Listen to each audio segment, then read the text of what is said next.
and neither is what any of our Republican colleagues say on the other side of the aisle. They may not like what these witnesses say, but the testimony of the witnesses is the evidence, not baseless statements without firsthand knowledge. But I urge Mr. Palmer, if he wants to understand what actually happened, to read the 300-page report that we published on the first impeachment investigation. There's a lot in there about Mr. Shokin. Luckily, though, he doesn't even have to do that. You can just read the New York Post story itself, because in that story, Shokin admitted that he never opened an investigation into Burisma. He claims to have had, quote, specific plans to do so. Yeah, sure. For 2 years, Rudy Giuliani had been peddling Victor Shokin's bogus story, including with agents of Russian intelligence.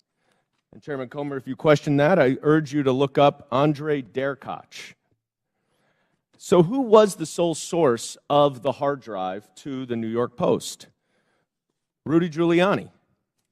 And for these reasons, many journalists were highly skeptical. One reporter at the New York Post itself refused to put his name on the story. Fox News' Brett Baer said, quote, "The whole thing is sketchy," unquote. And both Giuliani and the Post refused to give the laptop to other journalists to verify and analyze it. In fact, Giuliani told the New York Times that he hoped that it would be published before it could be verified. So what is the so-called authentication for this laptop? Well, Chairman Comer said in his opening statement that it's a subpoena to the computer repair shop owner, which happened about a year before the New York Post story. But that is not the same hard drive that Rudy Giuliani received months later from that repair shop owner and passed along to the New York Post after he was in possession of it for several months. Now, Mr. Baker, based on your understanding of Russian malign influence campaigns, does Russian intelligence have the capacity to manipulate a hard drive? Yes. So it is possible that some of the materials on a hard drive could be authentic, and some could be altered, manipulated, or even added to the hard drive. Is that right? I believe so, yes. Mr. Roth, you have testified today that Twitter was keenly aware of the hacking efforts by Russia in connection with the 2016 election. Is that right? Yes, sir. And those efforts, I believe you said, and correct me if I'm wrong, by Russian intelligence to interfere in our electoral process continued up and through and including the 2020 election. Is that right? Russian efforts certainly continued through the 2020 election and even through the midterms. I couldn't say specifically if it was military intelligence, as was the case in 2016, but certainly the Russian government was involved. So let's run down what Twitter knew about this hard drive and this story when it was published. First, the sole source of the hard drive was Rudy Giuliani, who had been working closely with Russian intelligence agents throughout 2020. Second, Russian intelligence interfered in the 2016 election and was actively trying to do it again. And third, numerous journalists, including at the New York Post and Fox News, raised suspicions about the hard drive, and they refused to allow an independent analysis and verification of it. Now, Mr. Baker, based on your experience in law enforcement, wouldn't this give anyone concerned about Russian interference in our elections serious pause? Well, I think as reflected in the public record, at the time I thought there were great concerns on that side of the equation, because in part with respect to all the things that had happened since 2016 with respect to the hack and leak or hack and dump issues, there were facts that indicated that the computer might have been abandoned and so on, but which made it a very difficult case, which is why we're sitting here today talking about it. Right, and there was a 24-hour delay in continuing to spread the publication of it. Isn't that right? Yes. Okay. You know, that is exactly what 51 former intelligence officials, many from Republican administrations, even the Trump administration, said in that letter that is being distorted by Mr. Jordan and others at this hearing. Let me quote one paragraph of what they say. We want to emphasize that we do not know if the emails provided to the New York Post by President Trump's personal attorney, Rudy Giuliani, are genuine or not, and that we do not have evidence of Russian involvement. Just that our experience makes us deeply suspicious that the Russian government played a significant role in this case. And unless Twitter, like Special Counsel Mueller concluded about the Trump campaign in 2016, wanted to welcome Russian interference in an election, all of you sitting here today were entirely correct to be highly concerned about the legitimacy of this story. I yield back. Chair recognizes Mr. Higgins for 5. Thank you, Mr. Chairman. I'm going to be yielding some time to my colleague, Mr. Jordan, here momentarily. But for the record, Mr. Baker, Ms. Gotti, Mr. Roth, Mr. Navaroli, are you here under the advice of counsel, and do you have counsel present? Yes, sir. That was a yes? Yes, sir. Yes, sir. Yes, I do. Yes, I was subpoenaed. That's to good to appear. know. I'm glad you all have counsel present. Mr. Chairman, for submission for the record, I'd like consent to submit the Twitter files dated December the 8th, posted by the New York Post regarding the suppression of conservative commentators. Like that submitted. Without objection, so ordered. Mr. Chairman, thank you. I'd like to also submit for the record a timeline of events with cited sources outlining strong evidence of the Biden family organized criminal actions would certainly indicate that we've crossed the threshold of reasonable suspicion. I'd like this timeline submitted for the record. Excuse me, Mr. Chairman, where is that from, that timeline? Timeline in my hand, boss. I'll get it to you shortly. Bottom line is that the FBI had the Biden crime family laptop for a year.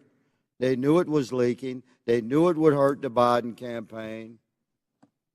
So the FBI used its relationship with Twitter to suppress criminal evidence being revealed about Joe Biden 1 month before the 2020 elections. You, ladies and gentlemen, interfered with the United States of America 2020 presidential election, knowingly and willingly. That's the bad news. It's going to get worse because this is the investigation part. Later comes the arrest part. Your attorneys are familiar with that. Mr. Chairman, I'd like to spend 5 hours with these ladies and gentlemen during depositions surely yet to come. But for right now, I'll yield the balance of my time to my colleague, Mr. Jordan. I thank the gentleman for yielding. I think he made the right point. And I would just respond to to our colleague from New York. You know who knew the laptop was real was the FBI. They had it for, or maybe they had it for a year and just said, you know what, we're going to put it on the shelf, we're not going to look at it. But if anyone knew it was real, it's them. That's why I asked the question, again, back to my colleague from New York, what he was talking about. That's why I asked the question earlier. I said, did anyone at the FBI or Mr. Baker know, did Mr. Baker talk to any of those 51 former intel officials who sent the letters saying this has all the classic earmarks of a Russian misinformation operation? Maybe they could have checked with the FBI because the FBI had the actual laptop in their possession. So I appreciate the gentleman from Louisiana. I think it's a great point that he made. Mr. Roth, I'm going to come back to you on something we were at a few hours ago. And we're talking about this visibility filtering, which in my mind I understand to be something short of suspending and blocking the account, which the user then knows has happened because there's a notification in a public way, like you did to Ms. Green when you suspended her account. But there's other things, this search blacklist, this do not amplify, that are some kind of filtering that account that the user doesn't know about. And I asked the question earlier, was there any bit of this visibility filtering that was hard-coded by Twitter employees into the account of specific users? And you said, you hesitated for a while, and you said, well, you wouldn't use the term hard-coded, but it seemed to me like something like that went on. Can you elaborate? Thank you for the question. Twitter's visibility filtering system, as has been reported in the Twitter files, is based on applying labels to user accounts. And so in that sense, if the application of a label is what you meant by hard-coded, yes, Twitter systems did apply those designations to those accounts. But it was seldom the case that Twitter staff would manually, individually go in and apply those labels directly. Were any government officials, were those labels and therefore that filtering done to any government officials, any elected officials where the user wouldn't know about? I don't know, sir.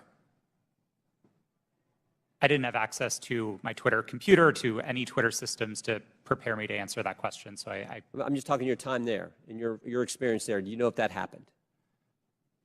It would not surprise me to know that visibility filtering labels had been applied to the accounts of elected officials. So visibility filtered labels applied to the accounts, but the user doesn't know.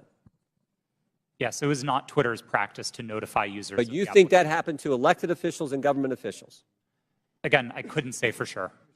I appreciate it. I yield back. Chair recognizes Mr. Mafume for 5 minutes. Well, Mr. Chairman, it's been a long morning and afternoon. And at this point in time, there's an adage that says everything that can be said has been said, except that not everyone has said it.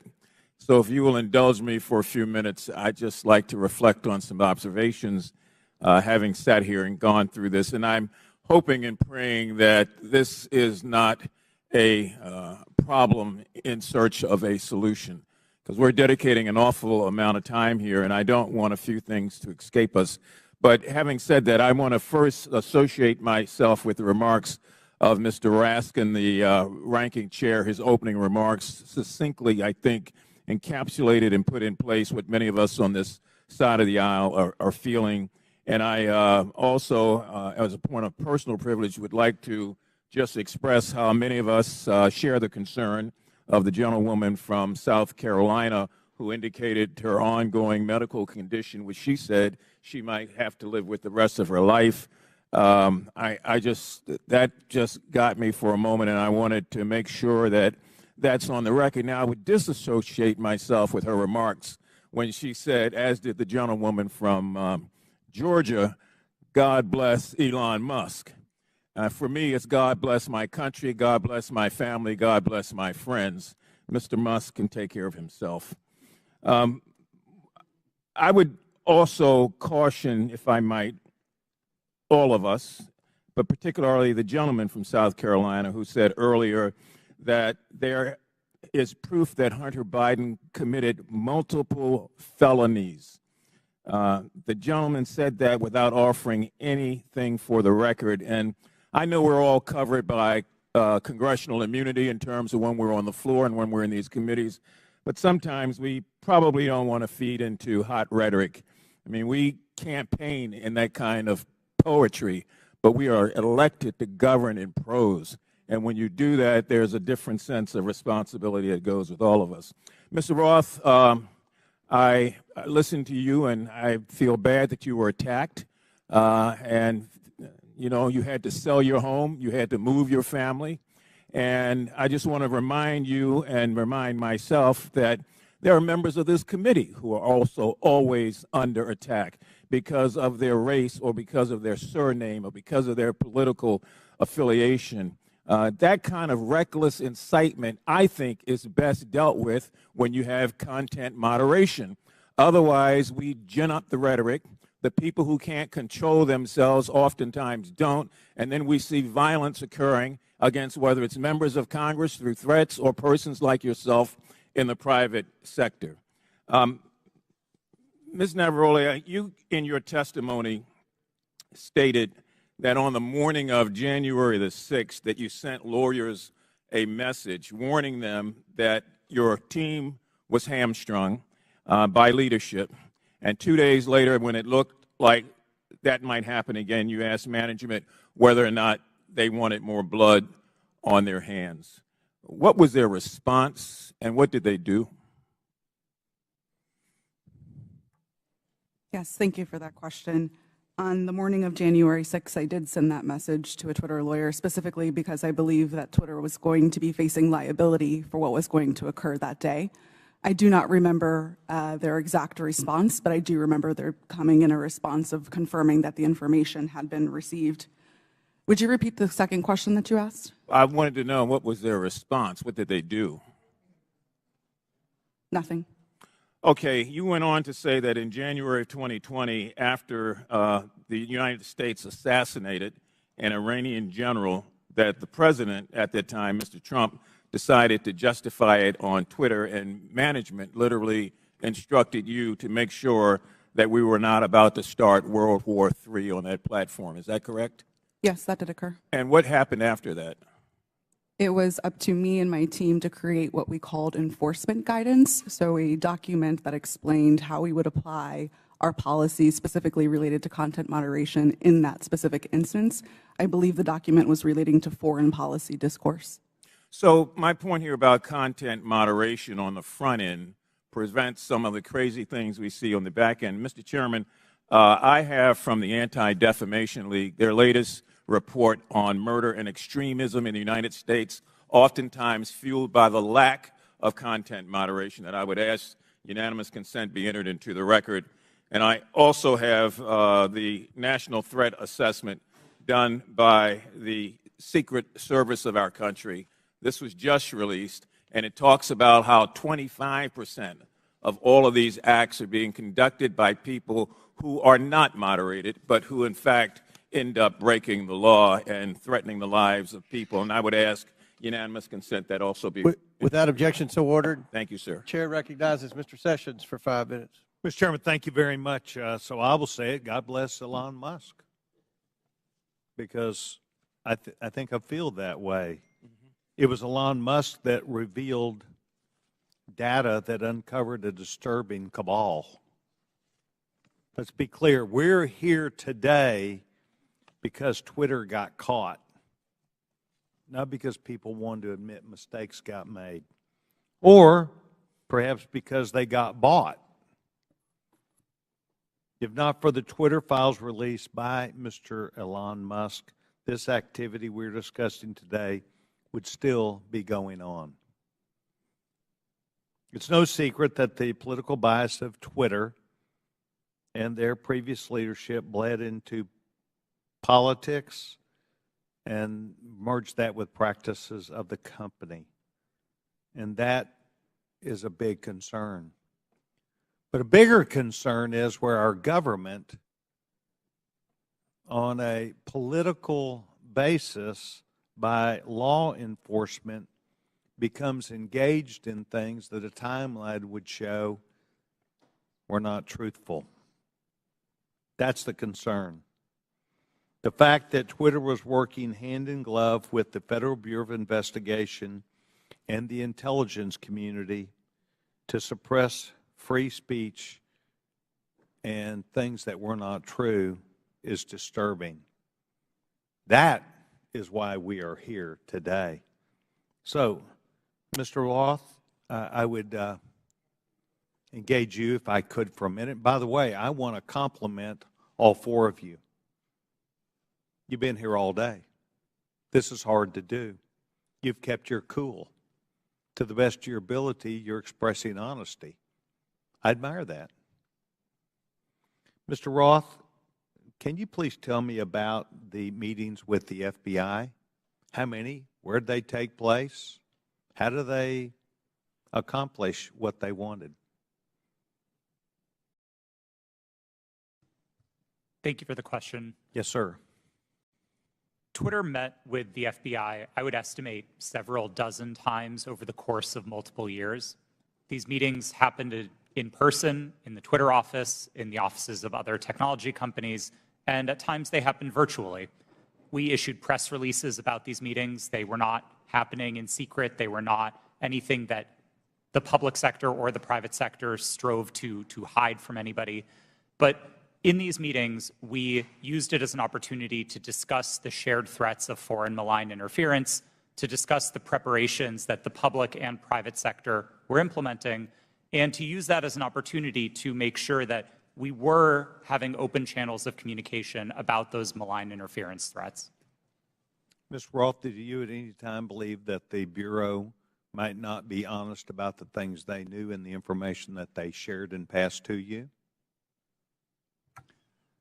I would say I have a personal healthy skepticism about any type of law enforcement, but no, it was never my experience that representatives of the FBI were anything but forthright in those discussions.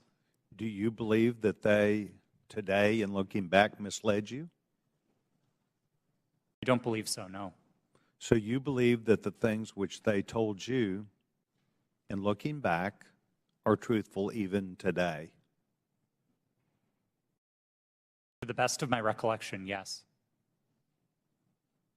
So the chance for FBI numerous times, dozens of times, to meet with you, did you put out information of the substance when you said you provided the public with information? Did you discuss what those meetings were about? I believe the public statements were fairly high level and talked about preparations for upcoming elections in the United States. Any internal records or meeting minutes would be on my Twitter computer, which I don't have access to. And does that reside, to the best of your knowledge, currently at Twitter? Yes, sir. I returned all Twitter property to the company when I chose to leave. Yes, and that would be a requirement, generally speaking. Yes. So you believe that the Bureau met with you, they did not mislead you, that you were as forthright as you could be to the public, and that you were playing the role that you felt like was responsible. Is that your testimony today? Yes, sir, it is. Thank you very much, Mr. Chairman. I yield back. Gentleman yields back, and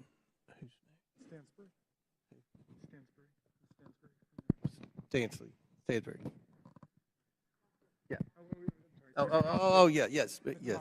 I'm sorry. Thank you, Mr. Chairman.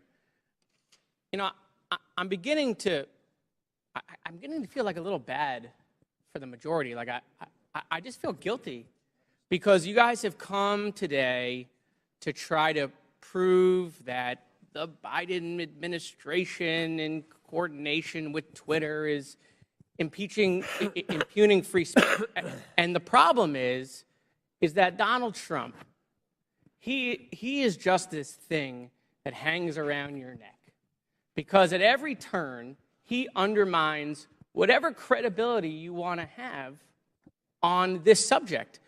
I mean, Donald Trump and his administration, it's been proven, reached out to Twitter to take down tweets that got under his skin. The tough guy, Donald Trump, right? He got called the B word. Let's reach out to Twitter. Let's get the tweet taken down. You guys have no credibility. You have none. Your own guy taking free speech off of Twitter. You know, I also don't understand this bipolar thing that you're doing with Joe Biden. So every day you guys tweet out, Joe Biden is boring, he's sleepy. Every day you say it on TV. Now you want to tell the American people Joe Biden is an international super mastermind along with his son Hunter. I mean, it's just bananas. You know, the Trump family is getting billions of dollars of loans from foreign governments by using their White House relationships. Any questions? Any questions on that? No, I didn't think so. You want to know if the Trump family made any money selling PPE during the pandemic out of the West Wing? Any questions about that? No, I didn't think so. But let's move on to Hunter Biden's laptop. Your leaker, I always love this, by the way. You guys are against leakers unless they're leaking things you like. Your leaker, Matt Isaac, and I love, you know, have you seen this guy? I mean, he's like a Radio Shack dot matrix guy who copied files off a private citizen's hard drive. Okay? That's your entire theory is based off of. But I want to use his words. This is his own words. Your guy, your leaker, the guy who gave you the information. There have been several attempts by several individuals to modify and insert fake data. I do know there has been multiple attempts over the past year and a half to insert questionable material into the laptop, to pass off information or disinformation as coming from the laptop. He continued, "This is a major concern of mine because I fought tooth and nail to protect the integrity of the drive, and to jeopardize that is going to mean everything I sacrificed will be for nothing."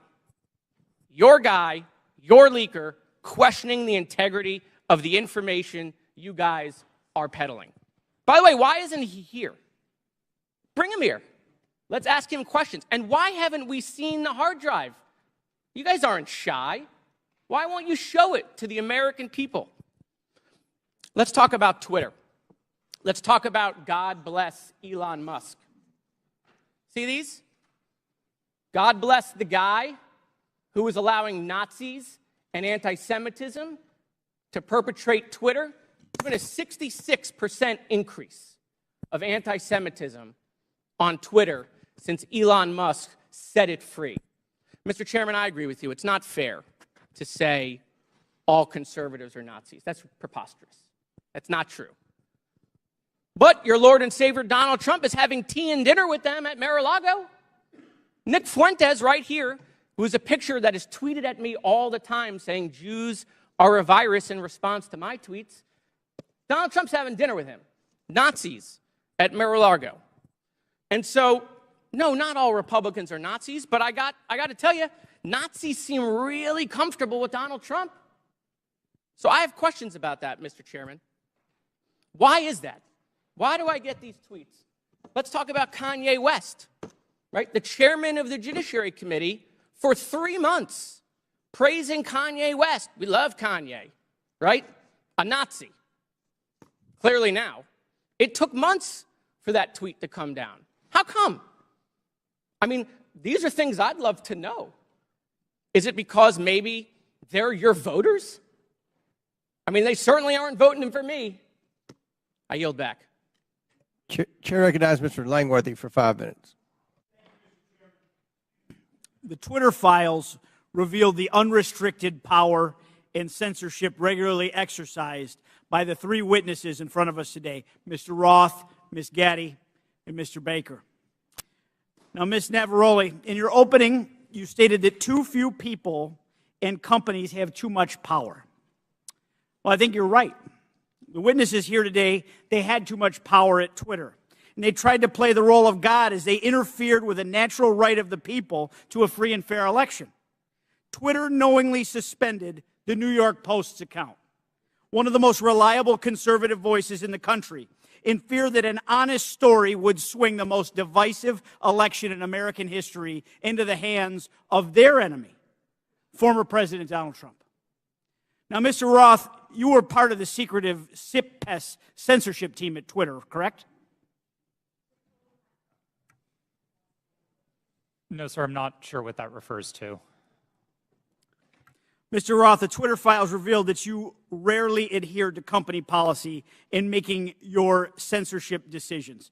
One reporter from the Twitter files called your group a, quote, high-speed Supreme Court of moderation, issuing content rulings on the fly, often in minutes, based on guesses, gut calls, and even Google searches in cases even involving the president. Do you recall making decisions in this manner? No, I do not. Can you explain the process for these quick decisions? Thank you for the question. I think the core of content moderation, whether it's fast or slow, begins with a written set of rules and policies, and that was the primary responsibility of my group at Twitter. It wasn't about making a one-off decision in the moment. It was about having a written and codified set of, well, laws for the platform that we followed in each instance.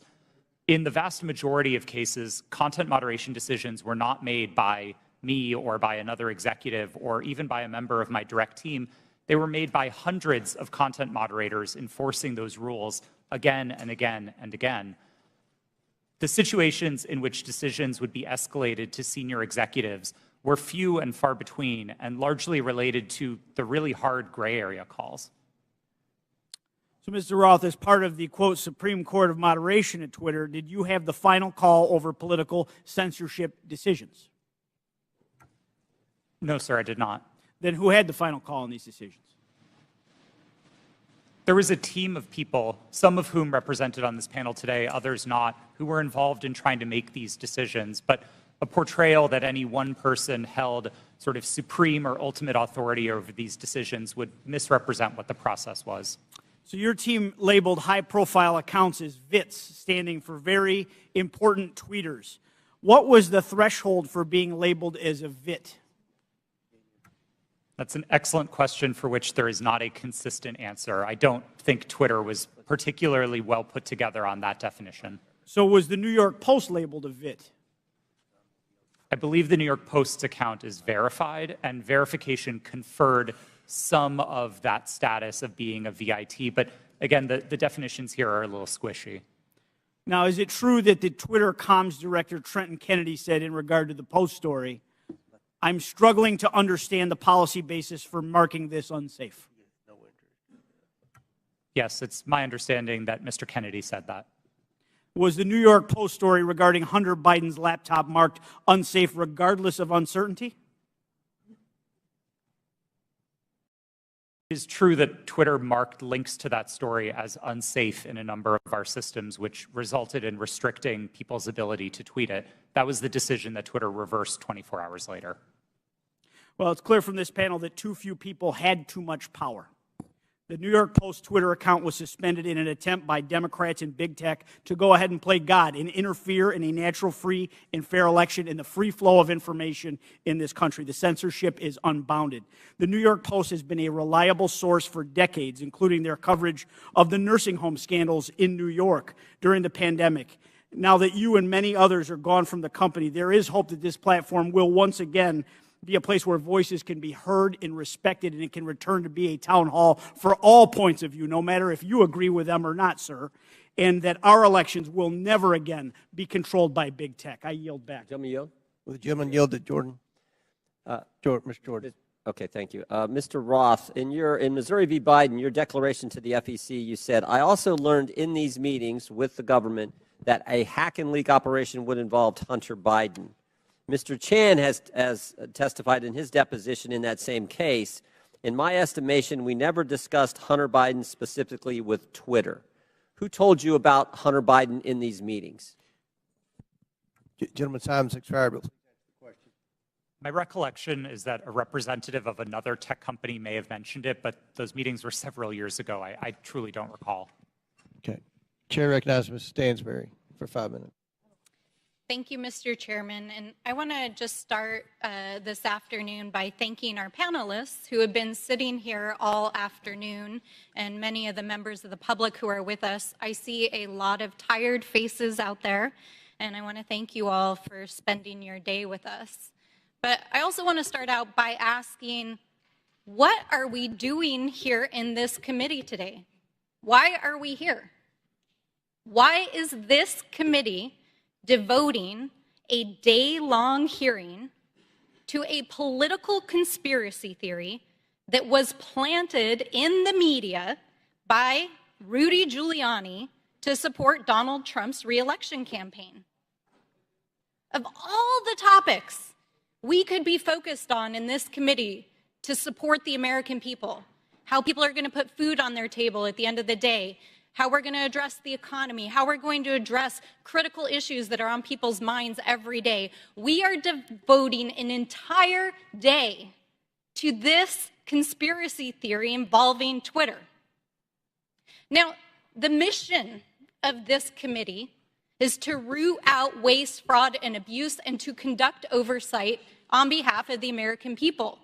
And if you need any evidence of waste, fraud, and abuse, how about the use of this committee's precious time, space, and resources to commit to this hearing?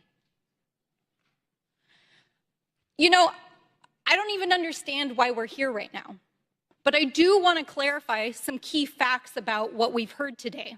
So I'm going to get into it for just a few moments. Ms. Gaddy, thank you for being here today. Mr. Baker, you have already stated publicly that Twitter's handling of this issue was a mistake. Is that correct? Yes or no is fine. Yes, that's correct. I don't think I have stated that publicly yet, but that is what the CEO of the company said.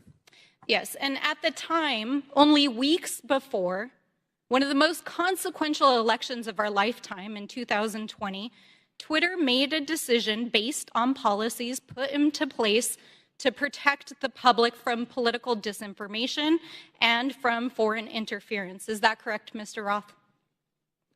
Yes. In fact, The failure of Twitter and other social media companies to moderate political disinformation not only fueled its use in election tampering in 2018, but allowed for election denialism to run rampant in 2020, and that is exactly what led to the insurrection here on January 6th in the Capitol. So, Ms. Navaroli, I want to ask you, thank you for sitting here all day answering these questions. Do you believe that Twitter has put into place policies that would adequately protect free speech, but also protect the American people from another violent insurrection and the kind of hate speech that we are seeing run rampant right now on the platform? Thank you for that question. I cannot speak to Twitter's current policies because I have not worked there in quite some time, but I can say that my job at Twitter was to balance free expression and safety. And one of the things that I constantly pushed for was for us to include more analysis within that simple balancing act. And instead of asking just free expression versus safety, to say free expression for whom and safety for whom. So whose free expression are we protecting at the expense of whose safety? And whose safety are we willing to allow to go to the wind so that people can speak freely? Exactly, right? Because Twitter refused to sanction Donald Trump's account long before it was actually banned, when violent rhetoric and other rhetoric was already being used on the platform. And in fact, since the latest acquisition of Twitter by Elon Musk, the company's Trust and Safety Council, as represented here today, has been dissolved. And the accounts of individuals like Donald Trump, who incited violence in the Capitol, have been restored. And we are seeing anti-Semitism, hate speech, dangerous rhetoric, violence being put on Twitter every single day. Election tampering, disinformation, violence, the attack on our Capitol. Mr. Chairman, that is what we should be holding oversight hearings on in this committee. I have traveled to every corner of my district, and New Mexicans are depending on us to defend our democracy and to ensure that we are holding not only those who are committing waste, fraud, and abuse accountable, but ourselves. So let's not waste the precious taxpayers' time and dollars holding hearings about Four Seasons landscaping style conspiracy theories and actually get to work for the American people. Would the gentlelady yield to a question? Mr. Chairman, I yield back. All right, Chair recognizes Ms. Boebert for 5 minutes. Thank you, Mr. Chairman. Mr. Matt Taibbi, a respected reporter who published much of the Twitter files, said, quote, Twitter's contact with FBI was constant and pervasive, as if it were a subsidiary. Now, I want to better understand why he would suggest that. Mr. Roth, while at Twitter, how many meetings did you have with the FBI? I couldn't say for sure, but I would More say than 10? That's a More than reasonable 20? estimate. I couldn't say for sure. More than 50? That seems a bit high. Many meetings with the FBI. Well, we know how many FBI agents worked at Twitter while you were there? I don't believe any active FBI agents. Former FBI agents. How many worked there while you were there? I'm aware of perhaps 2. Well, we know of at least 9 because they started the BU group chat, BU for Bureau. Now, Mr. Roth, did the FBI ever ask you to share information like users' communication data without going through proper legal channels? No, they did not, and I would have refused if they had. That's correct. I see that you denied Agent Chan's request for access to Twitter's data feed. What's sick isn't that you would deny it. It's that the FBI would even ask you for the private data of American citizens without going through legal channels of the law. Now, I want to remind you, Mr. Roth, that you are under oath. Did the FBI ever ask you to do anything that was illegal or questionably legal?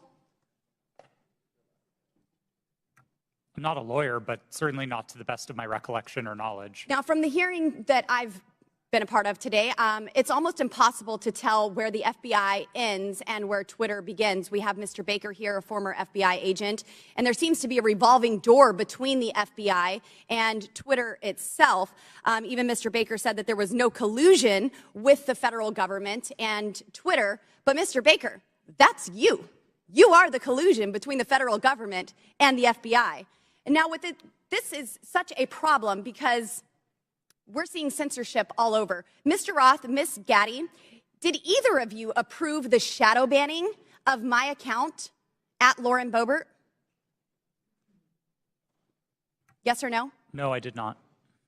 Not to the best of my recollection. Well, let me refresh your memory, because on March 12th, 2021, and Mr. Roth, I know you looked at it because Fascist Twitter 1.0 had a public interest exceptions policy, which means for members of Congress to be shadow banned, it had to go before you, Mr. Roth. So I'll ask again, did you shadow ban my account? Yes or no? Again, not to the best of my recollection. So the answer is, Mr. Roth, yes, you did. I found out last night from Twitter staff that you suppressed my account for this tweet. It's a freaking joke about Hillary Clinton being angry that she couldn't rig her election. It's a joke. But in response, being the sinister overlords that you all are, you placed a 90-day account filter so I could not be found. And now we see here that Twitter staff said the visibility filter on my account excluded me from top searches, prevented notifications for non-followers, and much more. This is considered an aggressive visibility filter. You silenced members of Congress from communicating with their constituents. You silenced me from communicating with the American people over a freaking joke. Now, who the hell do you think that you are? Election interference? Yeah, I would say that that was taking place because of you four sitting here. The Hunter Biden laptop story was suppressed. A sitting member of Congress was suppressed. A sitting president was banned from Twitter. You know, I bet that Putin is sitting in the Kremlin wishing he had as much election interference as you four here today. We've heard about threats to democracy. Well, what about shutting down a duly elected member of Congress? This is fundamental to our nation's governance, and you all attacked that very foundation. 230 protections?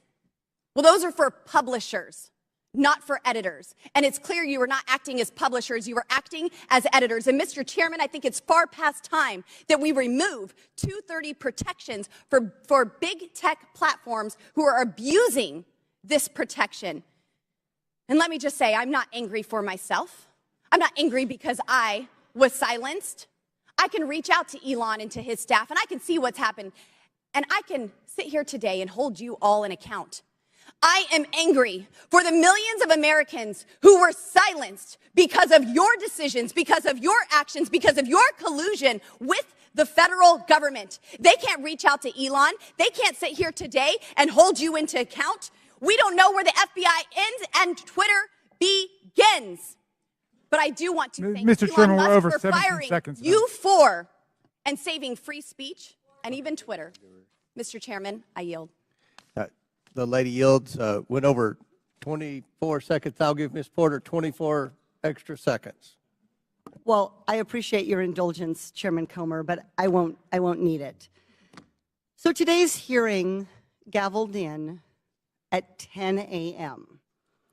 For nearly 6 hours. Power outage. We have been going back and forth about this supposed suppression of a single news story from a single outlet for a single day.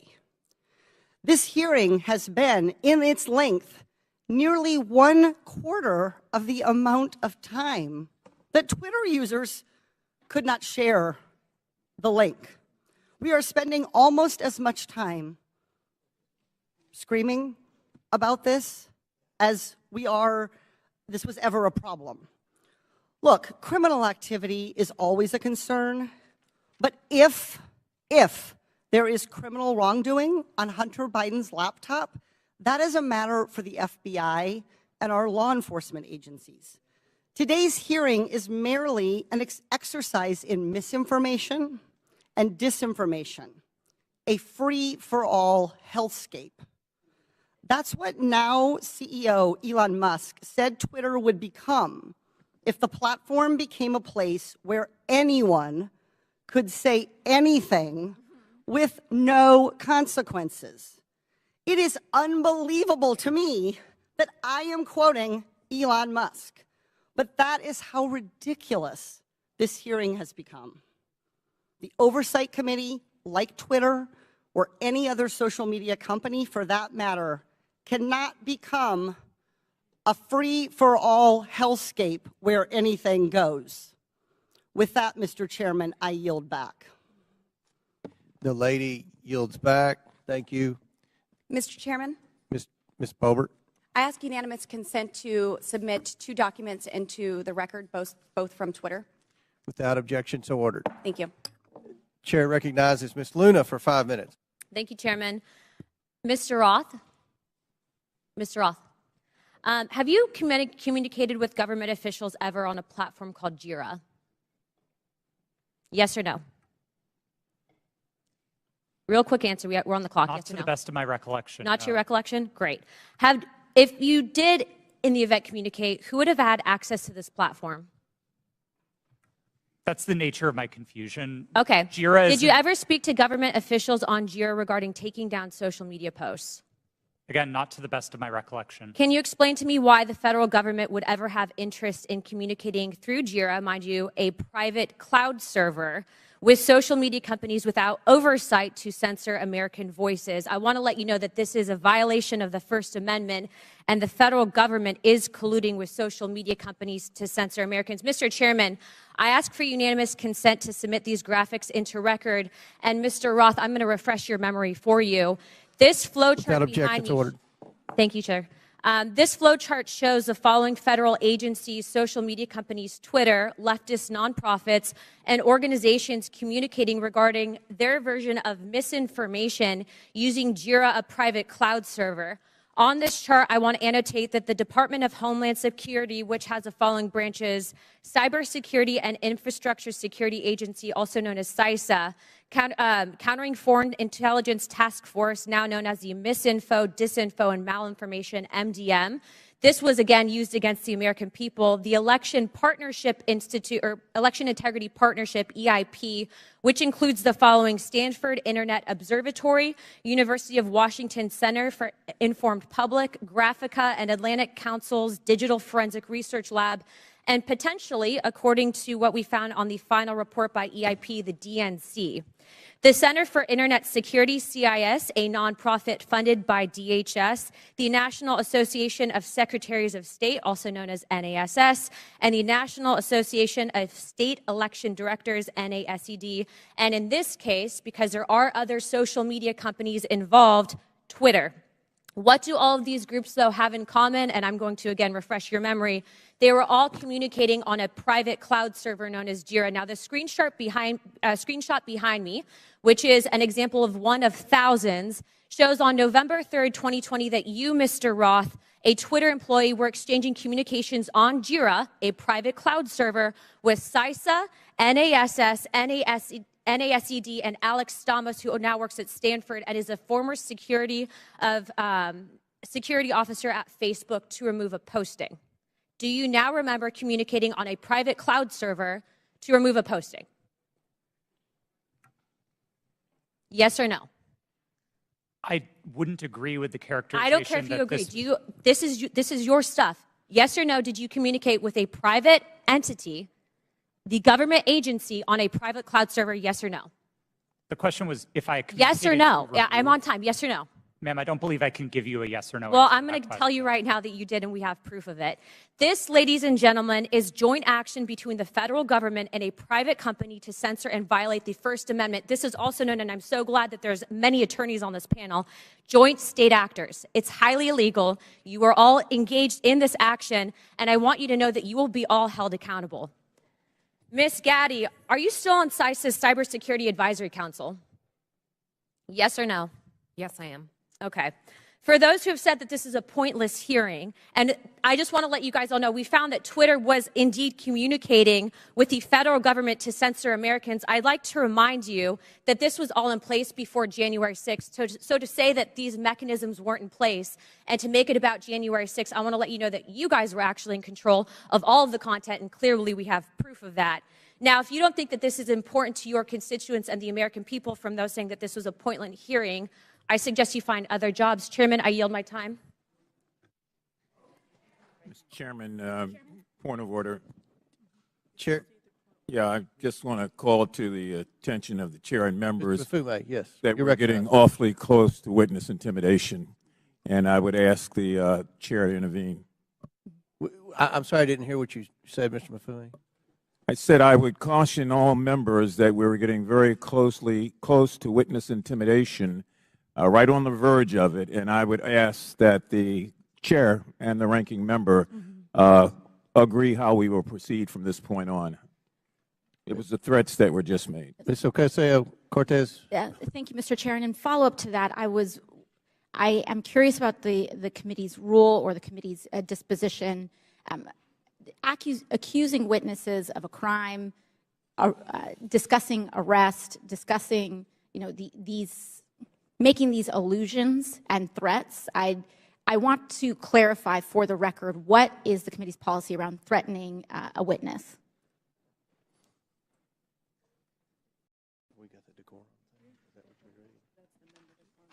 We have the member decorum. Do we have a witness decorum?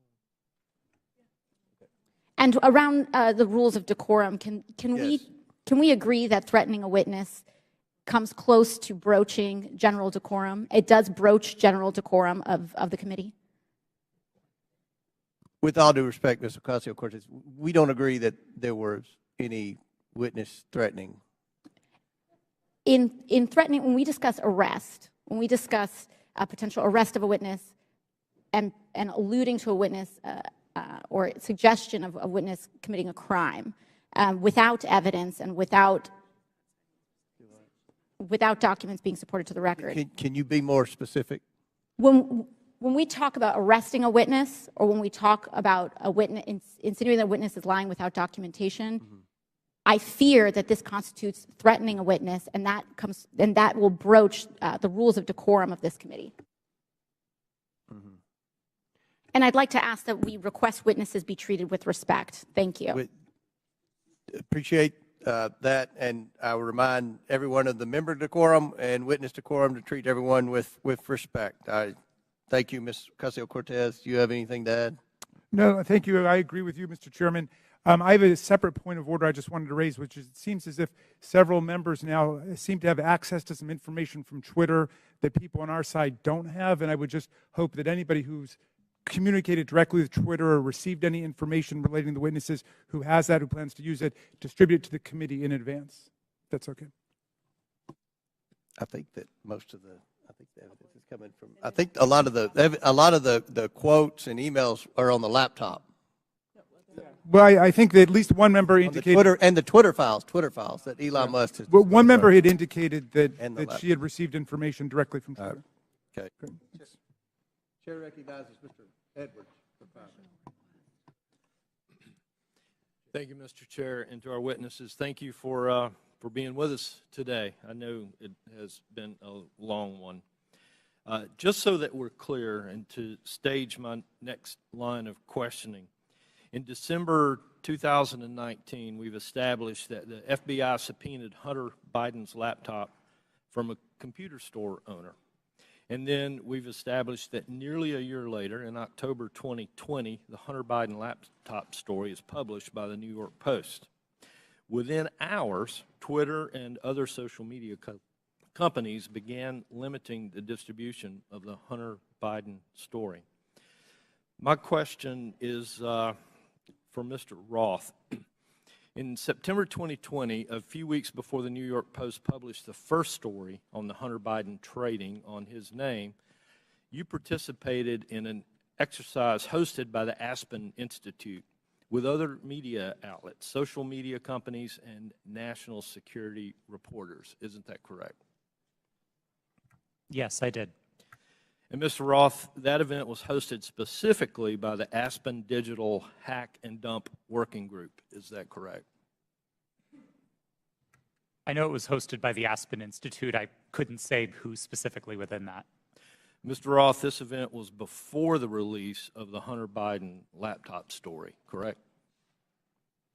That's my recollection, yes. And during that event, a scenario that was discussed was a hypothetical October 2020 release of records related to Hunter Biden. Is that correct? Again, that's my recollection of the event, yes. And Mr. Roth, did you participate in the design of this hypothetical scenario?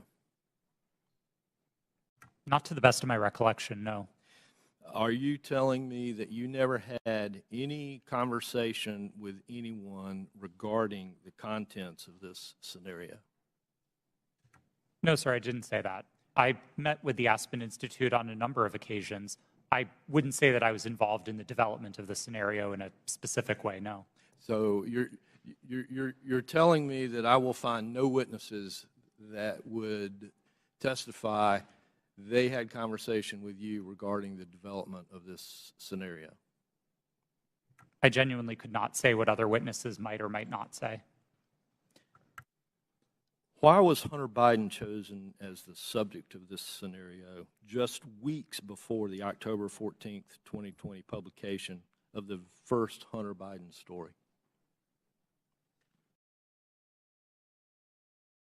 I don't know. But you participated in the conversation. I was invited to and joined an event hosted by the Aspen Institute, yes.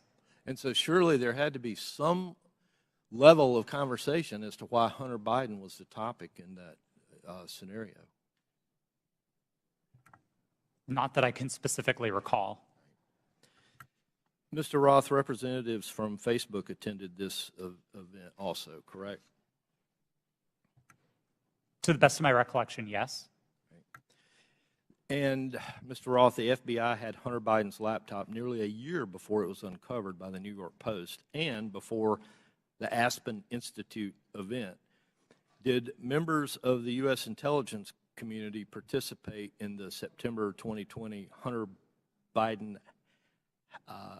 hack and dump exercise? I don't recall. Mr. Roth, I'd like to point you to a sworn statement that you previously made. I believe this was to the FEC. You've given a sworn declaration stating that federal law enforcement agencies communicated that they expected hack and leak operations by state actors might occur in the period shortly before the 2020 presidential election, likely in October. Is this your statement? Yes, it was. And Mr. Roth, you said since 2018 you had been meeting with the Office of the Director of National Intelligence, the Department of Homeland Security, the FBI, and industry peers regarding election security, correct? Yes, sir. And Mr. Roth, you were told there would likely be a hack and leak operation occurring in October. Is that correct? I believe the FBI has objected to the word likely or expected, but we certainly discussed that possibility with them. All right. Thank you. Mr. Chair, I yield back. Gentleman yields back. Chair recognizes Ms. Bush for 5 minutes. St. Louis and I are here today to talk about the crisis posed by the power of private companies that operate social media platforms. Republicans are holding this hearing because of their ridiculous, politically motivated obsession with Hunter Biden. This is a distraction from their inability, again, to govern, and it hides the shared concerns raised by Republicans and Democrats alike about the vast power, impunity, and lack of accountability of social media platforms. There are so many examples of these companies responding inadequately or inappropriately in crisis that we have come to understand misconduct as the norm for social media giants and not an aberration. Social media played a key role in fanning the flames of violence on January 6th, on that attack on our U.S. Capitol.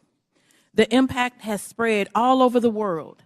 Last fall, after Reuters reported that disinformation about Chile's proposed constitutional referendum was traveling 3 times faster on social media platforms than facts, several members of this committee wrote to Meta, Twitter, and TikTok demanding further action to reduce the dissemination, reduce the lies, reduce the hate.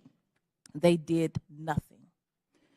Ms. Gaddy, you were at Twitter on January 6th and asked repeatedly for a retrospective meeting to discuss what happened in the lead up to that day. Management told you, quote, it wasn't a priority for the company. Why was it not a priority for Twitter to learn lessons from January 6th? I don't believe you're referring to me. Apologies. I'm the chief legal officer. I did not make that statement.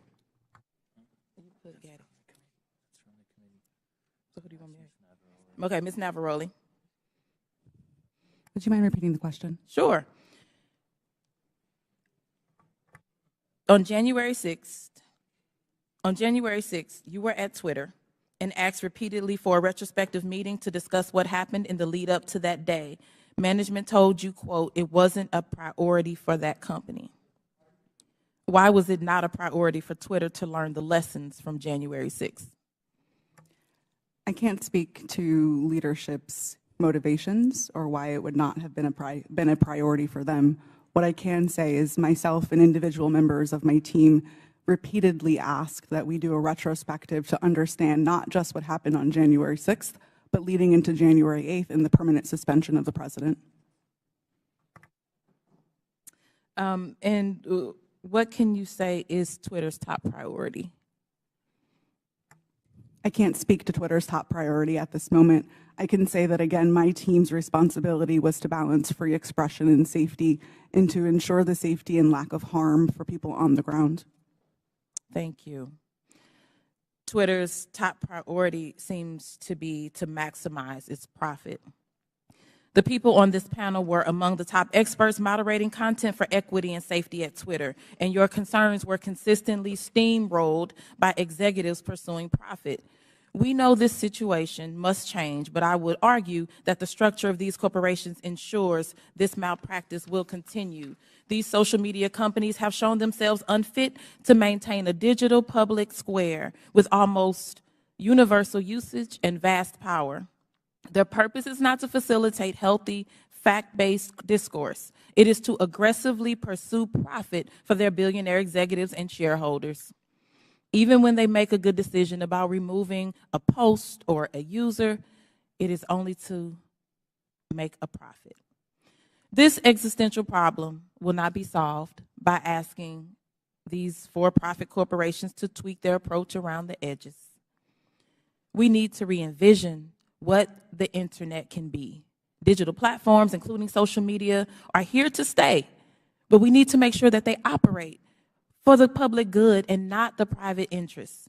We need to invest in better alternatives to big tech, and we need to establish public ownership and control to ensure these platforms serve everyone fairly.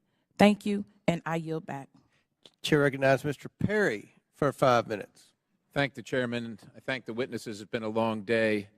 Mr. Roth, going back to your statement Mr. Edwards talked about, I want to just kind of revisit that a little bit, where it was communicated to you, at least per your statement, by the FBI that there was expected hack and dump or hack and leak operations, and that they would occur before the election, and that these, at the bottom here, the meetings that were rumored, and those meetings were rumored that the hack and leak operation would involve Hunter Biden. Subsequent to that, well, first of all, who told you that? Was that, did you get that? Can you tell us where you got that information, if you know? The subject of a possible hack and leak was raised by a number of representatives of the FBI. Was one of them Mr. Chan? Elvis Chan?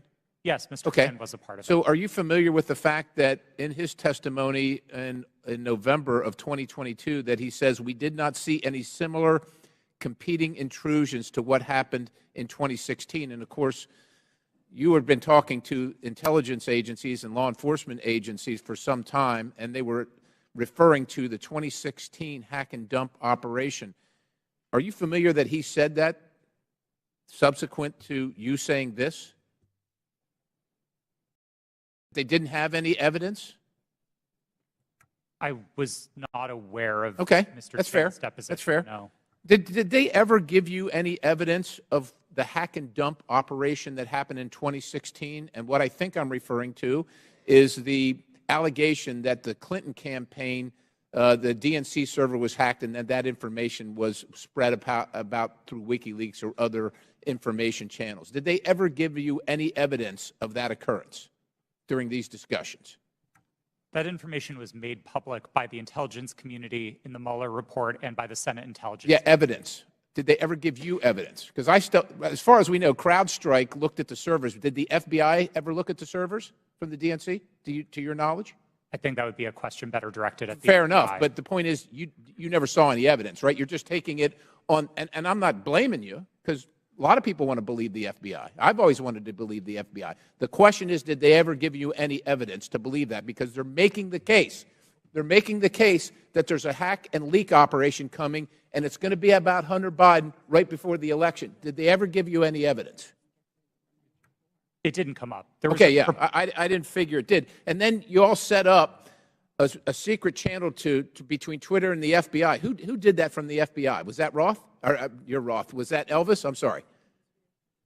Mr. Chan was a part of that work, yes. Yes, he was part of that. And so you set up, and you actually set up a war room as well, right? I believe the FBI operated a war Okay, room. fair enough. I didn't And you join it. participated in that? No, sir, I did not. You did not. Did Twitter participate in it? I believe Twitter may have sent a representative. Okay, fair enough. And then you did this table talk exercise about Hunter Biden and about a leak about Hunter Biden that would come out right before the election, essentially 10 days, and that happened in September, right before the election. And you participated in that, right? Yes, I did. Who facilitated that exercise? I know the Aspen Institute, but who facilitated the exercise proper? Was anybody from a government agency facilitating any part of that? Were they involved in the discussions during the exercise? No, I don't believe so, no. So they were just spectators? I wasn't aware that they were spectators either, but I don't recall exactly who was there. I know you don't recall who was there. Then who facilitated it? Do you recall that? My recollection is that the event was facilitated by Garrett Graff, who was a member of the Aspen Institute and Aspen Digital. All right.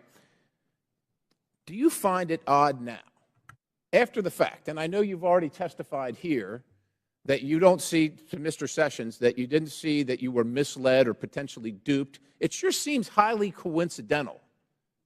Would you agree? It at least seems highly coincidental. Knowing that the FBI had the laptop, that the FBI set up the war room and the channel and told you, per your statement, that this was going to happen, do you find it highly coincidental that it actually happened and it was Hunter Biden at all? I want to be clear that my statement to the FEC does not suggest that the FBI told me it would involve Hunter Biden. That's a popular reading of that declaration, but it was not my intent. I think there is a coincidence there, and I really can't speak as to how that came about. Yeah, it's really coincidental. One last question. Did the CIA or the other governmental agency ever ask Twitter to look at something that violated Twitter's policy? I don't recall specific outreach by the CIA specifically. Other government agency is what it was called in the Twitter files. Yes, Twitter regularly received reports from government requesting review under our rules. So the other government agency, that one, did they ever request information regarding violations of Twitter's policies? The CIA. Gentlemen, time's expired, but please answer the question. I thank the Chairman. Again, I don't recall specific contact from the CIA, no. Okay. Chair recognizes Mr. Burleson for 5 minutes. Thank you, Mr. Chairman. I've sat here listening. I'm glad to be last in rank. I get to listen to all the testimony. And what's become clear to me, there are a few things, and that is that the censorship efforts of the big tech, the intelligence community, and the media were all working in concert to affect the 2020 election. I find it unbelievably ironic, and I hope others do too, see the irony that people who were so concerned and hell-bent and worried about the interference of outside groups on the 2016 election became willing participants to interfere in the following presidential election. These three groups worked together, and it's clear, worked hand in hand to hide the truth from the American people. The fact that the FBI had the Hunter Biden laptop, heck, it was in their possession for a year before the election, is appalling. But that didn't stop them from spreading a lie and a bogus claim about it being Russian interference again. And you know, it's clear to me why they reached out to you, because they knew you would buy the lie. They knew that an organization with 99% of its employees donating to Democratic candidates and efforts would absolutely not look at any information with a jaundiced eye. You would take it as the gospel truth. And so they knew that, because it was clear from your tweets before that you have an opinion about the president, you have an opinion about the Republican Party. And so when all of that leading up to the October 14, 2020, when the New York Post published its story, everything was already in place. So, Mr. Roth, my question to you is, when 51 intelligence officials told us that the Hunter Biden laptop was Russian disinformation, the Democrats, the mainstream media, the president, all repeated this lie. Now that you know what you know years later, do you still believe that the Hunter Biden laptop is not real? Or do you believe it's real? Sir, I never held that belief. Do you believe that the story is Russian disinformation? No, sir. I didn't then, and I don't now. Okay. I have a question for Mr. Baker. You started your role as Twitter's deputy general counsel in June of 2020, correct? Yes, sir. Who hired you for that role?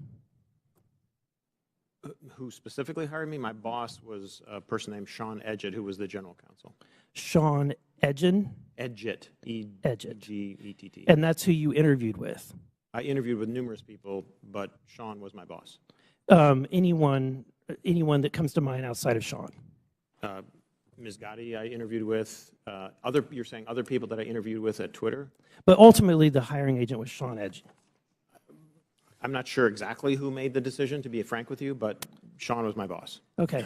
My next question is, when you were fired from Twitter in December of 2022, after the release of the first installment of the Twitter files, did you destroy any internal communications related to that first batch of the Twitter files? As I said in my testimony, I didn't destroy any documents, period. What reason were you fired? You'll have to ask Mr. Musk about that. That was not given. You were not given any information. He made a public statement about it in a tweet, but I think you would have to ask him for the precise reason. Okay, thank you. Back to Mr. Roth. Is it true that Twitter whitelisted accounts for the Department of Defense to spread propaganda about its efforts in the Middle East? Did they give you a list of accounts that were fake accounts and asked you to whitelist those accounts? That request was made of Twitter. To be clear, when I found out about that activity, I was appalled by it.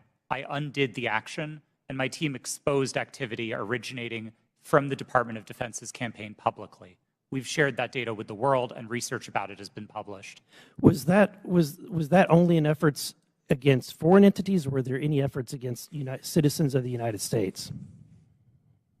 I think the nature of public social media activity means that anybody might have seen it, but my understanding was the activity was predominantly focused outside of the United States. Okay, thank you. And Mr. Chairman, I want to just say thank you for this hearing. I would hope that we would be asking for documents or in communications, whether it's on personal devices or private devices, between these individuals and government officials. So noted. Very good. Thank you. Chair recognizes Ms. McClain for 5 minutes. Thank you, Mr. Chairman, and thank you all for being here today. It is a long day. I'm going to try and make this quick and easy. Mr. Roth, part of your job at Twitter dealt with assessing dis and misinformation, correct? Yes. Here today. It is a long day. I'm going to try and make this quick and easy. Mr. Roth, part of your job at Twitter dealt with assessing dis and misinformation, correct? Yes. Wonderful. How did you determine what disinformation and misinformation was? What's your criteria for making that decision? Twitter had established policies covering each of those areas, and I'll take them in turn. We use the term we actually generally didn't use the term disinformation, but we focused on platform manipulation. So behaviors like running inauthentic accounts out of a Russian troll farm, we would address as the behaviors that they are, and we would look for technical signs of that type of manipulation, and we would remove those accounts. So technical, it was all technical? On that side of things, yes. Okay. When it comes to misinformation, which broadly is a question of the content of tweets, Twitter would establish written policies. Which was? I'm sorry? Which was? Which policies did Twitter maintain? Yeah. I mean, I think what the problem with America is we have one set of rules for this team and another set of rules for this team. So we're trying to look at what is the equal playing field. I'm under the assumption that when we use disinformation and we use criteria, the criteria is the same for both sides. So I'm trying to figure out what is the criteria that you had in place to determine which information was misinformation, and did you apply that equitably, inclusively, so to speak, to all sides? So what is the criteria? Thank you for the question. We used a three-part test across all of our misinformation policies. Okay. The first is whether the tweet advances a claim of fact stated definitively. Not an opinion, not a viewpoint, but a claim of fact stated definitively. Okay. The second part of that test is whether the claim of fact is provably false. Not iffy, not maybe, not gray area, definitely provably by multiple expert sources false. And then finally, and this is a really important part, we looked for evidence that those claims of fact could cause harm.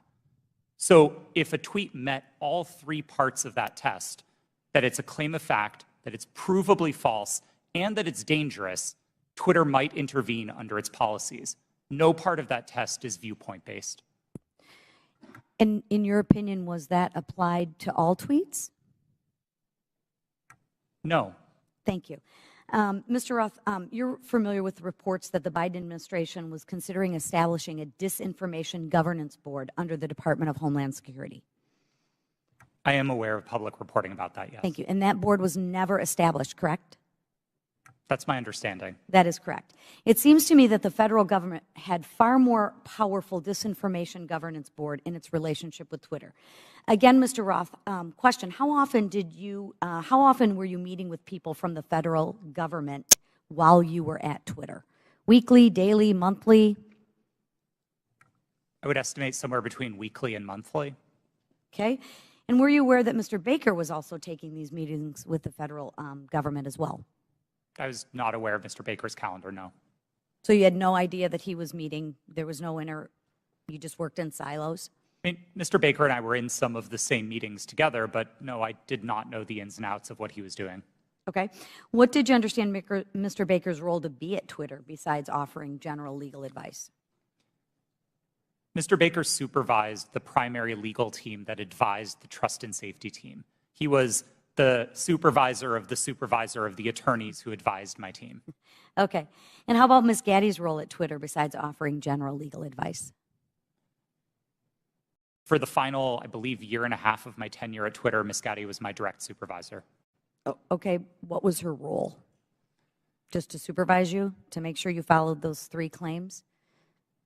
Ms. Gaddy supervised what my team's goals and objectives were. She made sure I was doing my job. She made sure that if there was conflict in the workplace, she guided me on how to address that. She did the job of a manager. Okay. And she oversaw you and the trust to make sure that your three claims of fact, provable, false, and would cause harm, she oversaw that? Yes, Ms. Gatti ultimately oversaw Twitter's policies and enforcement Thank you. decisions. Mr. Roth, in Ms. Navaroli's testimony, she states that her expertise is in media, technology, law, and policy. How often per week did you meet with Ms. Navaroli to discuss these areas while you were both at Twitter? We did not. You did not. Okay. Thank you so much. Gentlelady's time has expired. Chair Thank you, Mr. Thank you. Chair recognizes Mr. LaTurner for 5 minutes. Thank you, Mr. Chairman. Based on everything I have seen regarding this issue, it is clear to me that government officials colluded with Twitter employees to censor the New York Post's legitimate reporting of the Hunter Biden laptop story. Democrats on this committee have so far characterized this hearing as unnecessary and a waste of time. I'd invite any of my colleagues across the aisle to talk to folks in Kansas, because I can promise you they do not feel that way. In fact, my constituents are very concerned, and rightfully so, that a social media company collaborated with a government entity and a political party to suppress certain social media accounts and filter news ahead of an election cycle. Americans deserve answers on this outright attack on our First Amendment rights, and I look forward to gaining clarity from our witnesses.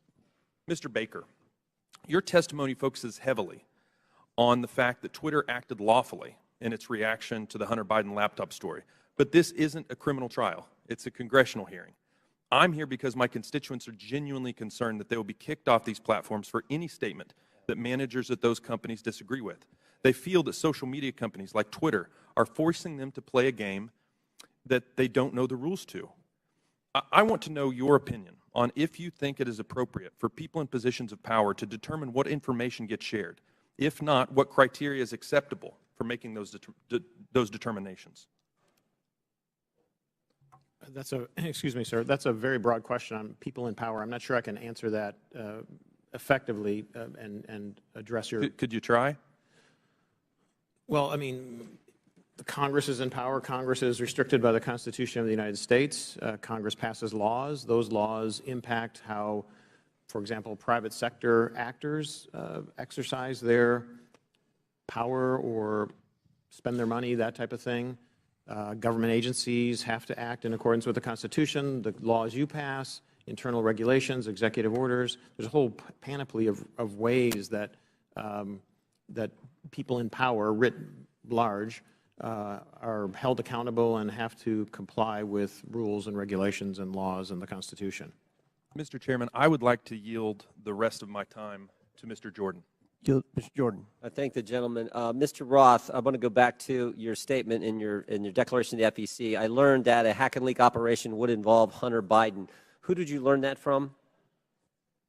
My recollection is it was mentioned by another technology company in one of our joint meetings, but I don't recall specifically whom. You don't know the person's name? I don't even recall what company they worked at. No, this was a long time ago. And you're confident that it was from a tech company, not from someone from the government?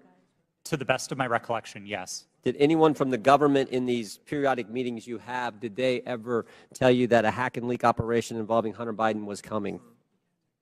No, Did Hunter Biden's name come up at all in these meetings? Yes, his name was raised in those meetings, but not by the government, to the best of my recollection. Okay. Mr. Baker, I want to go back to the question we had a few hours ago. But I want to frame it in a way I think you can answer. Did you ever tell the FBI that they had no legitimate interest in enforcement of Twitter's policies?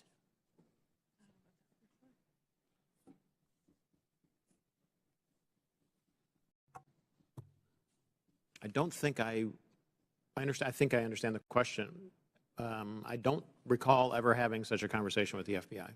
Okay. Did you think there was a problem with the FBI sending you a list of names and accounts and saying, "Hey, these violate your policies"? Did you see that as as some kind of potential concern?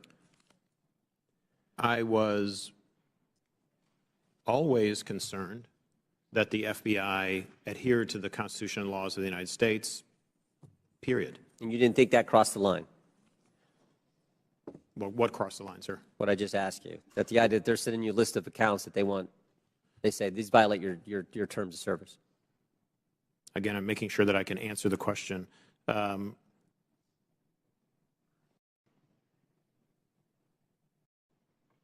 I thought that they were doing something unlawful, I would have taken appropriate steps to address it.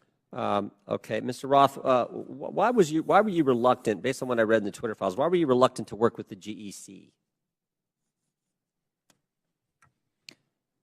It was my understanding that the GEC, or the Global Engagement Center of the State Department, had previously engaged in at least what some would consider offensive influence operations. Not that they were offensive as in bad, but offensive as in they targeted entities outside of the United States. And on that basis, I felt that it would be inappropriate for Twitter to engage with a part of the State Department that was engaged in active statecraft. We were dedicated to rooting out malign foreign interference no matter who it came from. And if we found that the American government was engaged in malign foreign interference, we'd be addressing that as well. Yep. Gentlemen's time's expired. In closing, I want to again thank our panelists for being here. I know it's been a long day. We apologize for the electricity going out. That's never happened in my 6 years in Congress. But before we close, the ranking member and I are going to have very brief closing statements. I yield to the ranking member. Well, thank you kindly, Mr. Chairman. Thank you to the witnesses for your endurance and patience today. I hope you don't feel as bad about the day as you seem to look right now, but it's going to be over soon.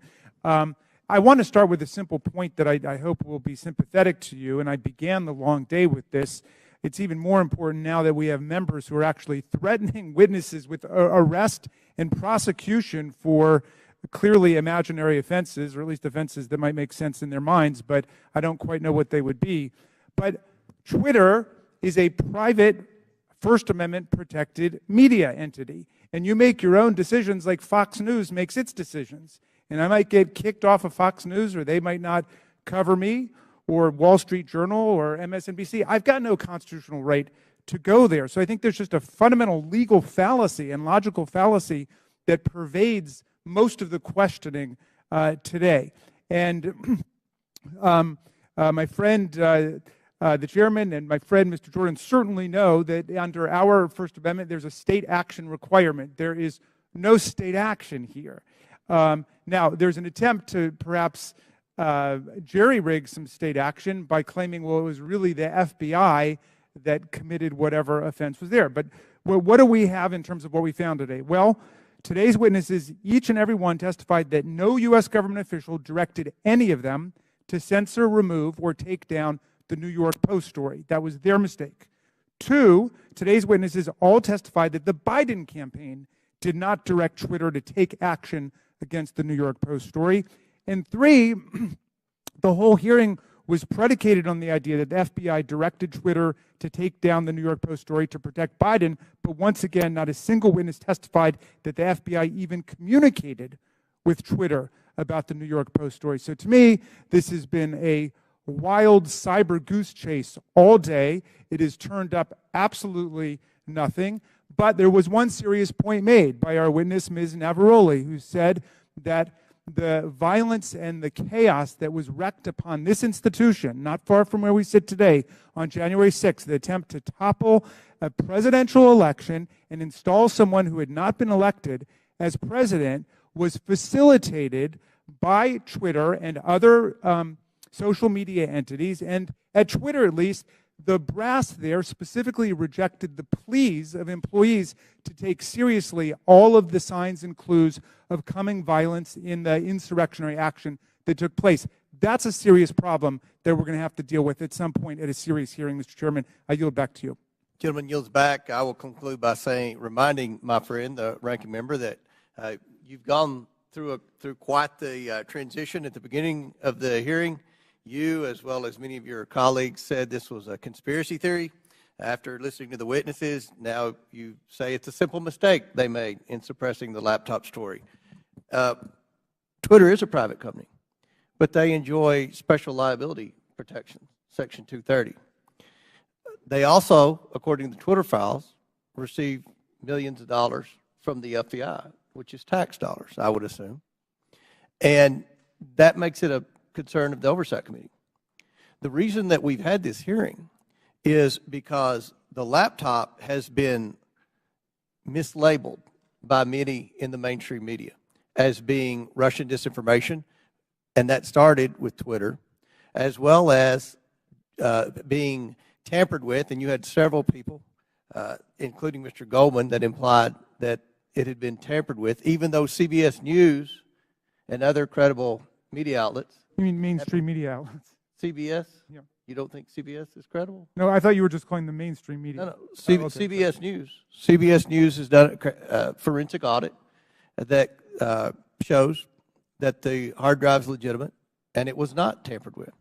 So these are misconceptions that are out there, and they started because of the suppression of the laptop story. The reason the laptop's important is because there's evidence on there that should concern every American about potential corruption, as well as evidence that would suggest that there's a possibility that this administration could be compromised because of the millions and millions of dollars that they've received from our adversaries around the world. We believe that's worth investigating. We believe national security is important. We had a hearing yesterday on our border. We believe there's a crisis at the border, and it threatens our national security. We had a hearing today.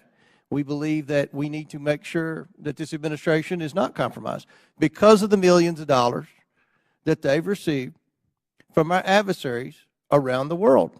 That much of that evidence is contained in the laptop. So I think this was a very successful hearing. I appreciate the witnesses' time. I know it was a very long day, and again, we've never had the electricity go out before. But again, we appreciate your sincere testimony. And with that, and without objection, all members will have 5 legislative days. Mr. Chair, I apologize to interrupt. It's come to my attention that I have to seek your unanimous request in order to submit some additional documents. Without objection, so ordered. Thank you. Apologies.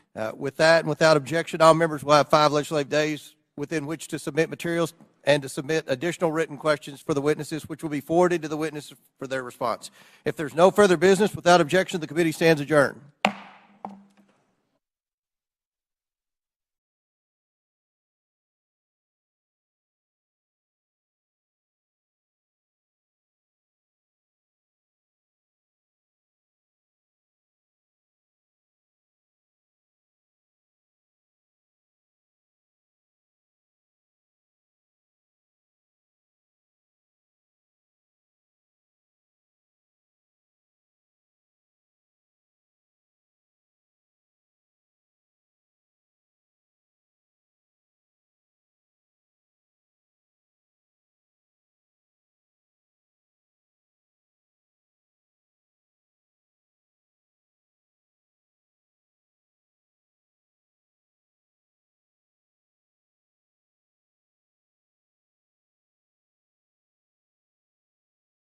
Other big tech companies and reporters attended as well. This exercise prepared them for their future collusion to suppress and delegitimize information contained in Hunter Biden's laptop about the Biden's family business schemes. On October 14, 2020, the New York Post published its first story based on information contained in Hunter Biden's laptop story. The Post provided proof of the laptop's legitimacy by releasing a computer repair store's signed receipt for the laptop and the federal subpoena used by the FBI to retrieve it in 2019. The article revealed that a top executive at Burisma, who was paying Hunter Biden $50,000 a month, had spent time with then Vice President Biden in Washington, D.C. Throughout his presidential campaign, Joe Biden assured the American people that he had never spoken to his son about his overseas business dealing. However, the details exposed in the Post article indicate that Joe Biden lied to the American people. Immediately following the story's publication, America witnessed a coordinated campaign by social media companies, mainstream news, and the intelligence community to suppress and delegitimize the existence of Hunter Biden's laptop and its contents. That morning,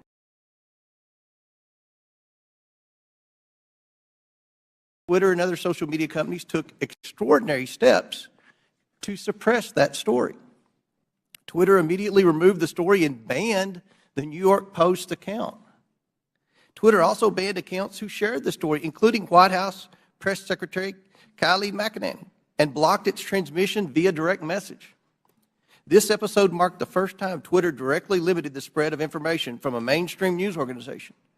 And the New York Post would not get its account back for 2 weeks.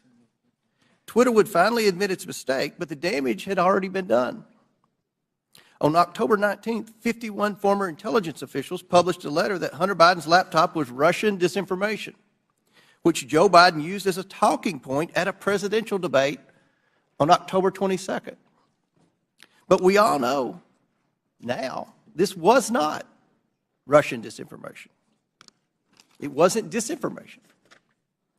I want to make sure the American people truly understand the timeline here because it's very important. The Hunter Biden laptop story was published on Wednesday. Twitter did not acknowledge a mistake for at least 24 hours. Then on Monday morning, 51 former intelligence officials published their letter. That letter was then wholeheartedly accepted by mainstream news as proof that the laptop was fake. Joe Biden used that letter to brush aside the few questions he received about the story. During that time, the mainstream media was more concerned about what flavor of ice cream Joe Biden had ordered on a particular day. All this happened 2 weeks before the 2020 election. 2 weeks. One survey found that 17% of Biden voters would not have voted for the Biden-Harris ticket if they had known about the Biden laptop. But many Americans did not know about it because of a coordinated cover-up by big tech, the swamp, and mainstream news. Now mainstream media outlets have verified the laptop, but the damage has been done. Today we are joined by 3 former high-ranking employees at Twitter. Vijaya Gadde, Twitter's former top lawyer, James Baker, Twitter's former deputy general counsel, and Yoel Roth, Twitter's former head of trust and safety. We are also joined by Annika Collier-Navaroli, Twitter's former head of trust and safety. A former Twitter member of U.S. safety policy team. Let me get that right. I would like to thank you all for your participation in today's hearing.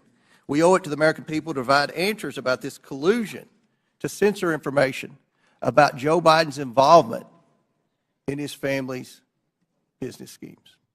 With that, I yield to the ranking member for his opening statement.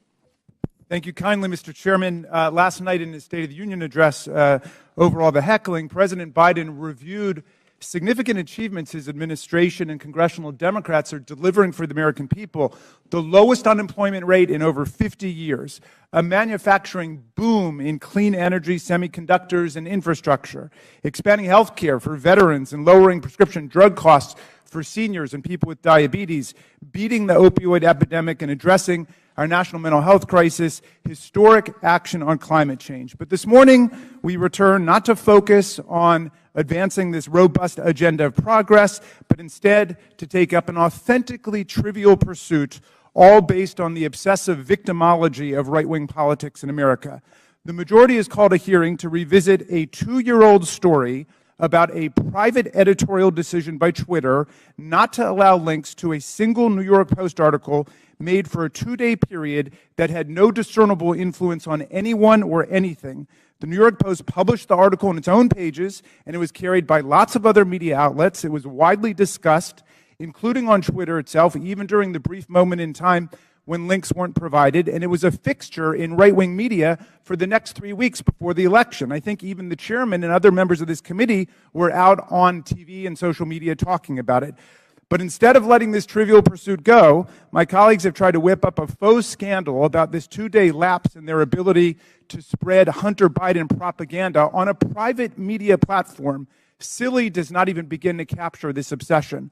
What's more, Twitter's editorial decision has been analyzed and debated ad nauseum. Some people think it was the right decision. Some people think it was the wrong decision. But the key point here is that it was Twitter's decision. Twitter is a private media company. In America, private media companies can decide what to publish or how to curate content however they want.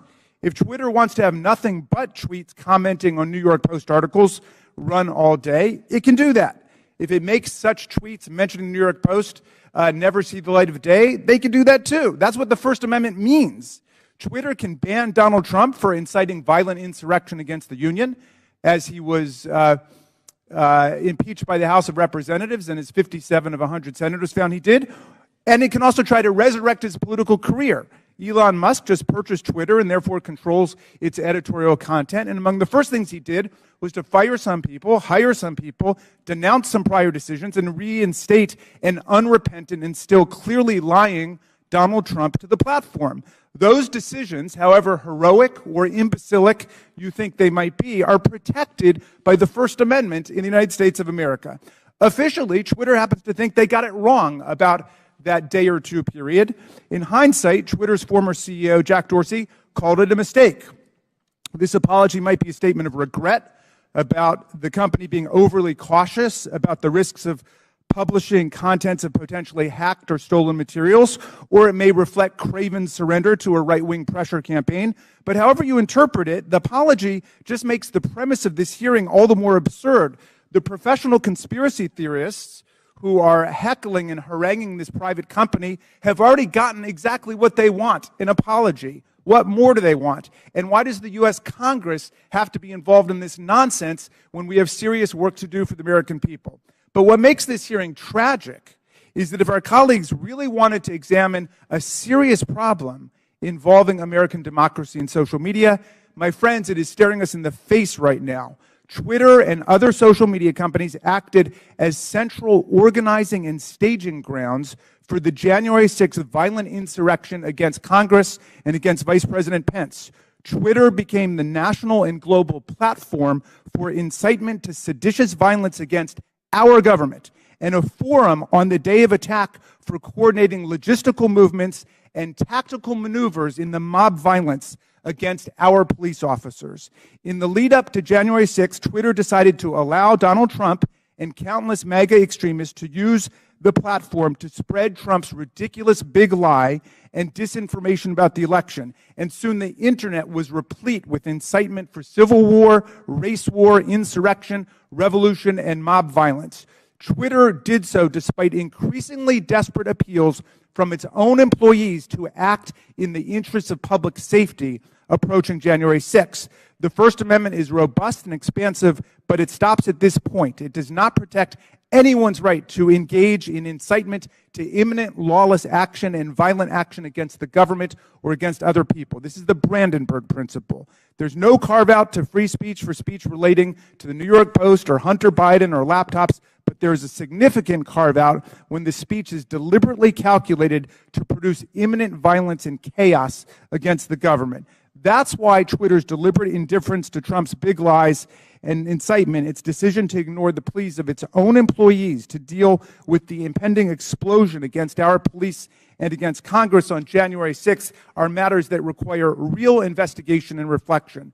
Rather than conspiring to suppress right-wing MAGA speech, as my colleagues astonishingly claim, Twitter and other media companies knowingly facilitated Trump's spread of disinformation, or what his own sycophantic Attorney General William Barr would come to call bullshit, and gave voice to his followers' glorification of violence and calls for civil war. Today, we will hear from Anika Collier-Navaroli, a former Twitter employee turned corporate whistleblower and patriotic hero who raised the alarm inside Twitter and about numerous accelerating warning signs that she saw leading up to the violent and catastrophic attack on the Capitol on January 6, 2021. Ms. Navaroli is here today to publicly testify about how senior officials at Twitter resisted her efforts to put policies in place or to enforce existing policies to promote public safety and to defend our national security. Twitter management, however, did not want to cross Donald Trump.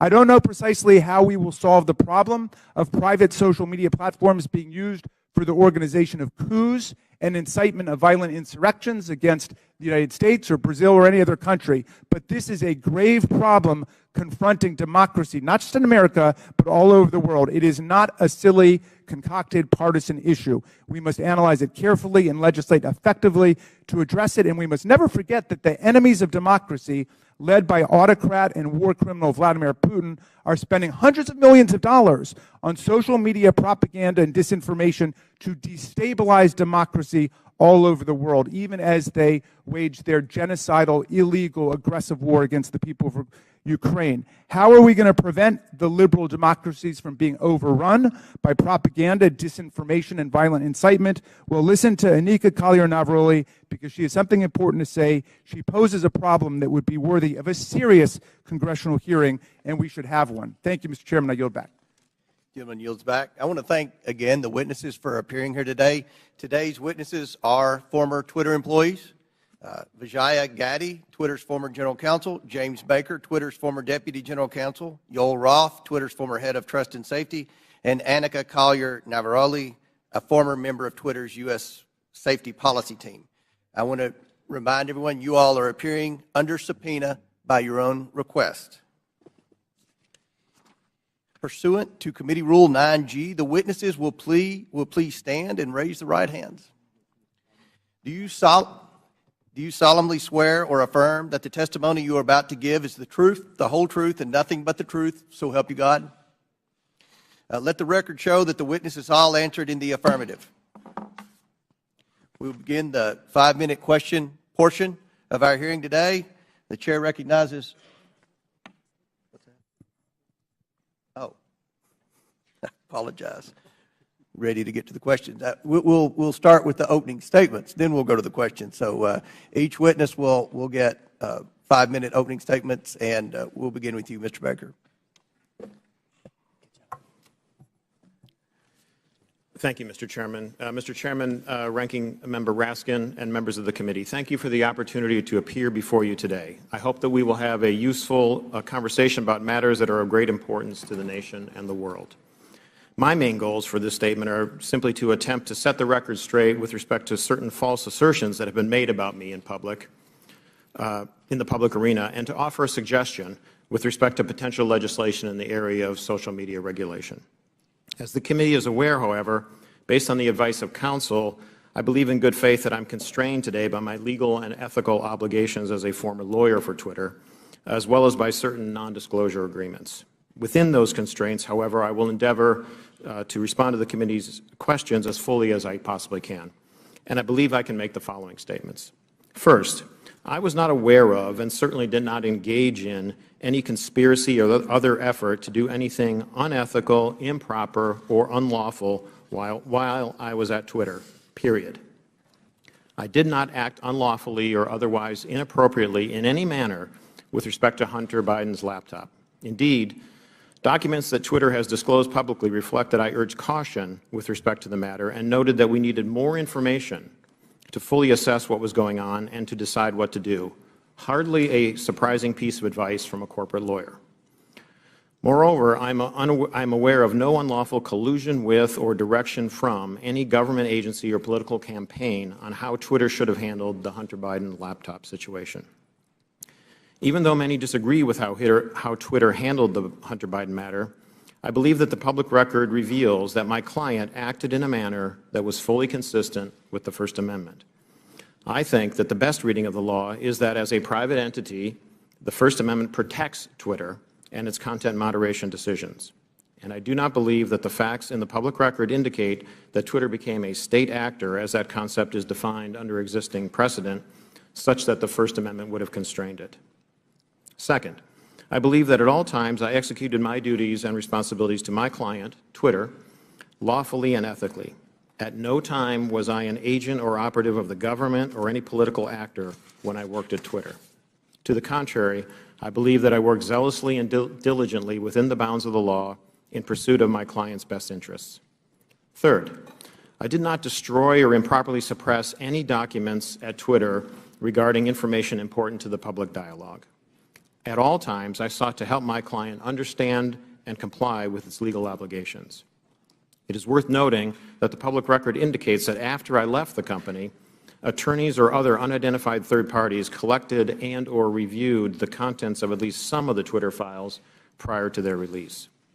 Fourth, Twitter disclosed publicly emails between me and Yoel Roth regarding one of Donald Trump's tweets about COVID. I do not have access to my Twitter emails, so I do not know if or how I responded to Mr. Roth. To the best of my recollection, I do not recall directing or urging him to take action with respect to Mr. Trump's tweet. Instead, what I recall is that I asked him a question so that I could better understand how he and others were implementing Twitter's COVID misinformation policy. Asking questions and learning more about what a client's activities are is what I think good lawyers should do, and again, hardly surprising. Fifth, the Twitter files reference prior investigations of me. It is true that the Department of Justice investigated certain aspects of my conduct while I was employed by the FBI related to the handling of certain information. Because I believe in the accountability for government officials, I cooperated with the department, including sitting for lengthy interviews. Eventually, the department closed the matter. No adverse action was taken with respect to me, and my security clearances while a government employee were never restricted because of the matter. In closing, Mr. Chairman, I want to return briefly to the general topic of government interaction with social media companies. The law permits the government to have complex, multifaceted, and long-term relationships with the private sector. Law enforcement agencies and companies can engage with each other regarding, for example, compulsory legal process served on companies, criminal activity that companies, the government, or the public identify, such as crimes against children, cybersecurity threats, and terrorism, and instances where companies themselves are victims of crime. When done properly, these interactions can be beneficial to both sides and in the interests of the public. As you, Mr. Chairman, Mr. Jordan, and others have proposed, a potential workable way to legislate in this area may be to focus on the actions of federal government agencies and officials with respect to their engagement with the private sector.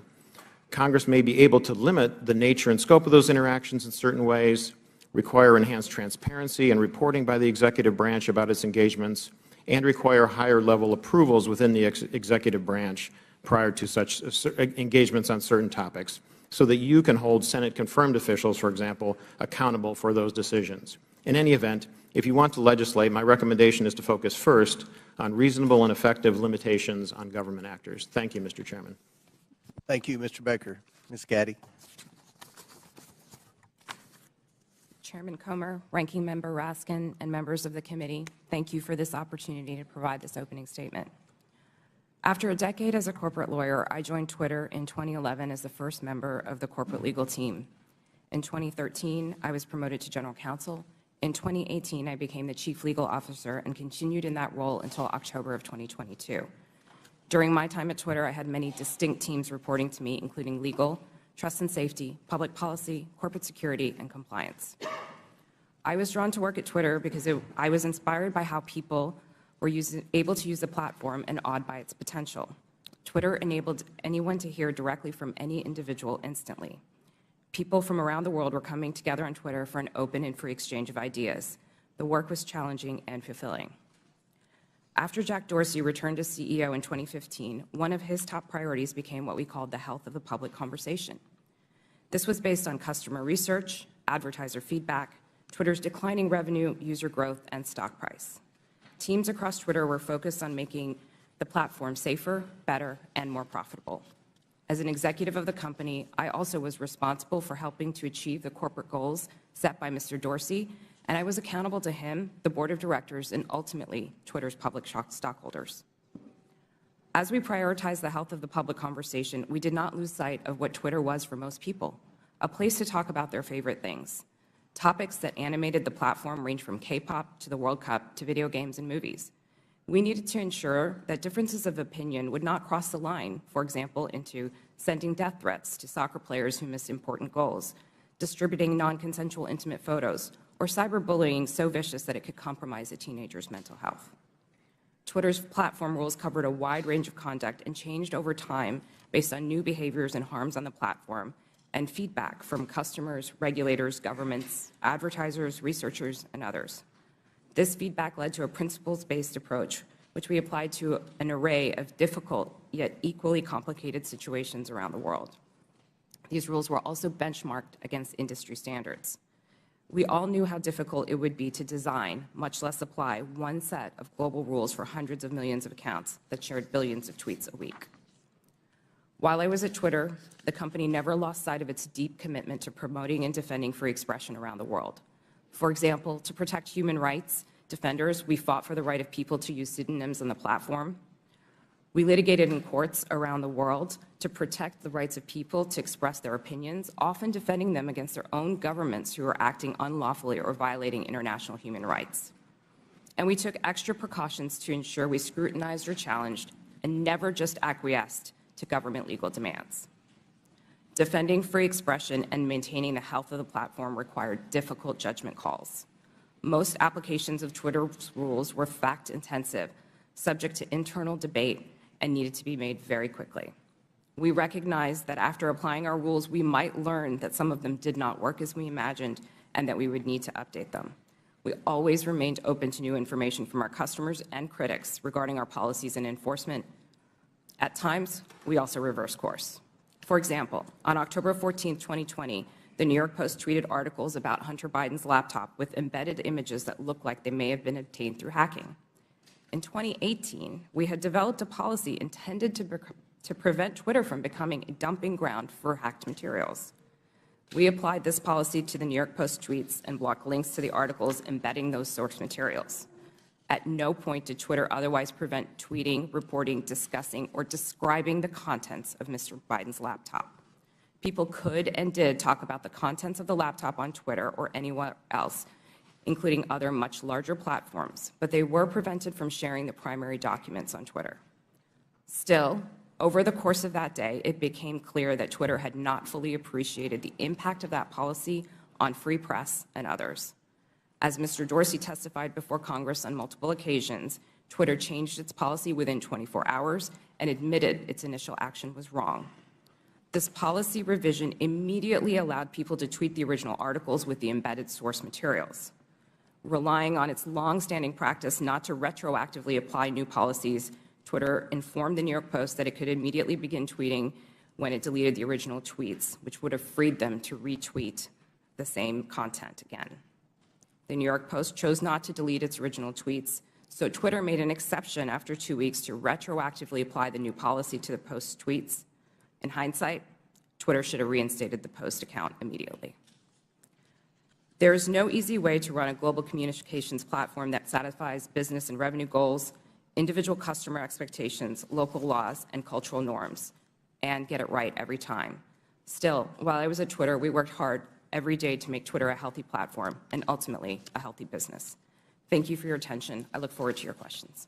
Thank you very much. Mr. Roth. Thank you, Chairman Comer, Ranking Member Raskin, and members of the committee for the opportunity to speak with you here today. In nearly 8 years at Twitter, I worked in and led a division called Trust and Safety. Trust and Safety's core duty is content moderation, removing tweets that violate Twitter's terms of service and suspending users who repeatedly break the rules.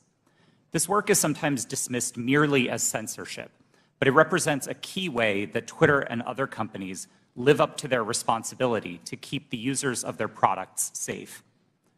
Much of this work is uncontroversial. For example, taking down accounts that engage in child sexual exploitation or promote terrorism. The gray area of this work, though, is when trust and safety teams have to make decisions about so-called lawful but awful material, content that may be legal in many jurisdictions, but isn't something most people would want to experience. Think of things like posting someone else's home address without their permission, or bullying somebody for a disability or for how they look. A free speech absolutist might say, yes, that kind of content is unpleasant, but it's not against the law. What right do you have to remove it? The answer is the need to make Twitter an appealing product for millions of people. Consistently, in its own research, Twitter found that users were unhappy with the company's approach to content moderation, and that this dissatisfaction drove people away from the service. This has consequences for what we mean by free speech on social media. Again and again, we saw the speech of a small number of abusive users drive away countless others. Unrestricted free speech, paradoxically, results in less speech, not more. And it was our job in Trust and Safety to try to strike an appropriate balance. But the importance of this work goes far beyond Twitter's business prospects and into the realm of national security. In 2017, I led the team at Twitter that uncovered significant interference in an American election by agents of the Russian government. Their mission was to stoke culture war issues on social media to try to further divide Americans. My team and I exposed hundreds of thousands of these accounts from Russia, but also from Iran, China, and beyond. It's a concern with these foreign interference campaigns that informed Twitter's approach to the Hunter Biden laptop story. In 2020, Twitter noticed activity related to the laptop that, at first glance, bore a lot of similarities to the 2016 Russian hack and leak operation targeting the DNC, and we had to decide what to do. And in that moment, with limited information, Twitter made a mistake. Under the distribution of hacked material policy, the company decided to prevent links to the New York Post stories about the laptop from being shared across the service.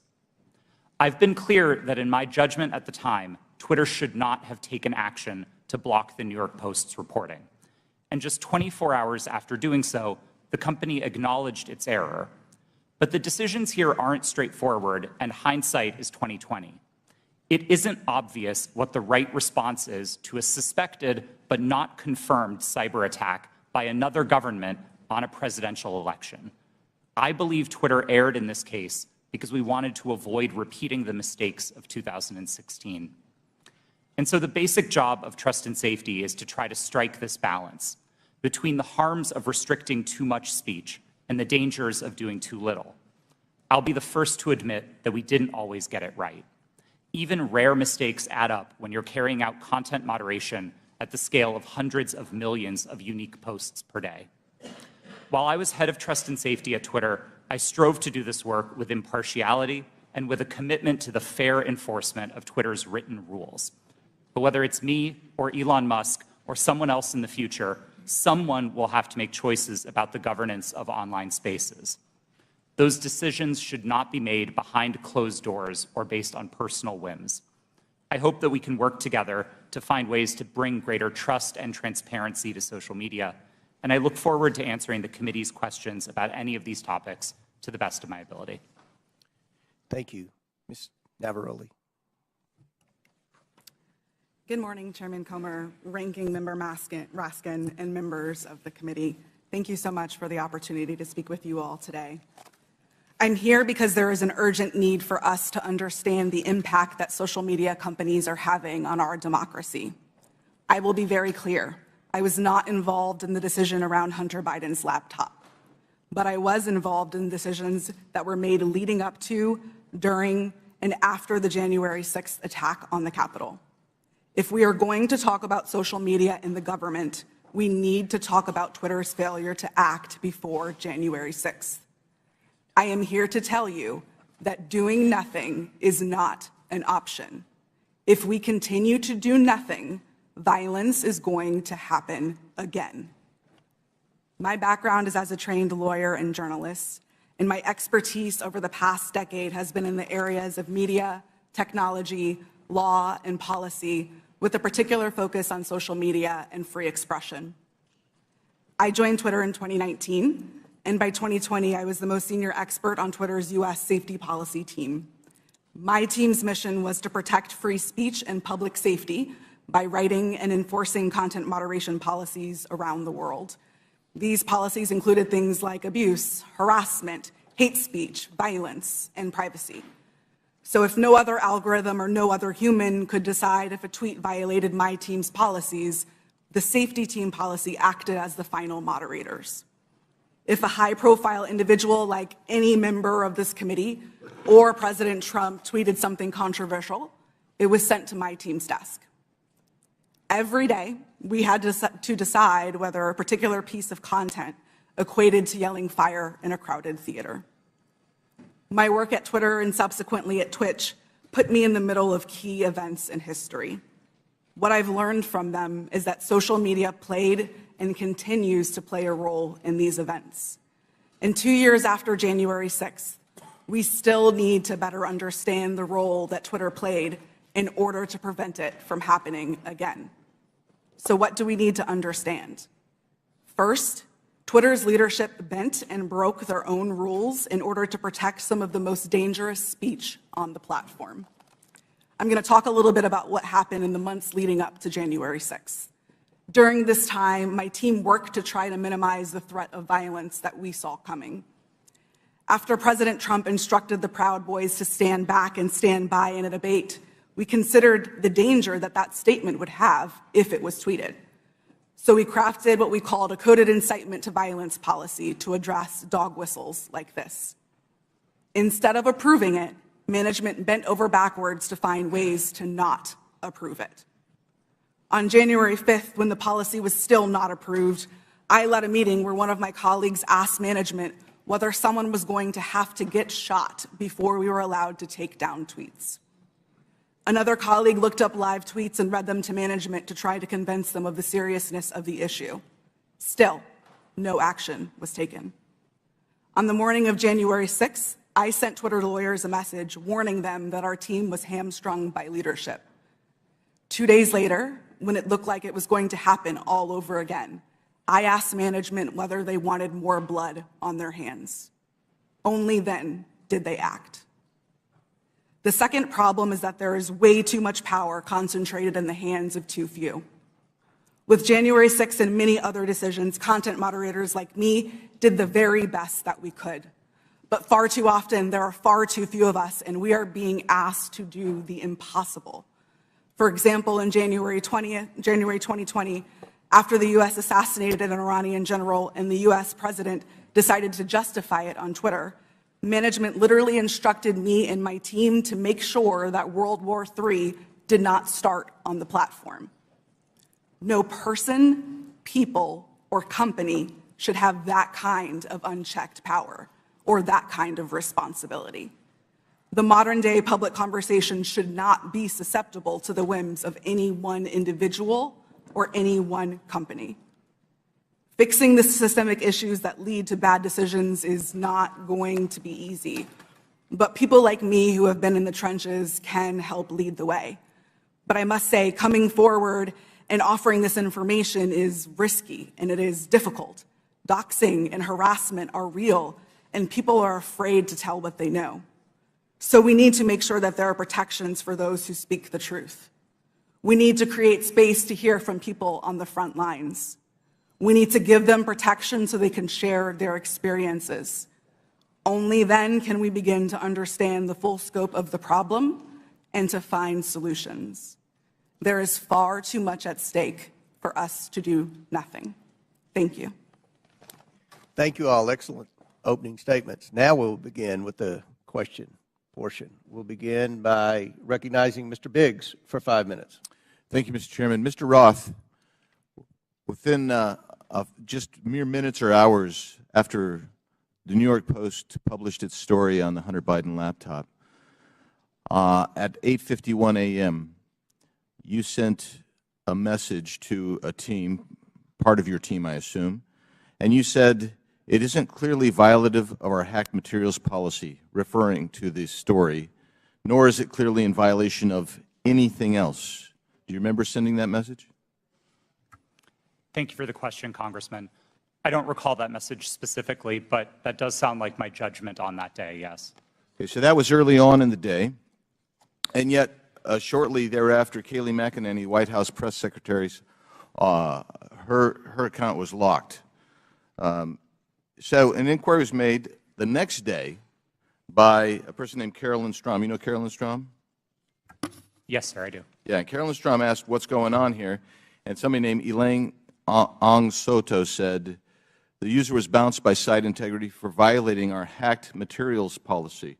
Do you remember that incident? Yes, sir, I do. And somebody named Trenton Kennedy said, "I'm struggling to understand the policy basis for marking this as unsafe. And I think the best explainability argument," now that may be a technical term for you, but for me it looks like we're trying to create a narrative here to cover our butt. The best explainability argument for this externally will be that we're waiting to understand if this story is the result of hacked materials. Do you remember Mr. Kennedy's communication? Yes, I do. Yeah. And so then we get into a whole series of things written by Mr. Baker going back and forth. And he says on that same day, now at 9:26, which is about a half an hour after your statement that you don't think that anything's been violated here, He says, I've seen some reliable cybersecurity folks question the authenticity of the emails in another way. And then you seem to later, but by the way, that's almost inconceivable. I mean, it just seems inconceivable that would have happened so quickly that he would have that. And then you sent out something right after that said, the key factor in forming our approach is consensus from experts monitoring election security and disinformation that this looks a lot like a hack and leak that learned from the 2016 WikiLeaks approach. I'm wondering if you can name for me today any of the experts that seem to have a consensus at 10:12 a.m. on the morning of October 14th that you put out saying that we're going to rely on some group of experts. Who were they? Thank you for the question. Twitter did not give me access to any of my documents or emails to prepare for this hearing, and so unfortunately I can't give you a direct answer. Were there, Mr. Roth, were there experts? Were there people that you consulted that were cybersecurity experts between 9 a.m. and 10:15 a.m. on that day? My recollection is that we were following discussions about this incident as they unfolded on Twitter. So cybersecurity experts were tweeting about this incident and sharing their perspectives, and that informed some of Twitter's judgment here. But I want to emphasize, as I said in my statement, I didn't think that the evidence or those perspectives warranted removal, and I advocated against taking that action. I understand. Let's look at one other document. Our teams made the determination that the materials fall under our hacked materials policy. It's my understanding from reports and internal sources that normally a hacked material policy would require a government official or law enforcement determination that there had actually been a hacked account before that hacked policy were to be in place or imposed. Is that accurate? No, sir, it's not. So the policy did not require that there be any kind of official finding by a government source? No, there were a number of different types of evidence that we considered under the policy. Certainly government attribution would be a powerful one, but we also looked. So you weren't looking, that wasn't determinative is what we're saying? In that instance, we did not have any specific information from any government source, no. I'm going to read something that applies to this and several other things from the Twitter stack that you guys had. This might be an unpopular opinion, but one-off ad hoc decisions like this that don't appear rooted in policy are, in my humble opinion, a slippery slope and reflect an alternatively equally dictatorial problem. Quite frankly, that's what the essence of all four of your testimony, I realize you're trying to fight against it, but you exercised an amazing amount of clout and power over the entire American electorate by even holding them hostage for 24 hours, reversing your policy, and then they're like, well, we want to go back to the originals.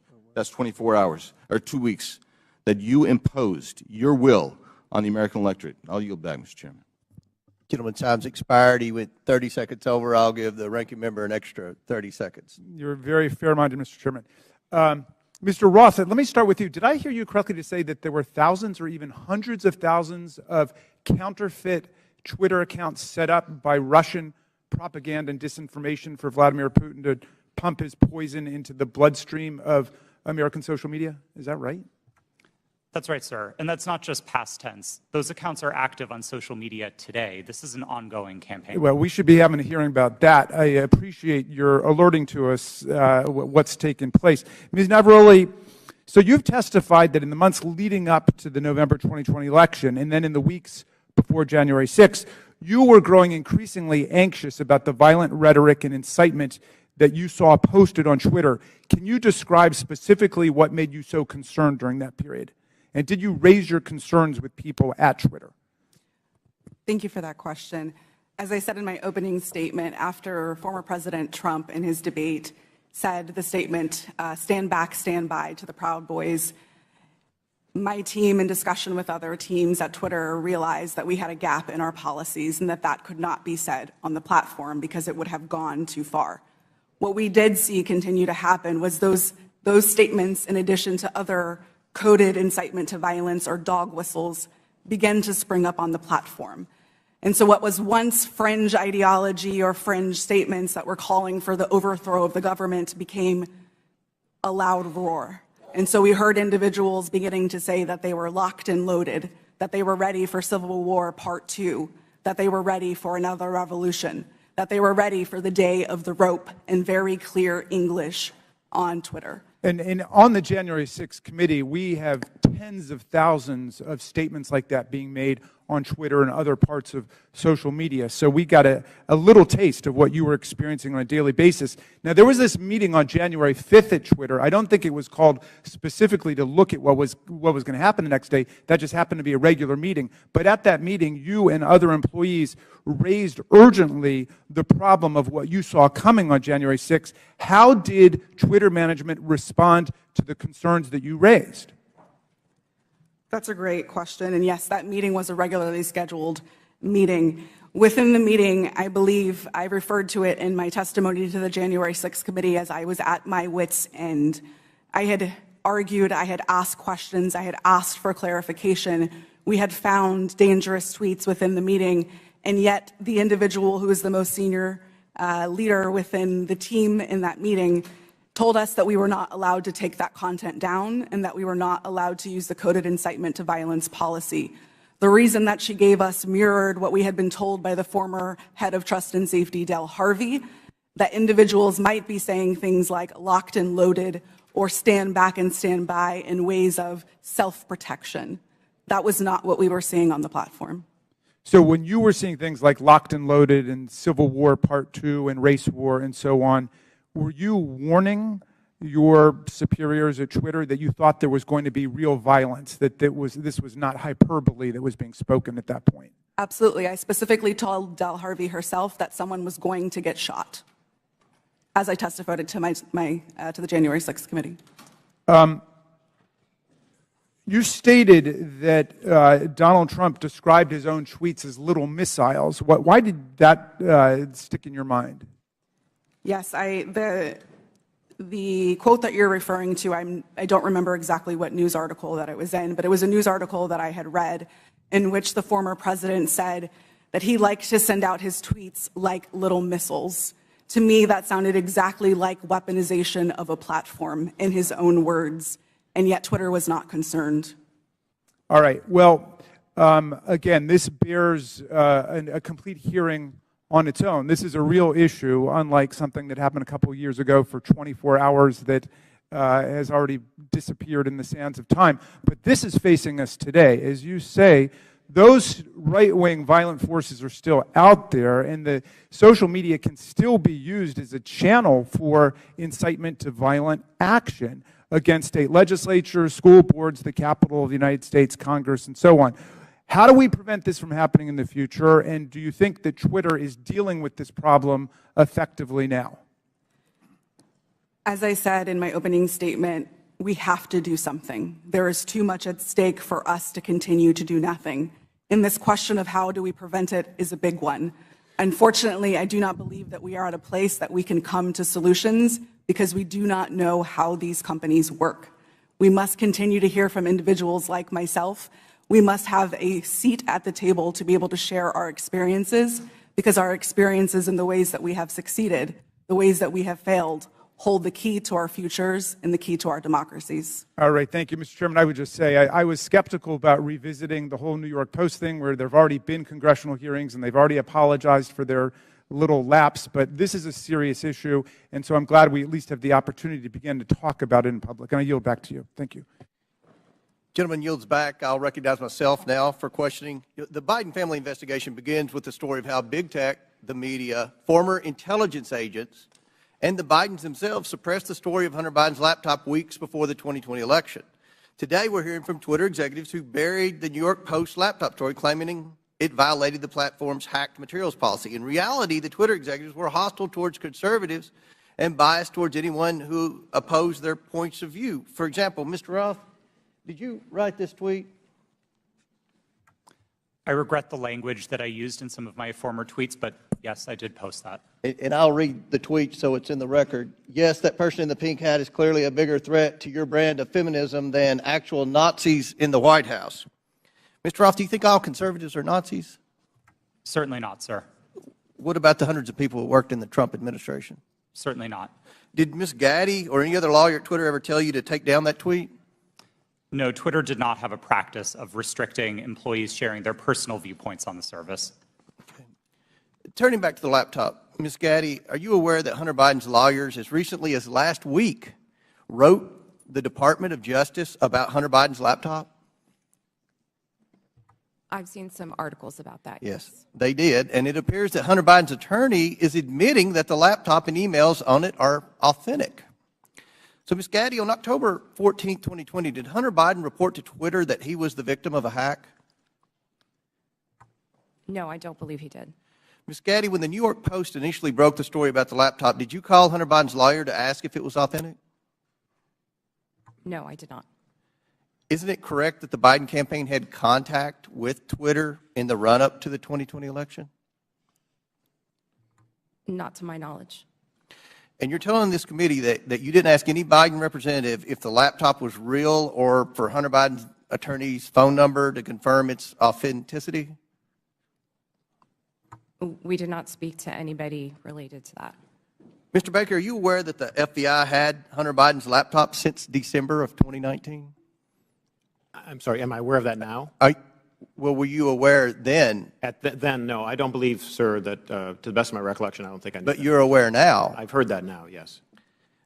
Mr. Baker, did you call any of your contacts at the FBI to ask whether or not they knew if the material had been hacked?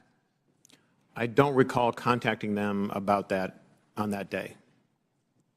Mr. Roth, Ms. Gaddy, and Mr. Baker, it appears to me that you failed at your jobs. You were entrusted with the highest level of power at Twitter, but when you were faced with the New York Post story, instead of allowing people to judge the information for themselves, you rushed to find a reason why the American people shouldn't see it.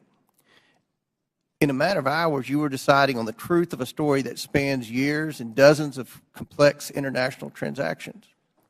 You did this because you were terrified of Joe Biden not winning the election in 2020. That's what it appeared. I can assure you this committee will succeed in holding the Bidens accountable. So much of the evidence of wrongdoing from this family is located in that hard drive that you all led the American people to believe was Russian disinformation, when in fact it was not. Now, I agree with Mr. Baker's opening statement. The concern for me is the level of involvement the FBI had with not just Twitter, but all of our social media platform companies. And I think it kind of goes in the opposite direction of where my friend, the ranking member, was trying to take this in his opening statement. This is something this committee should be concerned about. The government doesn't have any role in suppressing speech. And that's something the media should be very concerned about. What if there's a conservative president that somehow cleans out our FBI and they put in conservatives to suppress liberal speech? That's something that should never happen. So I look forward to more questions, and at this time I yield to the gentleman from I think Ohio. the chair for yielding. Mr. Baker, you said you didn't talk with the FBI that day. Did you talk to the FBI about the Hunter Biden laptop story prior to then or after that day? I'm trying to make sure I can answer this question consistent with the restrictions that I talked about in my opening Simple statement. question. Did you talk to the FBI about the Hunter Biden story? I do. To the best of my recollection, I did not talk to the FBI about the Hunter Biden story before that day. Did you talk to him after it? You said your recall. response is real specific to the chairman. You said, I did not talk to the FBI about the Hunter Biden laptop story that day. I assume that day is October 14th. I want to know if you talked to him on the 13th or before, or if you talked to him on the 15th and after. I don't recall speaking to the FBI. Sitting here today, I don't recall speaking to the FBI at all about the Hunter Biden matter. Well, then why'd you answer it the way you did? I beg your pardon? I yield back there. Chair recognizes Ms. Norton for 5 minutes. Thank you, Mr. Chairman. Like Benghazi before, Republicans are on a taxpayer-funded expedition to attack their political rivals, and they're feeding the flames of conspiracy in the process.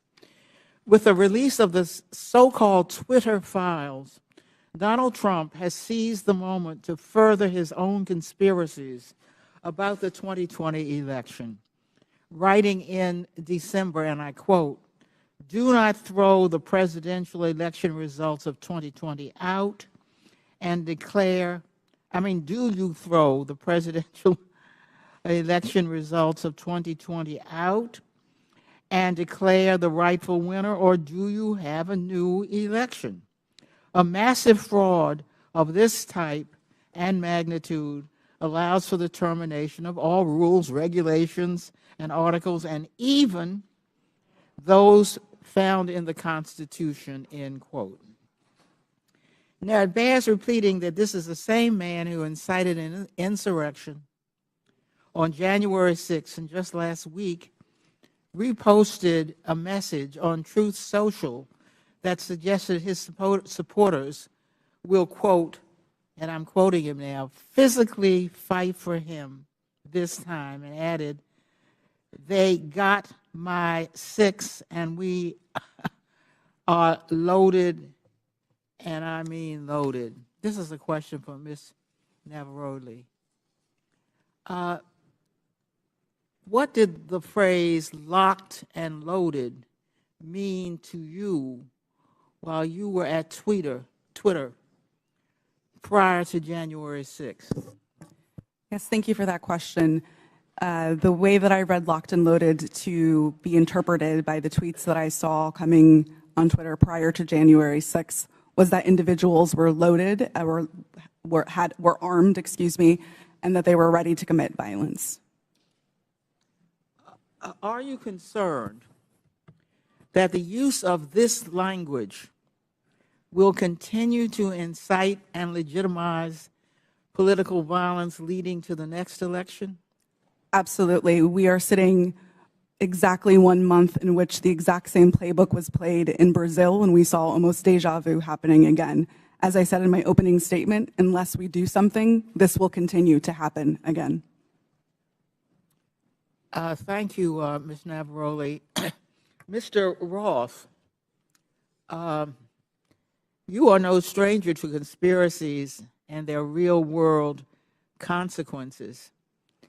If you don't mind, can you please describe for the committee how the release of the so-called Twitter files has affected your personal safety? Thank you for the question, Congresswoman. The Twitter files, I would note first and foremost, didn't just affect me, but affected much more junior employees at Twitter. Employees as far away as Manila in the Philippines were doxxed, had their families threatened, and experienced harm equal to or greater than what I've experienced. But concurrent with the Twitter files, Elon Musk also made the decision to share a defamatory allegation that I support or condone pedophilia. And this lie led directly to a wave of homophobic and anti-Semitic threats and harassment against me, of which Twitter has removed vanishingly little. And following the Daily Mail's decision to publish where I live, ultimately I had to leave my home and sell it. Those are the consequences for this type of online harassment and speech. Well, I must say, those are very real consequences. By legitimizing unsubstantiated conspiracy theories about the deep state, big tech, and government censorship for political gain, committee Republicans are holding a match to a powder keg. We all saw the consequences of this kind of rhetoric on January 6th, and we continue to see it play out as political violence and hate crimes grip communities around the country. And I yield back, Mr. Chairman. Lady yields back. Chair recognizes Ms. Mace for 5 minutes. Thank you, Mr. Chairman. The Twitter files were not just about Hunter Biden's laptop. Twitter files make it apparent Twitter worked overtime to suppress accurate COVID information. Dr. Jay Bhattacharya is a professor of medicine at Stanford who once tweeted an article he wrote about natural immunity. Thanks to Elon Musk's release of the Twitter files, we learned some of his tweets were tagged with the label of Trends Blacklist. Apparently, the views of a Stanford doctor are disinformation to you people. I, along with many Americans, have long-term effects from COVID. Not only was I a long hauler, but I have effects from the vaccine. It wasn't the first shot, but it was the second shot that I now developed asthma that has never gone away since I had the second shot. I have tremors in my left hand, and I have the occasional heart pain that no doctor can explain, and I've had a battery of tests. I find it extremely alarming Twitter's unfettered censorship spread into medical fields and affected millions of Americans by suppressing expert opinions from doctors and censoring those who disagree with the CDC. I have great regrets about getting the shot because of the health issues that I now have that I don't think are ever going to go away. And I know that I'm not the only American who has those kinds of concerns. Another example of what Twitter has done to censor folks is from Dr. Martin Koldorf, a Harvard-educated epidemiologist, who once tweeted, "COVID vaccines are important for high-risk people and their caretakers. Those with prior natural infection do not need it, nor children." The Twitter files reveal this tweet was deemed false information because it ran contrary to the CDC. So my first question this morning of Ms. Gaddy, may I ask of you, where did you go to medical school? I did not go to medical school. I'm sorry? I did not go to medical school. That's what I thought. Why do you think you or anyone else at Twitter had the medical expertise to censor a doctor's expert opinion? Our policies regarding COVID were designed to protect individuals. We were seeing... You guys censored Harvard-educated doctors, Stanford-educated doctors, doctors that are educated in the best places in the world, and you silenced those voices. My next question is, did the U.S. government, I have another chart I want to show you, Ms. Gaddy. I have another tweet by someone with a following of a full 18,000 followers. This person put a chart from the CDC on Twitter. It's the CDC's own data, so it's accurate by your standards, and you all labeled this as misleading. You're not a doctor, right, Ms. Gaddy? No, I'm not. Okay. What makes you think you or anyone else at Twitter have the medical expertise to censor actual, accurate CDC data? I'm not familiar with these particular situations. Yeah, I'm sure you're not. But this is what Twitter did. They labeled this as inaccurate. It is the government's own data. It's ridiculous that we're even having to have this conversation today. It's not just about the laptop. This is about medical advice that expert doctors were trying to give Americans because social media companies like Twitter were silencing their voices. I have another question, my last one for you, Ms. Gaddy. Did the U.S. government ever contact you or anyone at Twitter to pressure Twitter to moderate or censor certain tweets? Yes or no?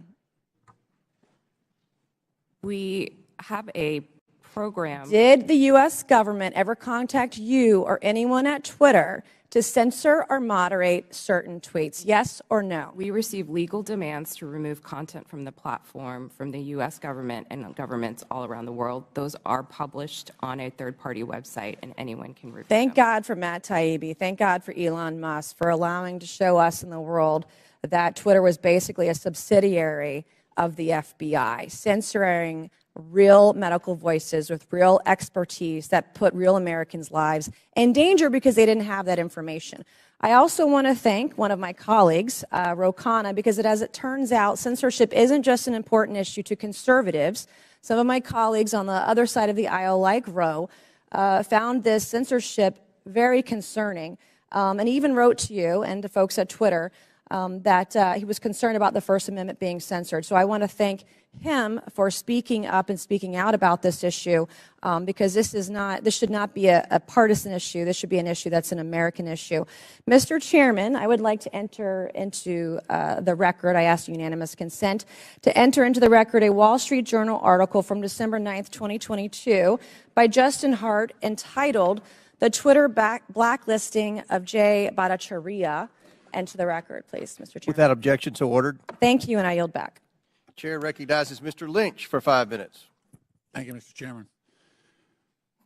I just want to go over the chronology here, Mr. Roth. Back in 2016, Russia and Vladimir Putin engaged in what bipartisan Senate Intelligence Committee investigators called a, and I quote, aggressive, multifaceted effort to influence the outcome of that year's presidential election. The campaign included hacking of the systems of a major political party and leaking illegally obtained information, scanning U.S. election systems for vulnerabilities, and exploiting the weaknesses of social media platforms to spread disinformation to the American people.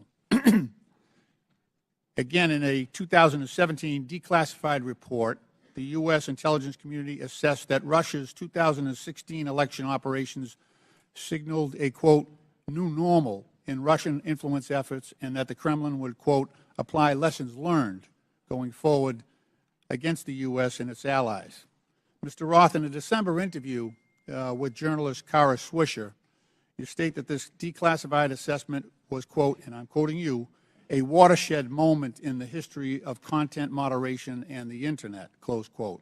You also stated in that interview that Twitter discussed potential threats to the integrity of the 2020 elections, and it was, quote, and I'm quoting you again, obvious to think about the most influential thing that impacted the 2016 election, which was the hack and leak campaign organized by the Russian government, and that, quote, we would have been stupid not to think about that risk. Mr. Roth, why would Twitter have been stupid to ignore that risk?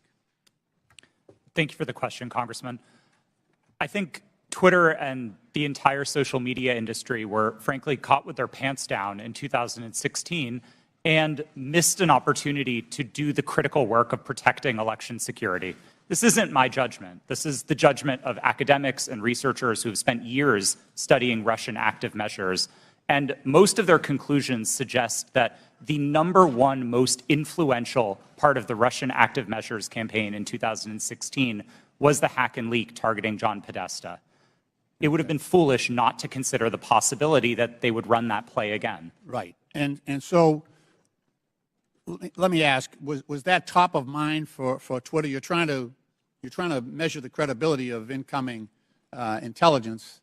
Was that top of mind in regard to your decision, the company's decision to temporarily limit the distribution of the October 14th New York Post story that was delivered by Mayor Giuliani? Yes, that was one of the animating concerns for us.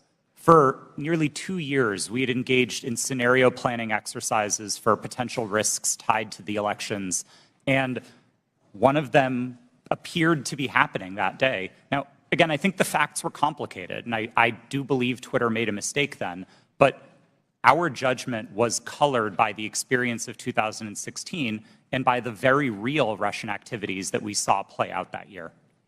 Mr. Roth, in a December 2020 sworn declaration to the FEC, you said that starting in 2018, you had, quote, regular meetings with the Office of the Director of National Intelligence, the Department of Homeland Security, the FBI, and industry peers regarding election security. Is that correct? Yes, sir, it is.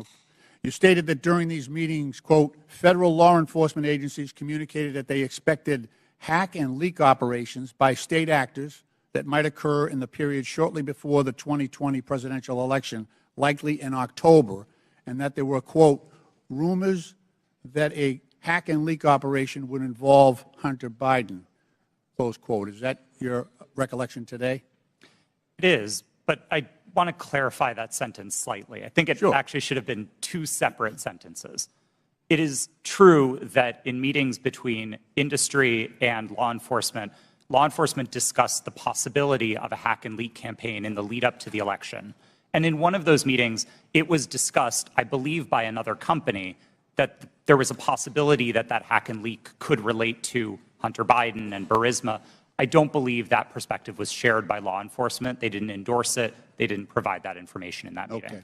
Just to fast forward here, and in fact, in March 2021, 4 months after the election, the U.S. intelligence community assessed that Russian President Putin authorized a range of government organizations conducted influence operations aimed at denigrated President Biden's candidacy and the Democratic Party, supporting former President Trump in undermining public confidence in the electoral process and exacerbating socio-political divisions in the U.S. that obviously reared their head on January 6th. Mr. Chairman, my time has expired, and I yield back. Gentleman yields back. Chair recognizes Mr. Jordan for 5 minutes. Thank you, Mr. Chairman. Mr. Roth, did the government tell you that the Biden laptop story was fake? No, sir, they did not. Did they tell you it was hacked? No, sir, they did not. On October 14, 2020, Twitter blocks the New York Post story on the Hunter Biden, the New York Post story on Hunter Biden, and suspends their account. The night before, FBI Special Agent Elvis Chan sends you an email. The email says this: heads up, I will be sending a teleporter link for you to download 10 documents. It's not spam. Please confirm receipt when you get it. 2 minutes later, 6:24 p.m., you respond back, received and downloaded, thanks. What were those 10 documents? Twitter didn't give me access to my laptop, but Special Agent Chan has said publicly, and the FBI has confirmed that those documents did not relate to Hunter Biden, and that's my recollection of them. What did they relate to? My interactions with Agent Chan and with the FBI almost entirely focused on what the FBI called malign foreign interference, things like Russian troll farms and Iranian involvement in the elections, not on any type of domestic Any of the activity. information on there classified? No, sir, I do not hold a security clearance, and so I would not have received any classified information. Who does hold a security clearance? I'll just go to the second email here. I'm just curious about this. What I propose is that 30 days out from the election, this is another email to you from Mr. Chan. 30 days, we get temporary clearances. You pick who they are. Who were the people at Twitter who had a security clearance? To be honest, sir, I'm not sure, and we never ultimately followed through on this plan to get temporary clearances. Did anyone at Twitter have a security clearance? It's my understanding that at least some current or former employees did hold clearances, but I wasn't certain about Ms. that. Gaddy, do you know if anyone took up Mr. Chan's offer to hand out security clearances 30 days before the 2020 election? Not that I'm aware. So we don't know how many people had security clearances. Twitter, do we know? Mr. Baker, Mr. Gaddy, Ms. Gaddy, anyone know how many people at Twitter had a security clearance in the 30 days prior to the election? I don't know the answer to that question, Ms. sir. Gaddy? I do not know.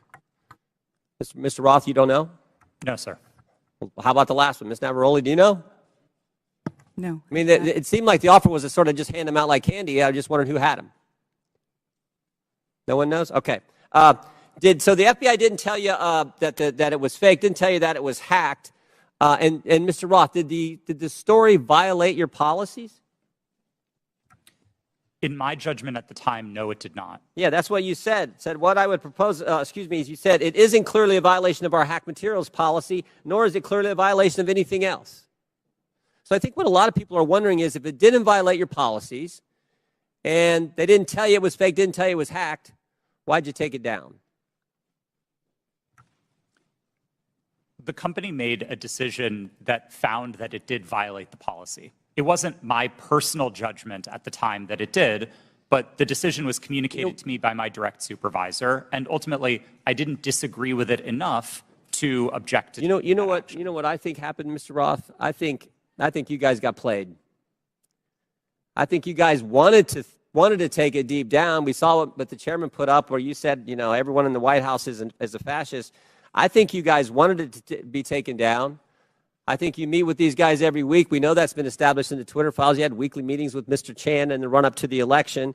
They send you all kinds of emails. They send you documents on the super secret James Bond teleporter. You get information on that. I think you guys wanted to take it down. I think you guys got played by the FBI. And that's the scary part. Because we had 50, this to me is the real takeaway. 51 former intelligence officials 5 days after you guys take down the Hunter Biden story and block the New York Post account. 5 days later, 51 former intel officials send a letter and they say, the Hunter Biden story has all the classic earmarks of a Russian information operation. The information operation was run on you guys. And then by extension, run on the American people. And that's the concern. And to Mr. Raskin's point that you guys aren't bound by the First Amendment because you're a private company, okay, maybe so. But your terms of service don't have to comply with the First Amendment. Would that be right, Mr. Roth? They don't have to. You've said that as much in your testimony. My understanding of the First Amendment is that it protects people and businesses from government, not Understand informs how the... in your terms of service. So here's what I want to know. Here's what I want to know. Is this a violation of the First Amendment when the government Mr. Chan again sending you an email saying, we think these accounts need to be looked at because they violate your terms of service. That's a different standard. So you got the government saying your terms of service, which don't have to comply with the First Amendment, but the government saying we don't think these accounts comply with your terms of service, please take them down. You see a problem there, Mr. Roth? Mr. Chairman, I'm seeing a flashing red light. I'm happy to answer the question. Do I think that that's a valuable use of the FBI's time? No, but I don't see in a request for review a problem under the First Amendment, no. I sure do. I thank the gentleman. I yield back. Chair recognizes Mr. Conley for 5 minutes. Thank you, Mr. Chairman. Very good. My, what happens when you hold a hearing and you can't prove your point? We heard from the chairman in his opening statement that it's wrong for government to call Twitter and say, take down a tweet. Did I hear that correct, Mr. Roth? That was my understanding, yes. Yeah.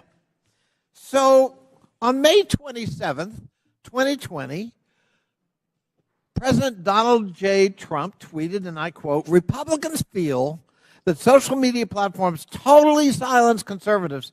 By the way, something that would come as news to you, apparently, Mr. Roth, because you're still the subject of conservative harassment. We will strongly regulate, he went on to say, or close them down before we ever allow this to happen, unquote. Ms. Navaroli, doesn't that sound eerily like a government official telling Twitter that there's a threat, we'll shut you down if we don't like the content? I am not familiar with the tweet that you have referenced. Well, but if I just told you that quote without telling you who said it, might it have some ominous overtones from your point of view if you're still at Twitter? We'll shut you down. We'll regulate you. We will never allow this to happen. Those are pretty strong words. They are. Yeah. Okay. On September 8th, 2019, at 11:11 p.m., Donald Trump heckled two celebrities on Twitter, John Legend and his wife, Chrissy Teigen, and referred to them as the musician John Legend and his filthy-mouthed wife, unquote. Ms. Teigen responded to that email at 12:17 a.m., and according to notes from a conversation with you, Ms. Navaroli's counsel, your counsel, the White House almost immediately thereafter contacted Twitter to demand the tweet be taken down. Is that accurate? Thank you for the question. In my role, I was not responsible for receiving any sort of request from the government. However, what I was privy to was my supervisors letting us know that we had received something along those lines or something of a request. And in that particular instance, I do remember hearing that we had received a request from the White House to make sure that we evaluated this tweet and that they wanted it to come down because it was a derogatory statement directed towards the president. They wanted it to come down. They made that request. To my recollection, yes. I thought that was an inappropriate action by a government official, let alone the White House. But it wasn't Joe Biden about his son's laptop. It was Donald Trump because he didn't like what Chrissy Teigen had to say about him. Is that correct? Yes, that is correct. My. You ever think it's appropriate for the President of the United States to direct or otherwise influence a social media company to take down its content? I think it's a very slippery slope. Mr. Roth, Ms. Gaddy, Mr. Baker, any evidence that Joe Biden's ever done that? Certainly none that I'm aware of, no. I don't recall anything like that. I'm sorry, that President Biden did what, sir? Has Joe Biden ever called Twitter, to your knowledge, or his White House at his behest to take down content or urge you to take down content? I don't know the answer to that question, sir. Well, I'm going to have to conclude at least from 3 of the 4, you don't know. There's no evidence he's ever done that, but there's plenty of evidence Donald J. Trump tried to do that. And if we're going to have a hearing about the misuse of social media and the intrusion of government in the content on social media, we've got an environment-rich target, but it's not Joe Biden. it's Donald J. Trump. And of course, we don't want to talk about that. We don't want to talk about Russian bots and Russian fabrications using fake accounts on Twitter to a political purpose, and it's not to help elect Democrats. And we don't want to talk about 4 years of Donald Trump manipulating the truth and trying to manipulate social media and threaten it, or directly to try to shape it by taking down content because it was critical of him personally. And that's what we ought to be talking about as we move forward, not the subject of today's hearing. I yield back. Gentleman yields back. Chair recognizes Mr. Donalds for 5 minutes. Thank you, Mr. Chairman. Real quick, Mr. Roth, you've stated already that what happened with the New York Post story was similar to the hack and leak scenarios from 2016. You also said that you actually were opposed to deleting the New York Post story. Who advocated for the removal of the New York Post story? The company's decision to treat it as a violation. Mr. Roth, who at the company actually went over your recommendation? Because you're pretty high up. Who overrode you? The decision was communicated to me by my direct supervisor. Who was that person? Her name was Del Harvey. She was Okay. the vice president of trust and safety at the time. All right, thank you so much. Ms. Gaddy, real quick, you said to the chairman earlier, and I want to paraphrase what I heard earlier, is that Twitter had no contact with anybody from the Biden team. Is that correct to your knowledge? Not to my knowledge. Put that up for me. Okay, over my right shoulder, we have an email. Reference, this is Saturday, October 24th, 5:39 p.m., referencing 5 different tweets. This is with a Twitter email chain. Under the line, it's more to review from the Biden team. Does anybody have a comment on how much interaction was happening with the Biden team at Twitter with respect to tweets that they wanted Twitter to review? Ms. Gaddy, Mr. Roth? I'm not familiar with this email. So you're not familiar with this email, Mr. Roth? Are you familiar with this email? Only from what's been reported in the Twitter files. Did you ever have contact with anybody from the Biden team? No, sir, I did not. We explicitly separated the teams that would interact with campaigns from teams like mine that were responsible for content moderation. How big was the organization in Twitter that was actually working with campaigns? I couldn't say for sure. Did you ever have any contact with the DNC? Directly? No, I did not. Did anybody at Twitter have any contact with anybody at the DNC? I think it's likely that somebody at Twitter did, yes. In these emails, it's listed these are tweets that had to be flagged from the Biden team. That's what's in the files. You have no idea how many people actually engaged with the Twitter team or how frequently that engagement happened. No, and again, that was by design. We kept those functions separate from content moderation so that we could impartially assess reports like this. Do you know how many tweets were actually flagged and taken down at the behest of the Biden team? I wouldn't agree with the characterization of it as being at the behest of them. These tweets were reported, and Twitter independently evaluated them under its rules. But the email is very clear. More to review from Biden team. The response 3 hours later at the bottom, hold this up real quick so we can see. The request at the bottom, it says, handled these. What does handled these mean? My understanding is that these tweets contained non-consensual nude photos of Hunter Biden, and they were removed by the company under. Hold on, real quick, Mr. Roth. How could you know so much about the content of these tweets? I mean, as far as I'm concerned, these are just web addresses. I don't know what's in these tweets. You have these things committed to memory that you know the content, but you don't know who you talk to at the Biden team? Sir, I didn't meet with the Biden team, but there was extensive public reporting about these tweets specifically that uncovered what they were. You know the contents of the tweets. It was obviously at Twitter, but you have no idea how often people who worked in your organization had with the Biden team during the end of the 2020 presidential elections. I would emphasize that the people who interfaced with the campaigns were not part of my team or organization. I would know what the interactions were if they were on my team. It was a different part of the organization, not mine. Let me ask you a separate question, and I'll ask it of you too, Mr. Baker. Have you guys been able to quantify the amount of in-kind contributions associated with taking down the New York Post story? Because the New York Post story was down for 2 weeks, give or take. Do you have any understanding of how much that story was limited by Twitter and also by other social media companies? What the impact of an in-kind contribution that would be to the Joe Biden presidential election in 2020? I don't know the answer to that question, sir. Do you think it's big? I don't know the answer. Do you think it's more than a maximum contribution to a campaign? I wouldn't want to speculate. Would you call it 25,000? I don't know the answer to that question. 100,000? Sir, I don't know the answer to the question. $1 million? I don't know the answer to the question.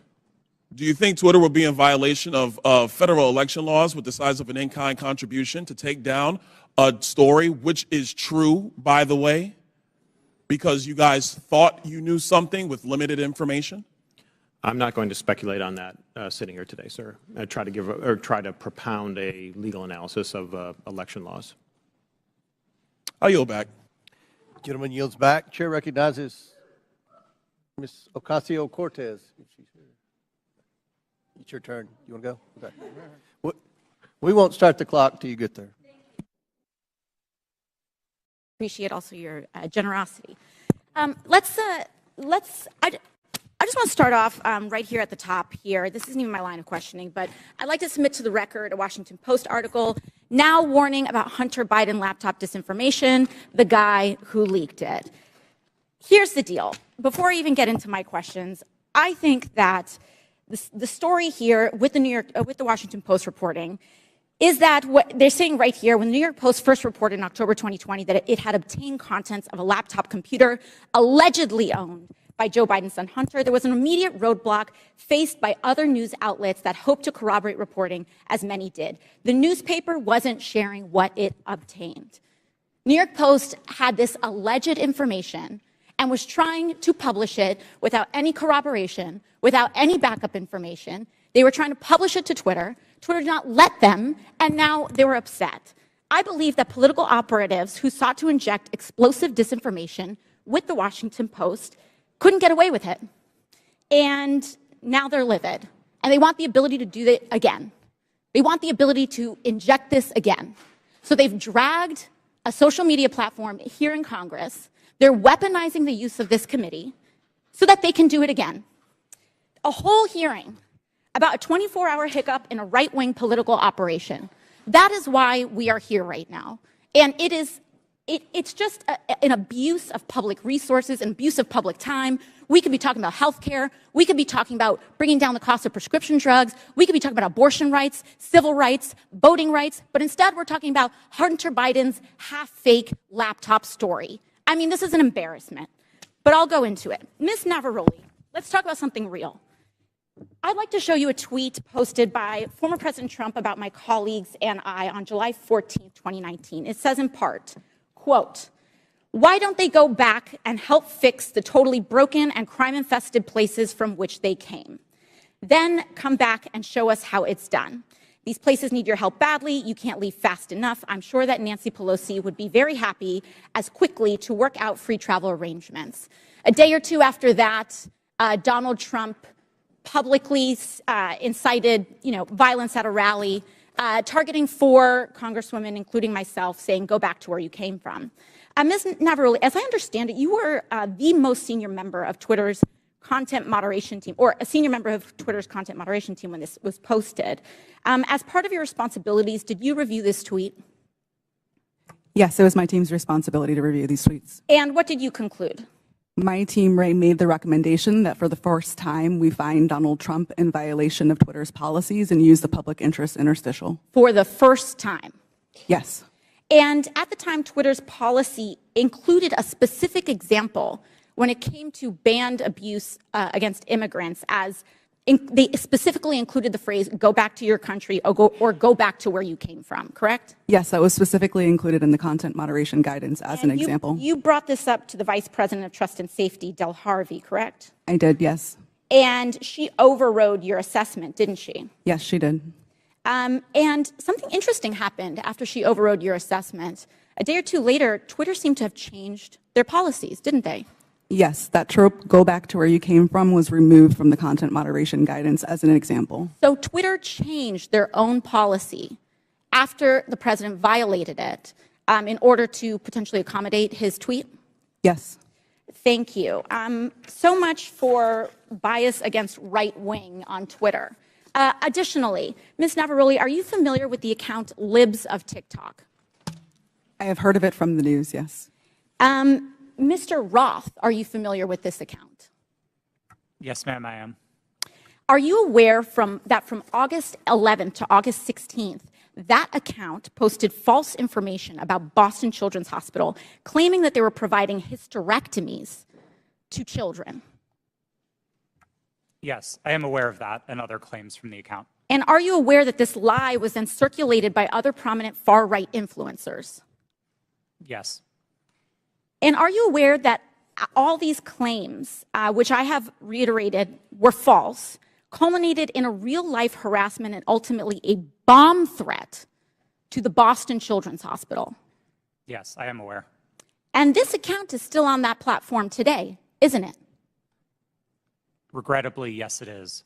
Despite inspiring a bomb threat due to the right-wing incitement of violence against trans Americans in this country, because they cannot let go of this obsession with fixating violence and inciting violence against trans and LGBT people, in addition to immigrants, in addition to women of color.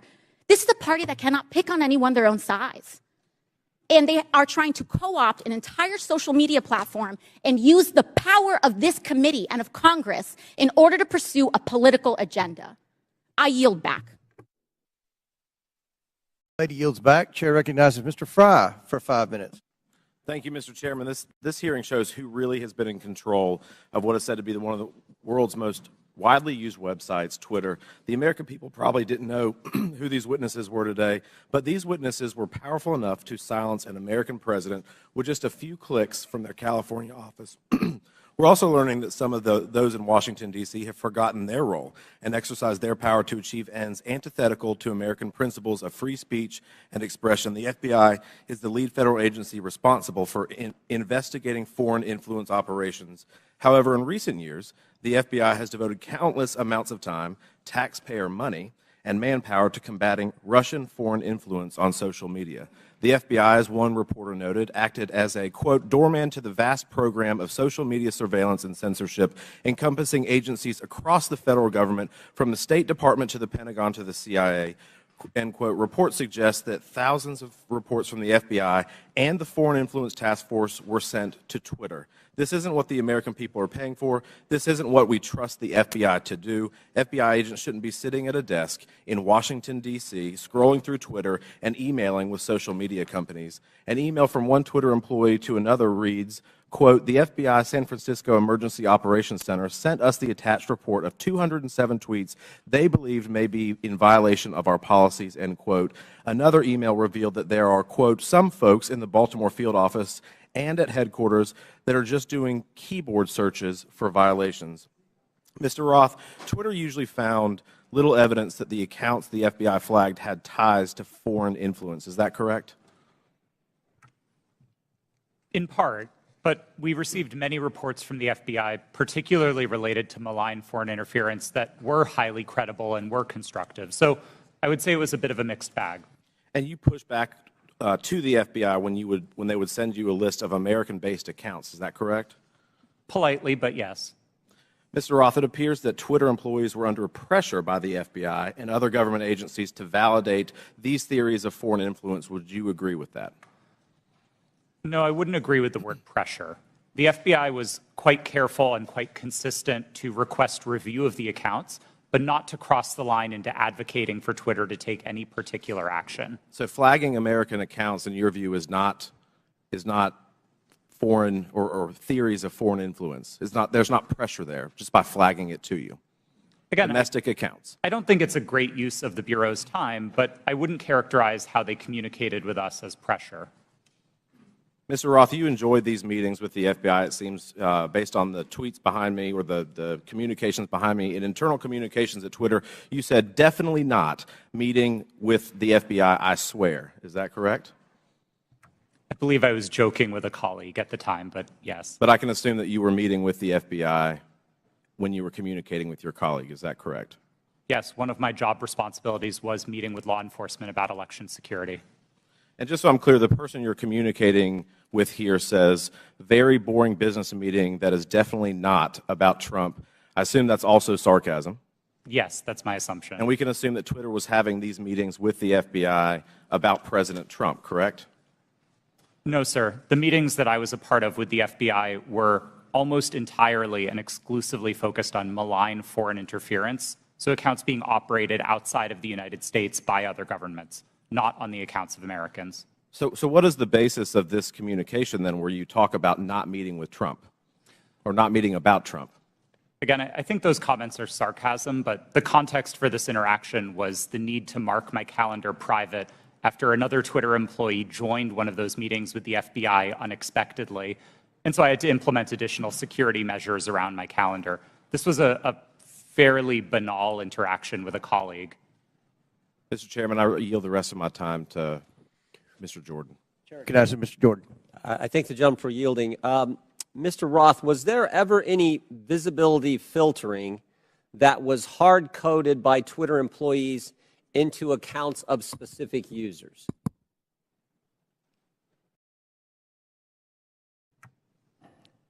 Twitter employees were responsible for building the systems that performed visibility filtering, and then that filtering would have been applied either automatically. I'm asking a very specific question. I'm asking, was the code written in a way that for certain accounts, those accounts, unique in and of themselves, would be visibility filtering, to use your term, so that they wouldn't have as much reach or as much influence? The term hard coding suggests that it was permanent and immutable, and I wouldn't agree with that, no. But it did happen, is what you're saying. There was hard-coded into some of these accounts of specific users by Twitter employees this ability to filter and limit the reach of that particular post, or that particular tweet, I should say. Again, I wouldn't say that they were hard-coded. Thank you. Chair recognizes Ms. Brown for 5 minutes. Thank you, Chairman Comer and Ranking Member Raskin, for holding this hearing today. Social media has been a revolutionary gift of the 21st century.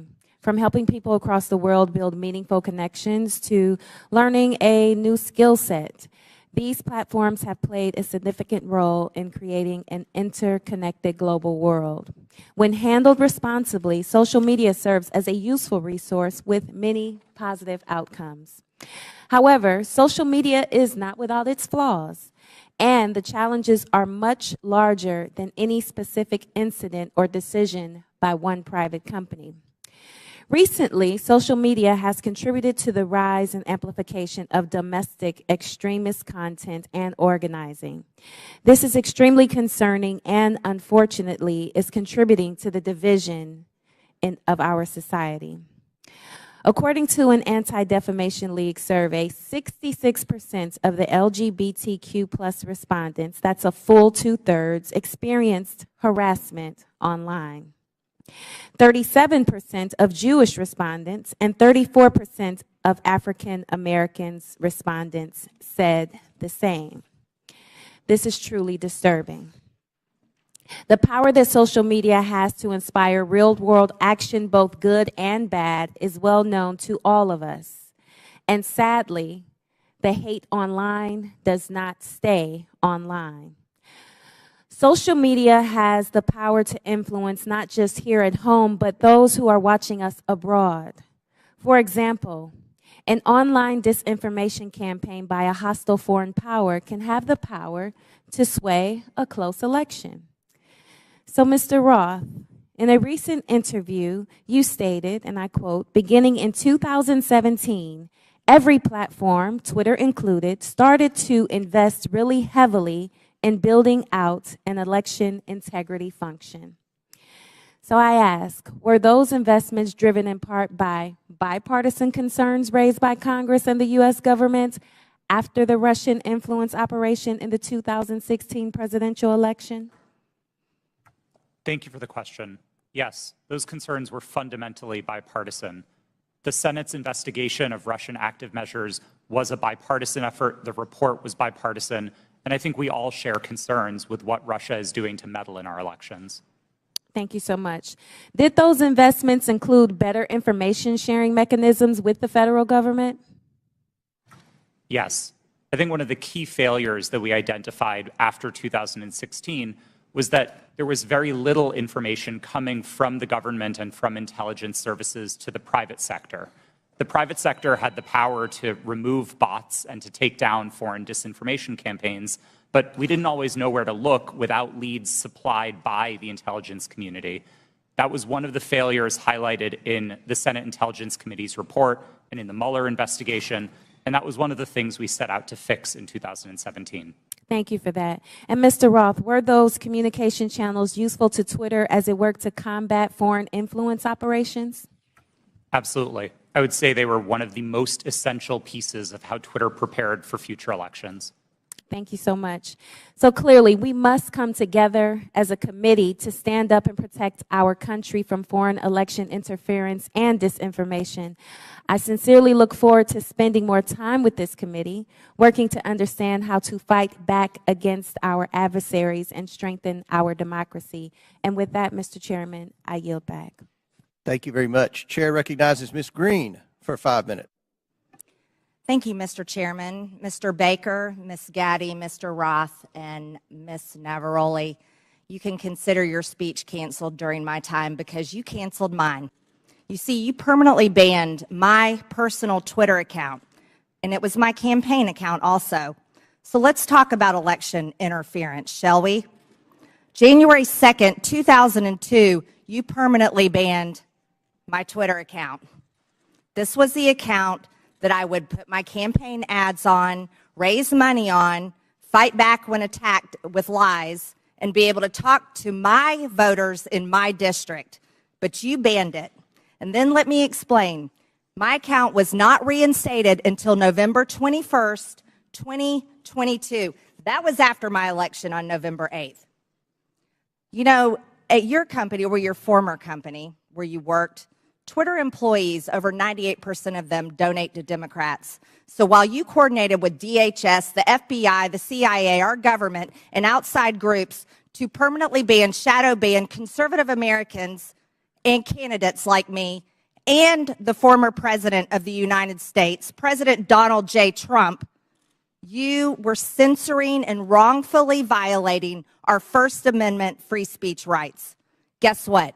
None of you hold security clearances. None of you are elected, and none of you represent 750,000 people like I do. Let's explain. 52 United States Law 10101. No person shall intimidate, threaten, coerce, or attempt to stop any other person for the purpose of interfering with their rights to vote or to vote as he may choose. You didn't shadow ban or permanently ban my Democrat opponent. No, you did that to me. And that was wrong, and it was against the law. You see, not only that, was it me that you violated my First Amendment rights? You violated countless conservative Americans. These were doctors that were trying to tell the truth about COVID, doctors that were having success treating people with ivermectin that you all would not allow to be talked about on your platform. These were parents complaining about their school boards, teaching gender lies in their schools, biological males entering their daughters' bathrooms and sports. These were also people questioning the 2020 election, and guess what? That's Americans' First Amendment right. These were people talking about voting machines. You know what? Democrats did that in 2019, before the 2020 election. On Twitter, people could question elections such as 2016, saying Hillary won, but in 2020, no one could question elections saying Trump won. You abuse the power of a large corporation, big tech, to censor Americans. And you want to know something? Guess what? I'm so glad that you're censored down. I'm so glad you've lost your jobs. Thank God Elon Musk bought Twitter. And you know what? Let's talk about something a little bit further. It's amazing to me, Mr. Roth, as the head and trust of safety at Twitter, your ability, or should I say inability, to remove child porn. Now, here's something that disgusts me about you. In your doctoral dissertation entitled Gay Data, you argued that minors should have access to Grindr. an adult male gay hookup app. Minors? Really? You know, Elon Musk took over Twitter and he banned 44,000 accounts that were promoting child porn. You permanently banned my Twitter account, but you allowed child porn all over Twitter. Twitter had become a platform, you said, connecting queer young adults. You also wrote on Twitter in 2010, can high school students ever meaningfully consent to sex with their teachers? In 2021, while you were the director of trust and safety on Twitter, an underage boy and his mother announced a lawsuit against Twitter because Twitter was benefiting from and refused to remove a lewd video featuring this boy and another minor. That is repulsive. But you violated me. What were my tweets? Okay, let's talk about them. I was talking about the deaths being reported on VAERS. By the way, that's on the CDC website. I was also saying that I didn't think any entity should enforce a non-FDA approved vaccine or mask. Guess what? A lot of people agreed with me, but you called that COVID misinformation. By the way, I'm a member of Congress and you're not. I also said the controversial COVID-19 vaccines should not be forced on our military. You want to know something? Republicans stopped that in the NDAA. Ladies, time has expired. And your time has expired. I yield back. Thank you, Mr. Chairman. Chair recognizes Mr. Gomez. Thank you, Mr. Chairman. Mr. Roth, please explain to us why Ms. Marjorie Taylor Greene, or the representative from Georgia, was removed from Twitter. Thank you for the question, Congressman. My recollection is that her personal account was banned from Twitter after repeated written notices due to repeated violations of the Twitter rules. Can you add a little specificity to the violation of the Twitter rules? Yes. Again, I didn't have access to my Twitter email, documents, anything that would have let me prepare to answer that in more detail, but my recollection is that the Congresswoman repeatedly violated Twitter's policies about sharing misinformation about COVID-19. She received multiple written warnings about that conduct. She received multiple timeouts related to that conduct. And then ultimately, consistent with the written and published policy, those repeated violations resulted in her account being permanently suspended. Mr. Chairman, so in essence, I'd like to take a point of personal privilege. It's still my time. We'll stop. Still my clock. It's still my time. Mr. Chairman. Point of order by Mr. Raskins. Yeah, I don't believe that members of this committee have the right to interrupt someone's testimony because their Point name of was personal privilege. And you were mentioning my name, Mr. Raskin. Yeah, no, I understand, but that's not the rule, Ms. Green. I don't think a member. That is the rule in Congress. Well, then I'd like we can take a point I'd like of the personal parliamentarian privilege. to rule on whether any member of this committee has the right to interrupt a witness's testimony because they mentioned the name of a member of Congress. You mentioned my name, Mr. Raskin. Yeah, I'm not testifying. Chair recognizes Ms. Green. Thank you, Mr. For your Chairman. point of privilege, very briefly. Thank you. For Mr. Roth, who made you in charge of what is true and what's not true? Does she get to reopen her question? No, we'll go back to Mr. Gomez, and Mr. Gomez, please remember the decorum of the committee.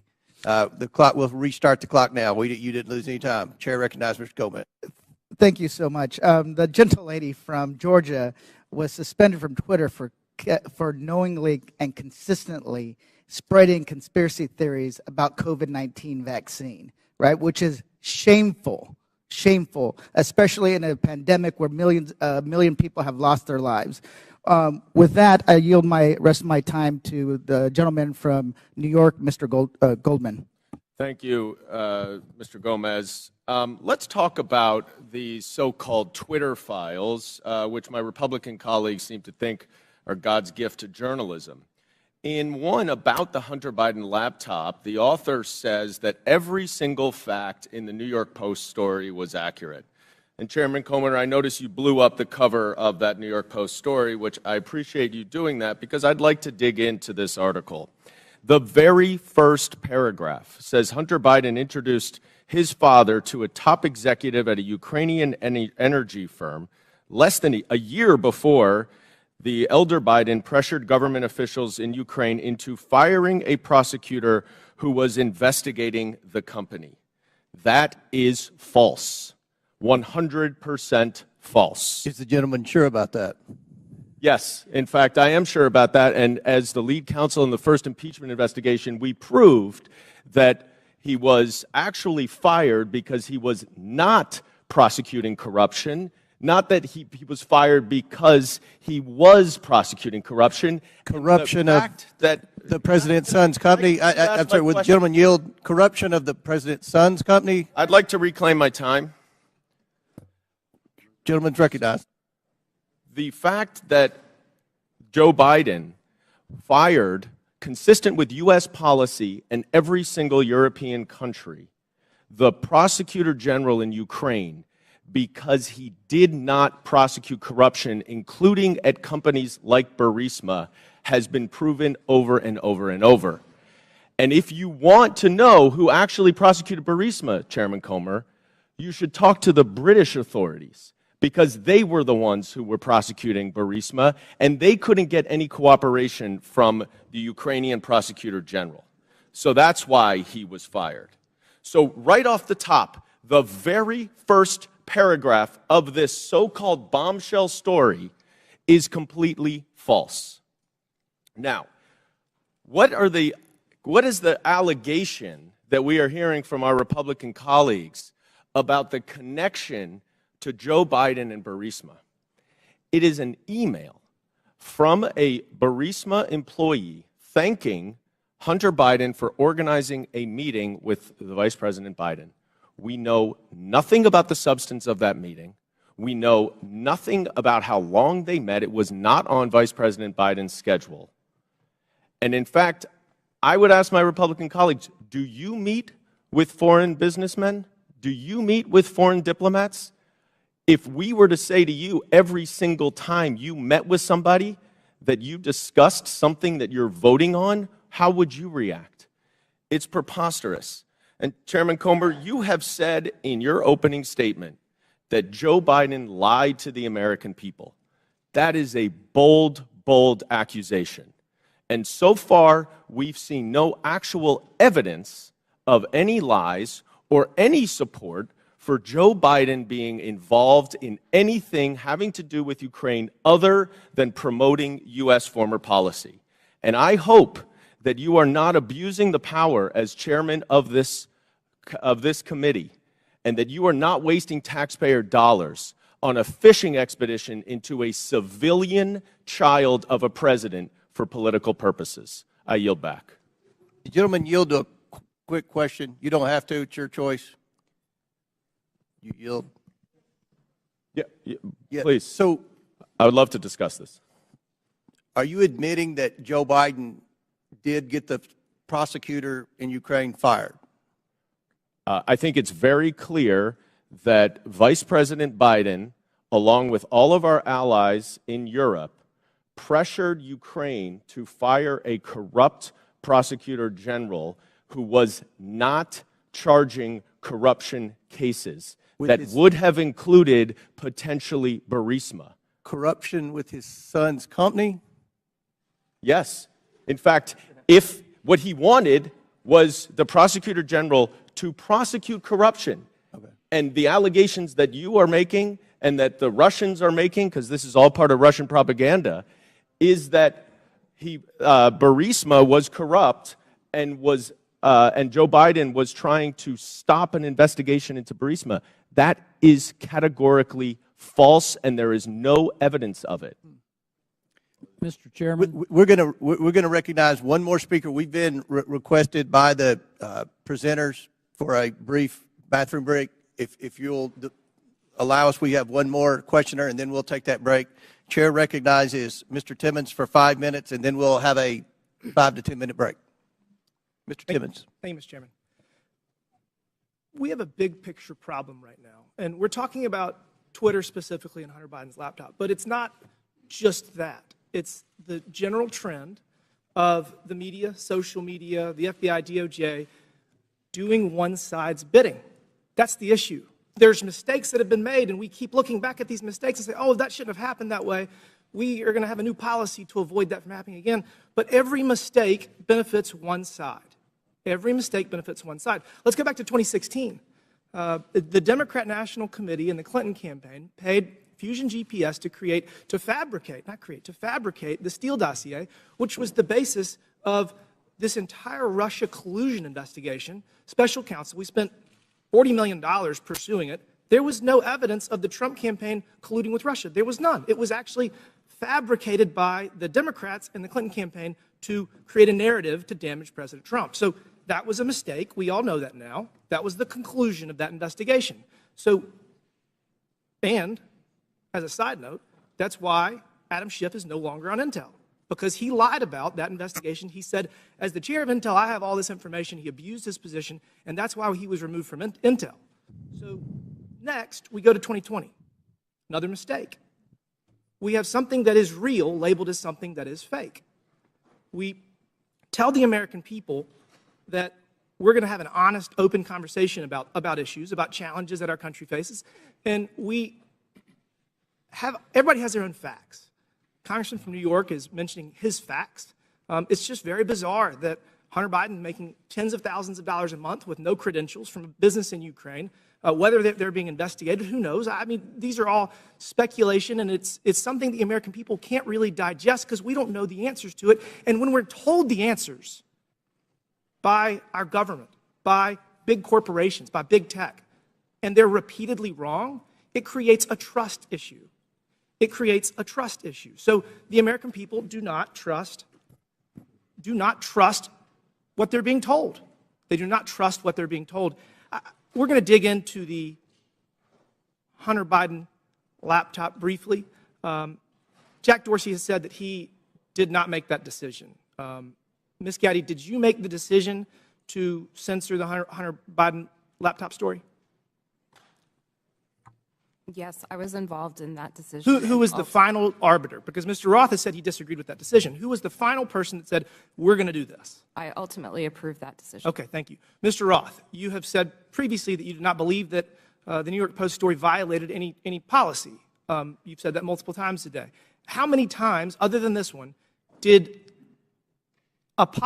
something get banned or flagged that you disagreed with? Is this the only one?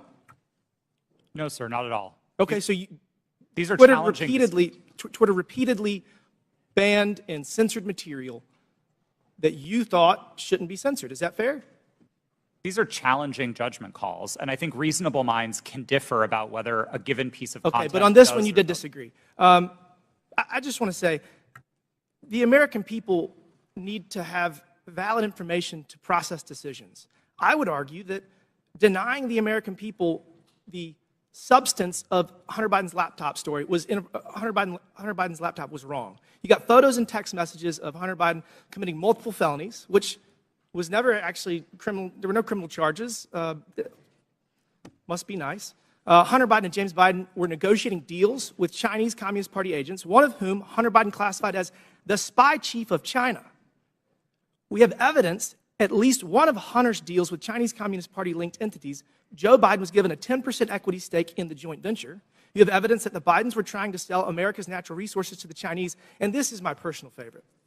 Evidence that the Bidens and a Chinese energy company owned by the Chinese Communist Party had leased office space no further than 3 miles from where we're sitting right now. And the man running for president had his own office in that office space, his own personal office. You think the American people deserve to know that? I do. I think that there's a lot of smoke surrounding the Biden's relationship with the Chinese Communist Party. There's a lot of smoke surrounding the Biden's relationship with Ukraine. And they deserve to have the facts to make a decision for themselves. Y'all got it wrong in 2016 with Russian collusion. You got it wrong with Hunter Biden's laptop in 2020. You got it wrong regarding COVID at every turn. The American people deserve better. Will the gentleman yield for a question? Gentleman yield. Will the gentleman yield for a question? Gentleman yield. Yes. Then Mr. Raskins. Mr. Baker, did you talk to any of the 51 former Intel officials who sent the now famous letter on October 19th, 2020, saying that the the story in the New York Post had all the classic earmarks of a Russian information operation? Have you talked to any of those 51 prior to that letter being sent on the 19th or after?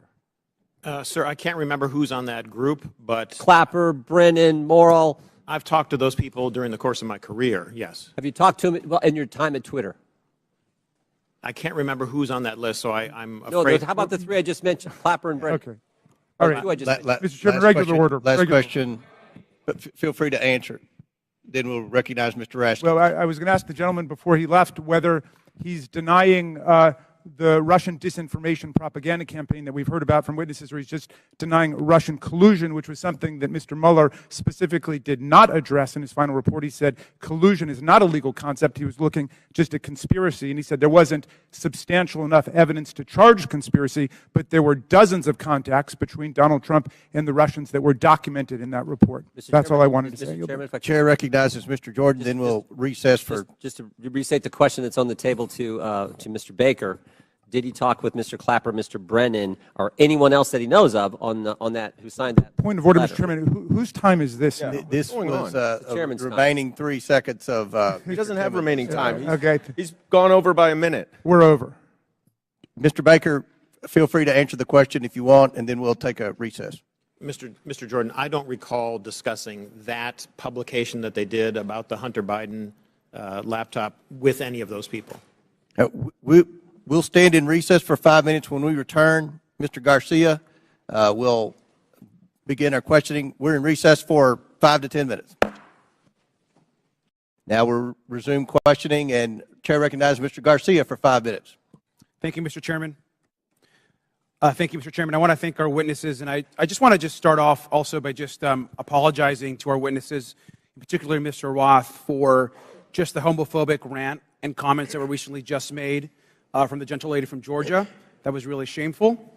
And I know that we're here to talk about serious issues, and we're having conversations about Grindr and other issues, which is not really what this hearing is about. So, apologize to all of our witnesses. Want to note that I am someone that you would probably call a Twitter super user. I use the social platform constantly. I communicate regularly. It's how I get my news. It's how I find out what's happening in popular culture.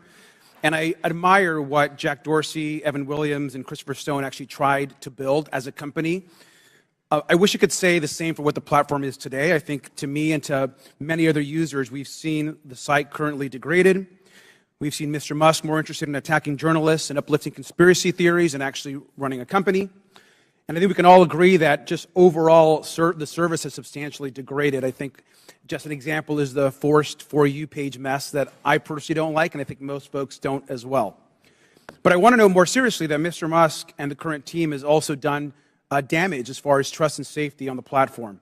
He's gutted the trust and safety teams that have been described. He's eliminated content management systems and the human rights team, which, as we know, has ceased to operate. I do want to just take a minute to thank Mr. Roth and particularly Ms. Navaroli and your teams. I know that you were trying your best. I want to thank all of the folks that worked at Twitter because they believed in its mission, a mission I'm not sure holds true today completely, but it's one that I know a lot of folks worked on. And so just thank you for that work. And mistakes were made, and clearly you have actually lived up to those mistakes and the issues that have existed. But I especially want to thank you for your work around the pandemic. The pandemic took over 1 million American lives, 1,300 in my own city back home. And your decisions in content moderation actually saved countless lives in this country, including the work you did by moderating or banning members even of this committee who peddled in lies and were actively causing death and harm to others. And so for that work on content moderation, I want to thank you. And I want to go back to something that Mr. Roth said briefly. You had mentioned earlier in this hearing that you thought that currently there's still systemic election interference and interference happening. How serious do you think the current threat from Russia and other countries is to current election interference? I think we can look to the evidence from the midterms to know that these campaigns are ongoing and they are serious. And it's not just Russia, Iran, and China, though they are the big players. There's now a playbook for how election interference works. And it's unfortunately all too cheap and all too easy for countries to try to carry this out. Thank you. And I think so. I think it's pretty clear what we've learned today. One thing we've learned, which hasn't been much, by the way, is that there's current election interference happening today by Russia and other actors. And so that is something that's serious. That's which the focus of this hearing should actually be about, versus all of this kind of nonsense and lies and conspiracy theories that this committee is actually focused on today. I want to take the remaining balance of my time and yield to Mr. Ocasio-Cortez.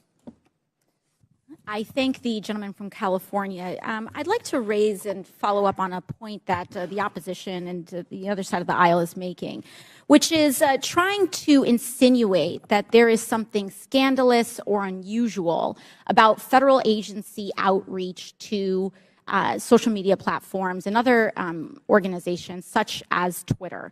The insinuation here is that in the FBI and other agencies reaching out to Twitter, that there's something nefarious about this, that this was some sort of partisan weaponization or attempt to intimidate. But we actually have quite a documented history of representatives from the Trump administration hailing the progress that the government had made in working with companies like Twitter to counter foreign influence operations and other areas of concern. In early March 2020, right before the Super Tuesday primary election, several Trump administration officials, including Mike Pompeo, Bill Barr, Chad Wolf, and acting director of national intelligence Richard Grenell, issued a statement praising the government's cooperation with the private sector to fend off foreign interference, and said that relationship was, quote, stronger than it's ever been. This was around this whole time where there's this grievance around this. And listen to what DHS Secretary Chad Wolf had to say just weeks before the 2020 presidential election. We now have direct lines of communication with tech and social media companies and election officials so that both parties can seamlessly take action against false information spreading online. I would argue that this information from the Trump administration would say that they would support your decision in temporarily suspending this disinformation that seemed to be coming out from the New York Post. So with that, I yield back to the chair. Gentlelady yields back. Chair recognizes Mr. Burchett for 5 minutes. Thank you, thank you, Mr. Chairman. Ms. Gaddy, Charlie Kirk and Dan Bongino are conservative commentators. Is that a fair characteristic? Just yes or no would be fine. I believe so, but I'm not familiar with them. Okay. The posters behind me show the side of Twitter that is not available to users. Is that correct? This appears to be a view of some of our agent tooling, but I do not have access to that, so I'm not very familiar with that. Well, Ms. Gaddy, the labels identify status that have been assigned to these accounts. Is that correct? I don't know. Ma'am, these are your internal things. You're telling me you don't receive these, you don't know what they mean? Representative, I did not have access to these tools, and so I don't know. They look familiar to me. As an executive, you did not have access to inside information at Twitter. Okay. Ms. Gaddy, Mr. Bongino's account, there's a few words under the verified and active. Can you read the first two labels under verified and active? They're the yellow ones. Notification spikes, search blacklist. All right, thank you. Ms. Bongino, ma'am, Mr. Bongino has more than 3.5 million Twitter followers. Is that correct, would you say? I'm sorry, I don't know the answer to that question. Okay, well, that is correct. Let's look at Mr. Kirk's account. Ms. Gaddy, can I get you to read the yellow labels on Mr. Kirk's account? Can you see those? I'm sorry, I can't see them from right here. All right.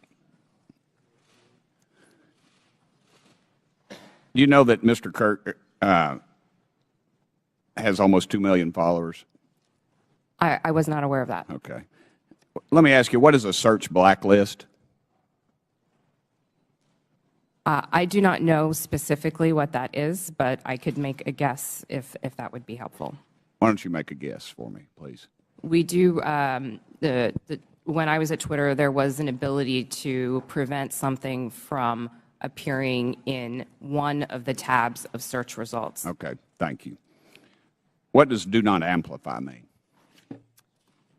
To the best of my recollection, when I was at Twitter, it would mean that we would not recommend or amplify that content in the parts of Twitter where Twitter was making recommendations. Thank you, ma'am. In 2018, you said that Twitter does not shadow ban. Twitter did, however, engage in what is called visibility filtering. One Twitter employee described visibility filtering as a way for us to suppress what people see to different levels. Do you agree with that characterization? I'm sorry, can you please repeat the question? I said Twitter, okay, they engaged in what is called visibility filtering. One Twitter employee described visibility filtering as a way for us to suppress what people see to different levels. Do you agree with that characterization? I agree that visibility filtering does give an ability to change. Okay. Shadow banning, ma'am, is understood that the practice is limiting the visibility of a user's post without their knowledge. How is visibility filtering any different? Representative, I believe there are different definitions of shadow banning. Okay. But you said that Twitter in 2018 does not shadow ban. Was that a truthful statement, ma'am? Was that a lie? At that time, I had specifically defined shadow banning to mean something different than visibility filtering. You also said that Twitter does not shadow ban based on political viewpoints or ideology. Do you stand by those comments? While I was at Twitter, to the best of my knowledge, we did not do that. Okay. Mr. Roth, on January 22nd, 2017, you tweeted that there were actual Nazis living in the White House. Do you still stand by that comment? Yes or no? Sir, I regret the language I used. No, I do not. Okay. Mr. Roth, earlier in your testimony, you said you regretted tweeting that, quote, actual Nazis are living in the White House. However, Iran's Ayatollah sent anti-Semitic tweets, one stating, quote, Israel is a malignant, cancerous tumor that has to be removed and eradicated. Yes or no, did Twitter ever ban the Ayatollah or remove this hateful anti-Semitic tweet? Yes or no? To the best of my knowledge, Twitter did not remove that tweet. The answer is no. Mr. Chairman, it's clear that conservative voices are being silenced on social media in the mainstream. I appreciate this hearing. I might also suggest we look into holding one on DirecTV, Newsmax, and OAN. I give the rest of my time to Mr. Jordan. I thank the gentleman for yielding and for his good questions. So the user knows when their account's been suspended or blocked, but they don't know when they have some of these gold terms that were under Mr. Bongino and Mr. Kirk. Is that right, Mr. Roth? As of the time that I worked at Twitter, yes, that's correct. So they don't know if they're on the search blacklist. They don't know if they're on the do not amplify. They don't know that. That's correct. Twitter did not disclose that. So you did that to these two accounts. What I want to know did you know, Mr. Roth, if that was at the prompting of anyone from the government? Gentleman's time's expired, but please answer the question. No, sir, I'm not aware of any requests or orders or demands or anything from the government requesting that visibility filtering be applied to those accounts or any others. Chair recognizes Mr. Frost for 5 minutes. Thank you, Mr. Chairman. Look, I mean, I've been sitting here for over 2 hours, and I'm still not really seeing the point of this hearing. Is it to solve the problems of the American people, what people are struggling with? No. We get it. My Republican colleagues wish that the Hunter Biden story would have helped them win the 2020 election, and that didn't happen. And so they're angry about it, and that's the point of this hearing. You know, it was actually the foundation of the chairman's opening statement. It's why he brought up that poll on the 2020 election. That's what this is all about. And so I want to say to my colleagues, don't worry. There's still many platforms you can spread disinformation on, Parler, Truth Social, that have questionable editorial policies but aren't here today. There was no collusion, as the witnesses have said, under oath. There was no pressuring from the United States government, as we heard under oath. We're wasting our time here bullying former Twitter employees. So that way, it's calling the refs. So that way, in the future, when they want disinformation to be put on the internet, social platforms will be scared to call them out down the road. It's called calling the ref. But let's talk about the root of this hearing. My Republican colleagues would have folks believe that Democrats are preparing for some sort of major culture war. And there's a difference between a culture war and how culture naturally changes, culture change.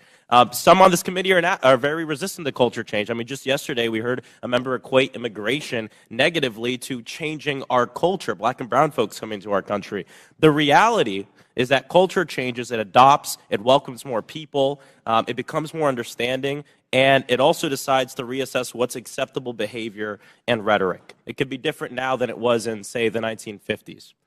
In this supposed culture war, they often conflate the right to free speech with the non-existent right to not be criticized or held accountable for what you say on the internet or even in real life. And just because it's legal to say something and the government won't throw you in jail for it, doesn't mean the rest of the world, and sometimes even your own family, have to associate themselves with you or your comments. Mr. Roth, you helped set up content moderation policy at Twitter. What type of user tweets were more likely to get limited? Did it have to do with racism, sexism, homophobia, violence, or were y'all looking for people who were supporting Donald Trump, President Trump, and limiting those? Our policies were built fundamentally to be viewpoint neutral. They were focused on harm reduction, looking to things like the Universal Declaration of Human Rights with a focus on protecting people's safety, people's right to free and fair elections, people's rights to free speech. And we built concern with those rights into our policies. That makes, so being a decent human being. That's certainly what we tried to do. Gotcha. Yes. Ms. Naravoli, earlier you testified about a 2019 tweet that was about President Trump, and I think it was from Ms. Teagan. What was the tweet about? Would you like me to give the direct quote? Yeah. Please excuse my language. This is a direct quote, but Chrissy Teigen referred to Donald Trump as a pussy-ass bitch. Okay. Free speech. And what happened after Ms. Teagan posted her tweet? What did the White House do? What did the Trump White House do? From my understanding, the White House reached out to ask that this tweet be removed. It was my team's job. This fell underneath the policy for abusive behaviors, and we evaluated underneath our insults policy. At that time, up to 3 insults were allowed, and so it was our job to determine how many insults were included within that phrase. So the Trump White House reached out, not an agency, but the White House reached out and requested that you remove the tweet? From my understanding, yes. Okay. Mr. Roth, you mentioned a serious problem of foreign interference in our elections. Did you see that mass interference work more in support of right-wing candidates like President Trump in 2016 or President Biden in 2020? Thank you for the question. It's an important one, and I don't think there's a clear or easy answer to this. We saw Russian operatives playing both sides and often playing them against each other. One of the most enraging interactions that my team saw were accounts operated out of the same Russian troll farm arguing with each other. And they were manufacturing drama both on Democratic sides and on the Republican So it's still a huge issue. Absolutely. 100%. Well, there you have it. There's issues of big tech. There are serious issues we need to litigate. Hunter Biden's laptop is not one of them. And like many of my colleagues have said, we need to talk about these issues, how January 6th maybe could have been prevented if Twitter had taken action due to the hateful speech, and how we have foreign interference in our elections. Why are folks on this committee so obsessed with Twitter's editorial decision on Hunter Biden's laptop? Would they hold the same hearings of the editorial decisions of Fox News and Newsmax? Free speech is about the government limiting speech around about the public. My governor, Ron DeSantis, is doing that right now. I have a venue in my district that he's revoking the liquor license of, trying to close because they had a drag show. We have teachers who are not able to teach the curriculum that they want because they disagree with Ron DeSantis and his view of the world. That is limiting free speech. And I'd love to see this committee bring in some of these governors who are abusing their power, like Governor DeSantis in my state of Florida, to limit the free speech of people. I yield back. Gentleman yields back. Chair now recognizes Mr. Gosar for 5 minutes. Thank you, Mr. Chairman, for this important hearing, and thank you for our witnesses for appearing as well. I want to be clear. Despite claims in witness testimonies, government cannot deputize the private sector for actions that would be otherwise be restricted by the Constitution. In this case, the censorship of lawful speech. Now I want to direct you to a tweet over my shoulder sent by President Trump on October 5th, 2020, before Twitter banned him from the platform. This was after President Trump had become infected with COVID and received treatment at Walter Reed Medical Center. It says in part, "Don't be afraid of COVID. Don't let it dominate your life," end of quote. Do you see that, Mr. Roth? Yes, sir, I do. Less than an hour later, you received an email from James Baker at Twitter, reproduced behind me as well, saying, quote, "Why isn't this POTUS tweet a violation of our COVID-19 policy, especially the don't be afraid COVID statement," end of quote. Isn't that correct, Mr. Roth?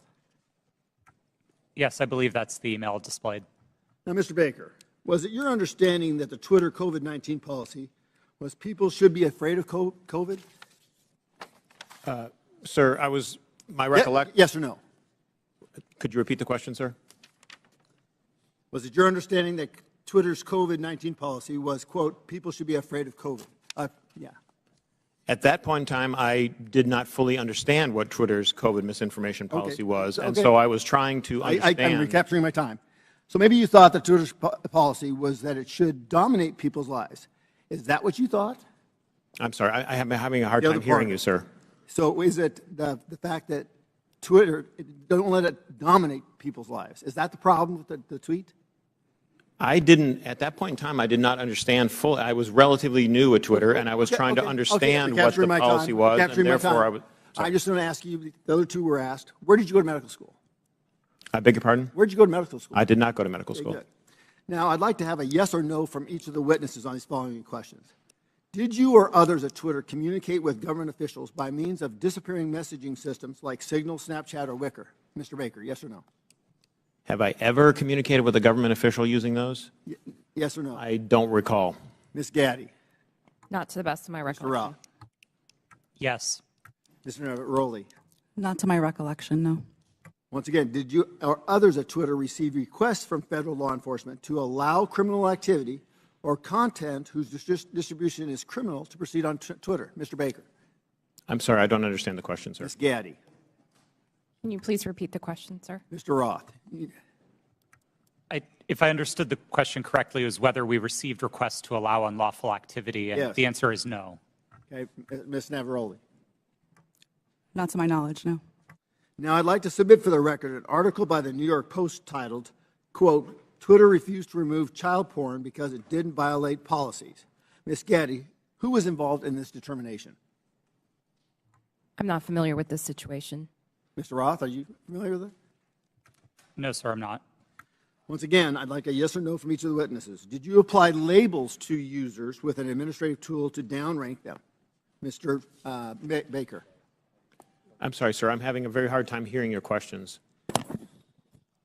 Ms. Gaddy? I'm having the same problem, sir. Can you please repeat the question? Mr. Roth? I'm not sure I understood the question, sir. Well, I'm asking you, did anybody use an administrative tool to downrank users? Yes, sir. That's a part of Twitter's content moderation capabilities. Mr. Baker? Well, I'll rely on Mr. Roth. Okay, Ms. Gaddy? Yes, we're very public about our recommendation systems Thank and how you. they work. Mr. Chairman, today's witnesses played a central, powerful, and disturbing role in limiting not only free speech, but even people's good faith inquiries and research regarding their own health. The Internet is increasingly where my constituents go to engage in civic discourse. Our liberties as Americans will be diminished if we do not recognize our speech is increasingly virtual and right now subject to hostility and threatened through bans and deplatforming. The suggestions by witnesses that all of the removal of, quote, lawful but awful speech, quote, was done in favor of users is bunk. You could just as easily provide content filter options to allow lawful speech, letting users decide what lawful materials they do or don't want to engage with. But you didn't. You censored and manipulated millions of people. Do not allow people like this sitting in front of us today to be the arbiters of truth. I urge my colleagues to support my Section 230 reform, Stop the Censorship Act, which empowers users with the editorial contract. Our private businesses, you always have a contract with your customers. Allow them to pick. I yield back my time. Gentleman yields back. Chair recognizes Ms. Balin. Thank you, Mr. Chairman. And I want to say, as a former history teacher, I care a lot about the facts and the details, so let's dive in.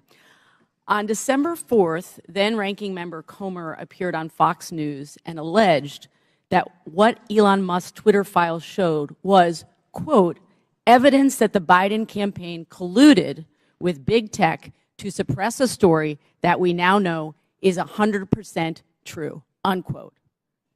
That is simply not true. It is not true based on what we knew then. It is not true based on what we know now. Mr. Roth, in a declaration to the FEC in December 2020, you stated, quote, I did not receive any communications from or have had any communications with representatives of Biden for President, the Democratic National Committee, or any of their agents regarding the New York Post articles before Twitter implemented the enforcement actions on October 14th, 2020, unquote. Mr. Roth, do you stand by that statement? Yes, absolutely. It's also worth noting that your colleague, I believe, Lauren Culbertson, told the FEC the same thing. Ms. Gaddy, did anyone from the Biden campaign or the Democratic National Committee direct Twitter to remove or take action against the New York Post story? No. Mr. Baker, same question to you, please. Not to my knowledge, no. So, the evidence is clear. Neither the Biden campaign nor the DNC had anything to do with Twitter's decision-making about the New York Post story. My Republican colleagues are using what are otherwise innocuous emails to suggest that there was somehow collusion between Twitter and the Biden campaign. For example, in one email, and this is the same one mentioned in Mr. Donald's questioning earlier, in one email selectively used by Elon Musk, one Twitter executive sends another a series of hyperlinks on October 24th, 2020, with the comment, quote, "More to review from the Biden team." For the record, this is tweet number 8 in the first installment of the so-called Twitter files. So, Ms. Gaddy, are you familiar with this email? No, I'm not. Okay. So, just to be clear, this email has nothing to do with the New York Post story. It is dated October 24th, 2020, after Twitter had both made and reversed its decisions about the New York Post story. Mr. Baker, do I have that right? Based on, I think, the exhibit that was shown earlier, that sounds correct, yes. So, Ms. Gaddy, can you clarify for the record, if you're able to, what's happening here? Can you please be more specific about with this email? I don't believe I was a recipient of that email or reviewed it during my time at Twitter, so I'm sorry I don't have familiarity with that situation. That's okay. Mr. Baker? To the best of my understanding, these were tweets that the campaign had concerns about. I don't know the details of those, and they were referred to Twitter as, I'm not sure exactly why, but I can't get inside their heads, but they were referred to Twitter, and Twitter reviewed them, and someone, again, going off the exhibit from earlier, said they were handled. I don't know what that means in terms of whether they took any action or didn't take any action, but at least they addressed the matter. So I believe that's what I construe from that email. Appreciate that. So from my understanding of everything that we've heard today, it's really not uncommon for outside entities, including, as we've heard, Mr. Trump's campaign, to request that Twitter remove content that violates the company's terms of service. Is that correct, Ms. Gaddy? That is very common globally. Thank you. So, to the best of your ability to answer, Ms. Gaddy, were any decisions approved or acted upon based on the political party making the request? No, our teams were trained to enforce our rules consistently and fairly without regard to any sort of political ideology. Thank you. So I believe that what's happening here is my Republican colleagues know that the premise of this whole hearing is misleading. There is no evidence that the Biden campaign had anything to do with the Hunter Biden New York Post story. And the evidence we do have simply shows that the Biden campaign did what the Trump campaign and millions of Twitter users do routinely: flag content and ask Twitter to conduct its own review to determine whether it violates Twitter's own rules and policies. I yield back. Lady Yield, Chair recognizes Mr. Palmer for 5 minutes. Thank you, Mr. Chairman. I'd like to submit a June 22 study conducted by Princeton University called "Powered by Twitter: The Taliban's Takeover of Afghanistan." Without objection, so ordered. This study covers the time frame of April to September of 2021, which is 4 to 5 month period between President Biden's official announcement of America's intentions to withdraw and the chaotic end of the American troop presence in Afghanistan. The study found that the Taliban weaponized Twitter and that Twitter's moderation policies failed. There were more than 126,000 accounts in the Taliban support network, and 83% of these Taliban-associated accounts were created before 2021, well before Twitter could claim that these accounts represented a government. These accounts shared graphic images and videos depicting dead and decomposing bodies and rampantly spread disinformation about the facts on the ground in direct violation of Twitter's public policies. Taliban tweets were shared millions of times in the summer of 2020. The study also found that 3/4 of Taliban content was produced by only 20 accounts, which is suggestively straightforward. By the way, the U.S. government classifies the Taliban as an insurgent group. in case some of my colleagues don't understand what real insurgencies are. Mr. Roth, why wasn't Twitter more effective at curtailing the clear-cut content violations by Taliban Twitter accounts? Thank you for the question, sir. At the time that you referenced, I wasn't responsible for Twitter's work on counterterrorism. Do you have any idea of why Twitter would allow clear-cut violations by an insurgent group? And by the way, they carried out multiple suicide attacks during the time frame they were sending out these tweets, killing dozens and injuring hundreds. It's my understanding that Twitter's policies at the time distinguished between some of the more violent portions of the Taliban and some of the more political portions of it. I'm not rendering judgment on it. That stuff's still up on Twitter, and I just wonder how many content moderators were assigned, if any, to check on these accounts. Additionally, it appears that Twitter was profiting from Taliban's presence on the platform in the lead up to the overthrow of the Afghan government. Twitter placed ads from U.S. companies, including Amazon, Disney, McDonald's, and on the Twitter accounts of the Taliban news organization and their spokespersons and their senior leaders. Ms. Gaddy, did Twitter make money off placed ads on Taliban Twitter accounts on August 26, 2021, when 13 U.S. men and women died in a suicide bombing? I have no knowledge of this matter. You don't have any knowledge about whether or not these ads were up? I do not. According to Twitter, the decision to ban President Trump was after a close review of his tweets and the context around them, specifically how they are being received and interpreted on and off Twitter. On June 3rd, 2018, the Iranian Ayatollah Khomeini. Now, did Twitter do that?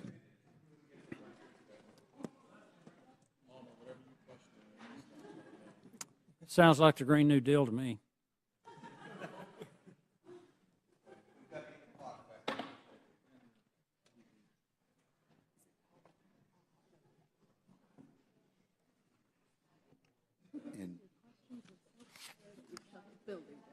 It's your fault, Coach.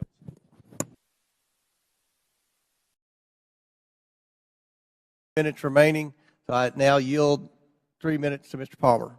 Thank you, Mr. Chairman. Let's try this again. According to Twitter, the decision to ban President Trump was after a close review of his tweets and the context around them, specifically how they are being received and interpreted on and off Twitter. On June 3rd, 2018, the Iranian Ayatollah Khomeini tweeted, "Israel is a malignant, cancerous tumor in the West Asian region and has to be removed and eradicated. It is possible and it will happen." This tweet remains on Twitter to this day. Mr. Roth, how do you believe this tweet from the leader of Iran calling for the eradication of Israel was received and interpreted on and off Twitter? I couldn't say for sure how that tweet was interpreted. You would have a pretty good idea, though, of how many retweets and the amount of traffic it got. Only from what I can see in that illustration. Why does the Iranian leader who has explicitly pledged to eradicate the Jewish state of Israel get to remain on Twitter? Mr. Roth. Like all of Twitter's users, the Ayatollah is subject to the same set of rules. And while I can't speak for Twitter's decisions today, I can say that Twitter took a number of enforcement actions against the Ayatollah's account, the same way that we would against. That's still up. You understand how hypocritical this is, right? You banned a sitting U.S. president and a sitting member of Congress, Marjorie Taylor Greene, while a man who has pledged death to America and can openly call for the death of millions of Jewish people and yet not be removed from Twitter. You understand how that looks? How hypocritical that is? I'm asking Mr. Baker, Ms. Gaddy, Mr. Roth, Ms. Navarro. That's amazing.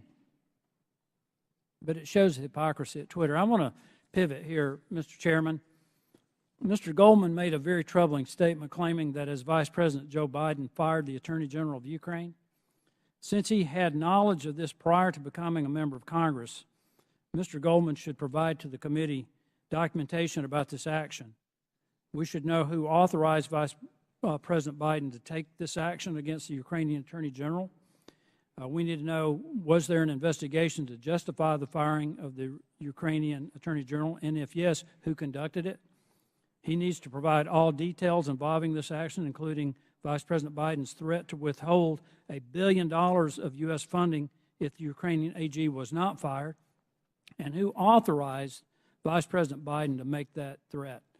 I would request that the committee look into this, and I yield back. Gentleman yields back. Chair now recognizes Ms. Lee for 5 minutes. Thank you, Mr. Chair. This has been an incredibly electric hearing. It'd be funny if it weren't real life. I understand my colleagues on the other side of the aisle want to be victims so very badly. But Ms. Navaroli, if I understand you correctly, public criticism and allegations of anti-conservative bias are actually making Twitter and other social media companies less willing to enforce their own policies against political conservatives, correct? Yes, that was my understanding based on research that was done at Twitter. Meaning the same Republicans insisting on making themselves a victim is working? Could you repeat the question? The same Republicans, folks on this panel who are insisting on making themselves victims in this conversation about Twitter censorship and other accusations they've made, is this working because of the conservative bias and the implications of it? Or the allegations of conservative bias? In other words, are the allegations of conservative bias making it harder for those in Twitter or those who are working there to enforce these policies against folks who incite hate speech or make it? Thank you for rephrasing that question, and thank you for asking it. Yes, these allegations are very much having an impact on the leadership within every social media company, as they hope to not receive allegations of being biased or in any way being politically leaning. Thank you. I'm not the only lawyer in the room, so you all know that while the Constitution does provide us the right to free speech, there are, of course, limitations. As Ms. Navaroli pointed out, we cannot yell fire in a crowded theater. Compromising freedom of speech may seem dangerous until we weigh that compromise against the men and women massacred in Buffalo, for instance, or the many other places where radicalized violent extremists found their motivation to kill on social media. This isn't about oppression. It's about public safety. This isn't about censorship. It's about protecting our democracy from misinformation. Ms. Navaroli, it was your job to decide whether someone was yelling fire in the theater. Could you describe the coded incitement to violence policy Twitter did not implement? Yes, thank you for that question. The coded incitement to violence policy was an incredibly nuanced policy that was created in order to fill the gaps that were existing in the already existing policies around violence. The policies around violence were explicit. So these were calls that said, I'm going to, I want to, I plan to, I wish to. Those sorts of incitements would have come down. Things like stand back, stand by. Things like I am locked and loaded and ready for a civil war were dog whistles that were not covered underneath the policy. Thank you. Could it have saved lives if it were implemented on January 5th, 2021, or possibly in November of 2020? I can't speculate as to what might have happened, and I do wish we would have acted. Thank you. Ms. Gaddy, the very same words that were plastered across Twitter were shouted at the January 6th insurrection. What threats do Americans face now that Elon Musk has removed all guardrails and welcomed back Donald Trump to the platform?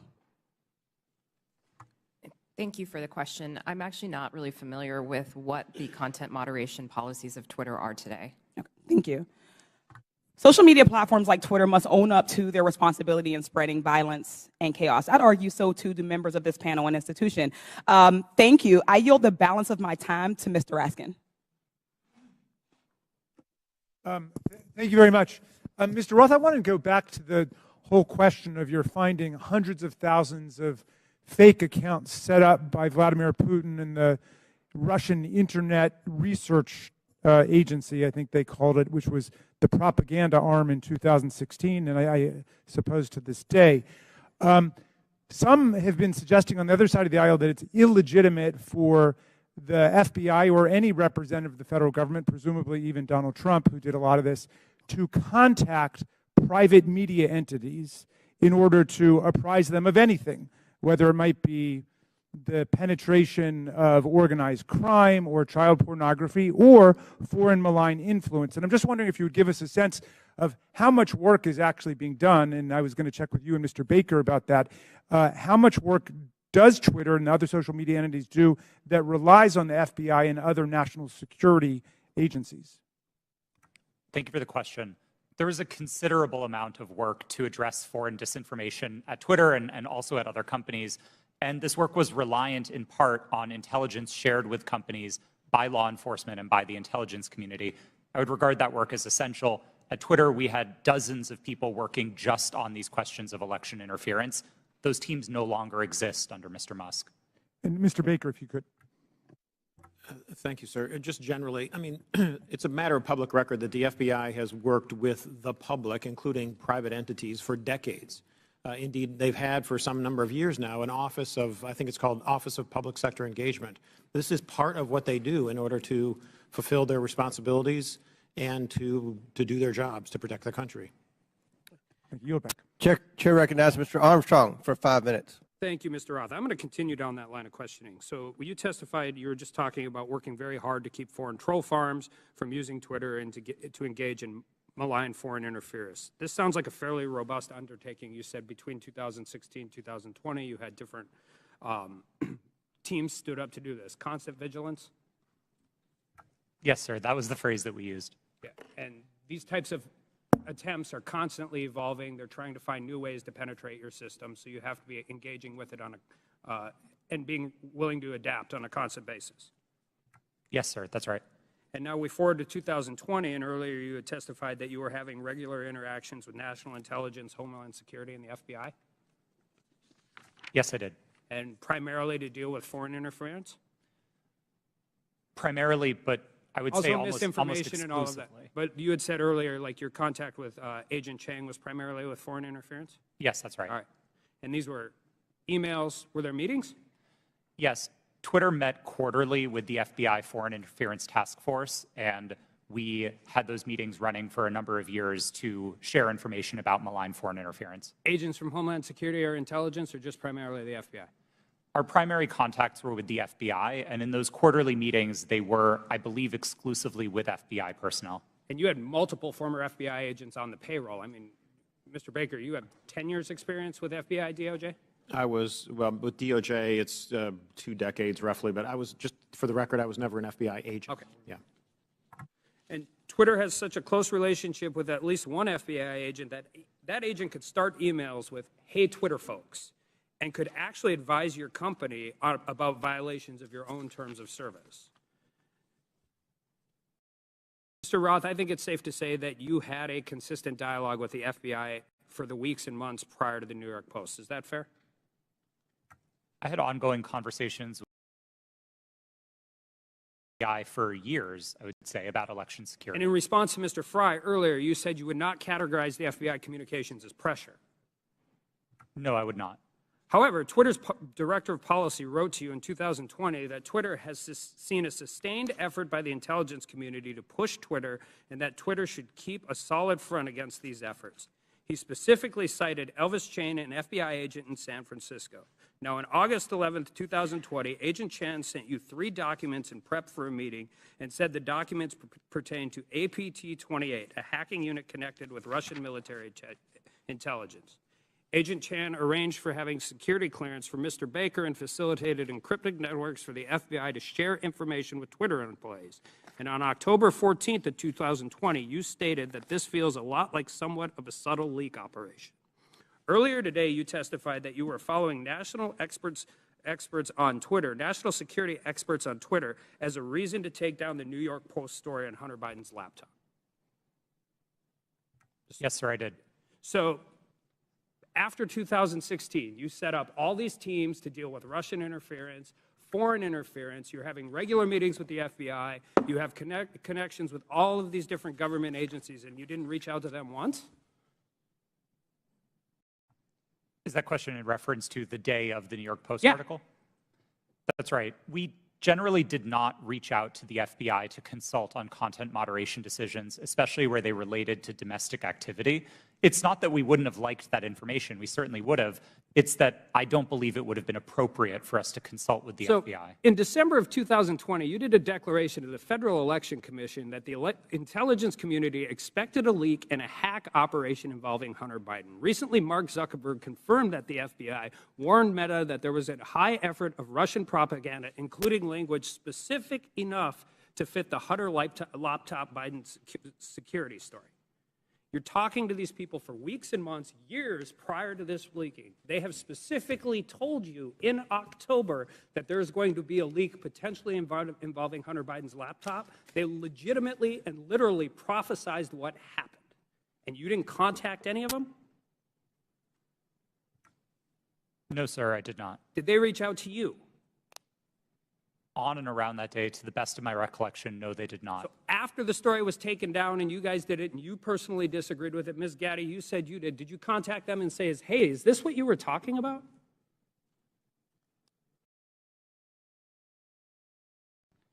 If that question was directed to me, no, I did Ms. not. Gaddy, did you talk to anybody from the FBI?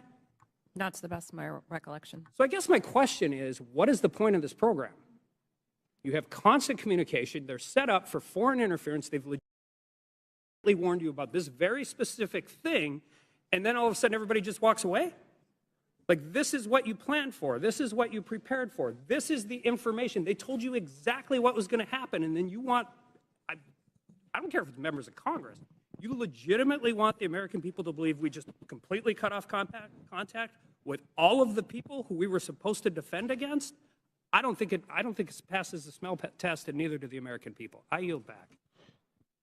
Chair recognizes Mr. Kassar for 5 minutes. I'm honored to be a new member of Congress, where our purpose is to listen to the people and represent their voices and lift up our communities. After talking to thousands of people across Texas, asking them, what do you want me to work on for you as a new member of Congress? Not a single person told me they were concerned about a New York Post story on Twitter about Hunter Biden. Is that really what we're dedicating this committee's time to? Is that really what we're going to dedicate the next 2 years to? Our constituents of all political backgrounds are worried they're getting pushed out of their neighborhoods by spiking housing costs. They see their public schools suffering because we aren't supporting our teachers. In my state, our rural hospitals are closing. We have more uninsured people than anywhere in the country. We have the highest number of food insecure kids, and reproductive rights have been stripped away. We're talking about none of that. It seems to me that we're having these hearings so that people can beat their chest about Hunter Biden, maybe do some fundraising, get some headlines, and ironically post those on Twitter. If that's what House Republicans want to spend their time on, then that's their prerogative. But to me, it's a damn shame. We're here for a bigger purpose than that. Under the leadership of the legendary chairman, Jack Brooks from Texas, this committee implemented the Great Society through the creation of Head Start and the creation of Medicare. They investigated Watergate. They built the U.S. space program.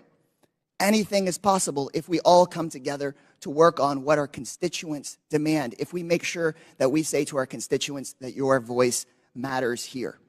We could be ensuring that the historic investments in infrastructure and domestic manufacturing create good union jobs where we need them the most.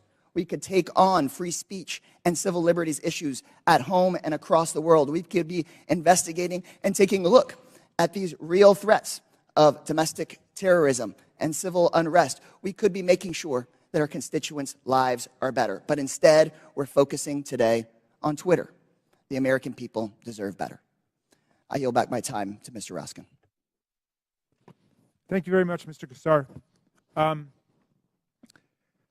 Let's go back to this point about the Russian disinformation campaign. And just to refresh everybody's recollection, Mr. Roth, you learned, was it before 2016 or after 2016, that Vladimir Putin had commanded an entire campaign to try to invade the American election with social media messages on Twitter, Facebook, and so on? Was that before the election you learned or after? While there was some public discussion of it before the election, most of the confirmed information was only declassified after Election Day. Okay, so there was this powerful, massive campaign unleashed by a malign foreign actor interested in undermining American democracy with a specific electoral objective, right? Did you find that? Was he just trying to create chaos, or did he want to put the thumb on the scale with his intervention for either Hillary Clinton or Donald Trump? A bit of both, honestly. I think there was a significant amount of the troll activity on social media in particular that wasn't tilted one way or the other. It played both sides and it played them off of each other. And I think that's bad for America and it's bad for democracy. I think the hack and leak campaign was a bit more skewed because that focused very specifically on the DNC and on John Podesta. Okay, and so the hack and leak campaign against the DNC and Hillary Clinton was one meant to damage Hillary Clinton's campaign. Is that right?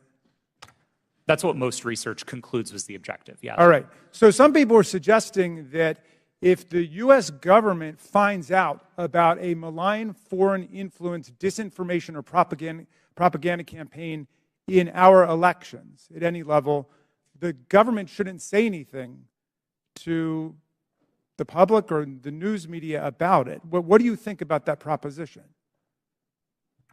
I believe that would be a profound failure. I think there's a collective responsibility across the private sector and the public sector to address our shared threats, and Russian interference in American democracy is one of those shared threats. Okay. Ms. Gaddy, do you agree with that? Yes, I do. Okay. And just back to you, Ms. Navaroli, for a moment.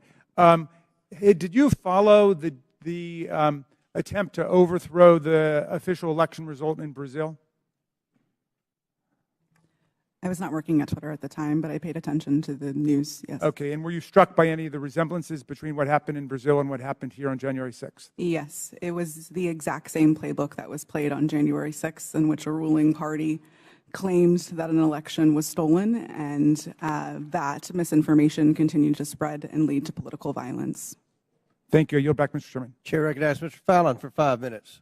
Thank you, Mr. Chairman. If there was ever, if there's ever a time where our government becomes the sole arbiter of truth, then we've lost the United States.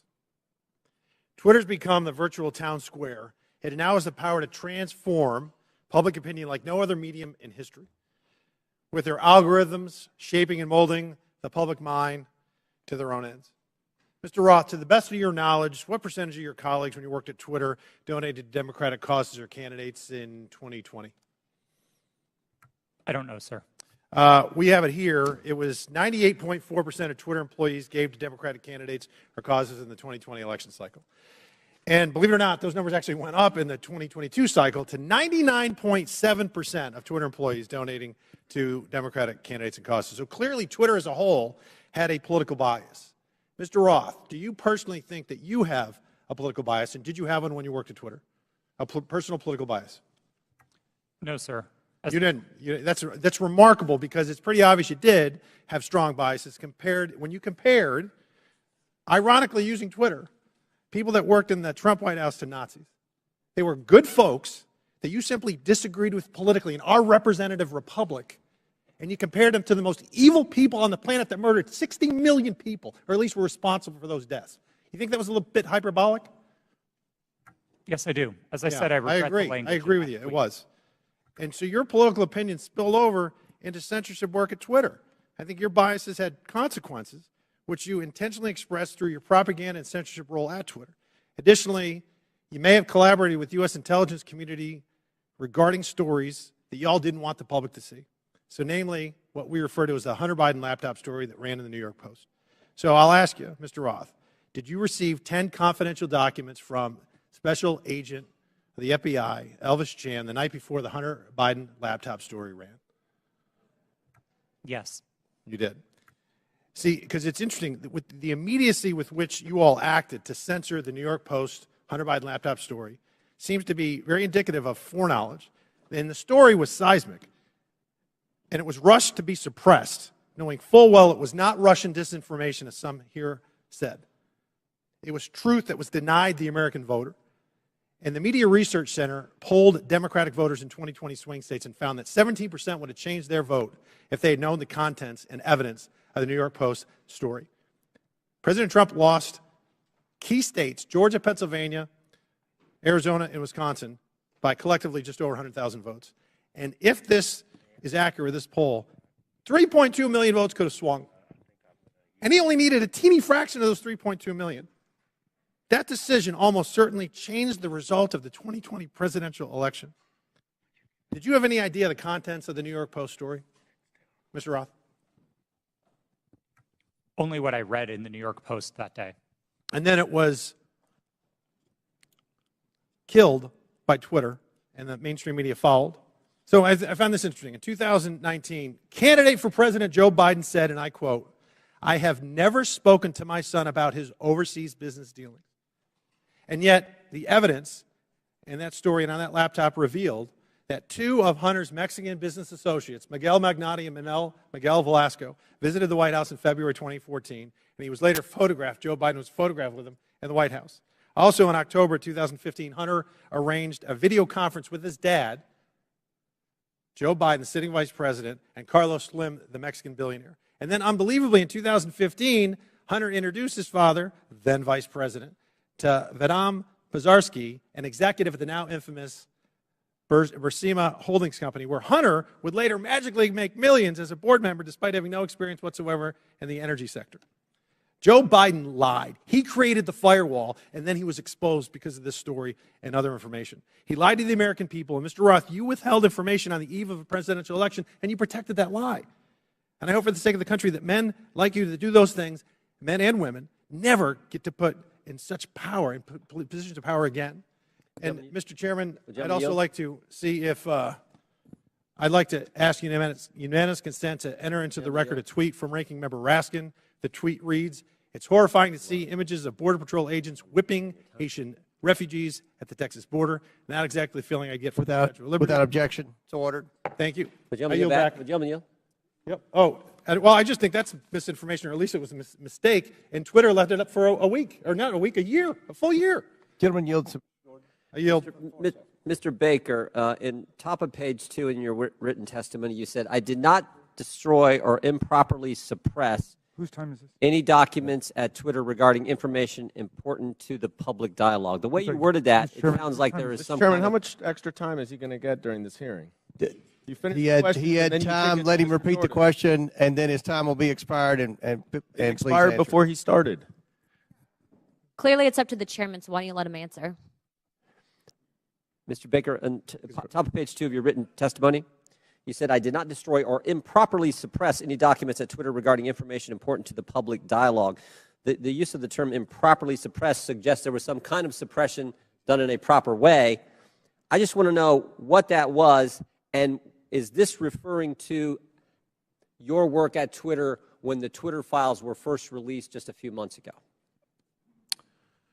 Unfortunately, sir, I think I'm constrained from answering that question any more fully than in my testimony because of attorney-client privilege. So unfortunately, I'm just going to have to leave it at that. I thought that's been waived. Not the privilege, not the privilege. The non-disclosure agreement, my understanding, has been waived, but not the attorney-client privilege.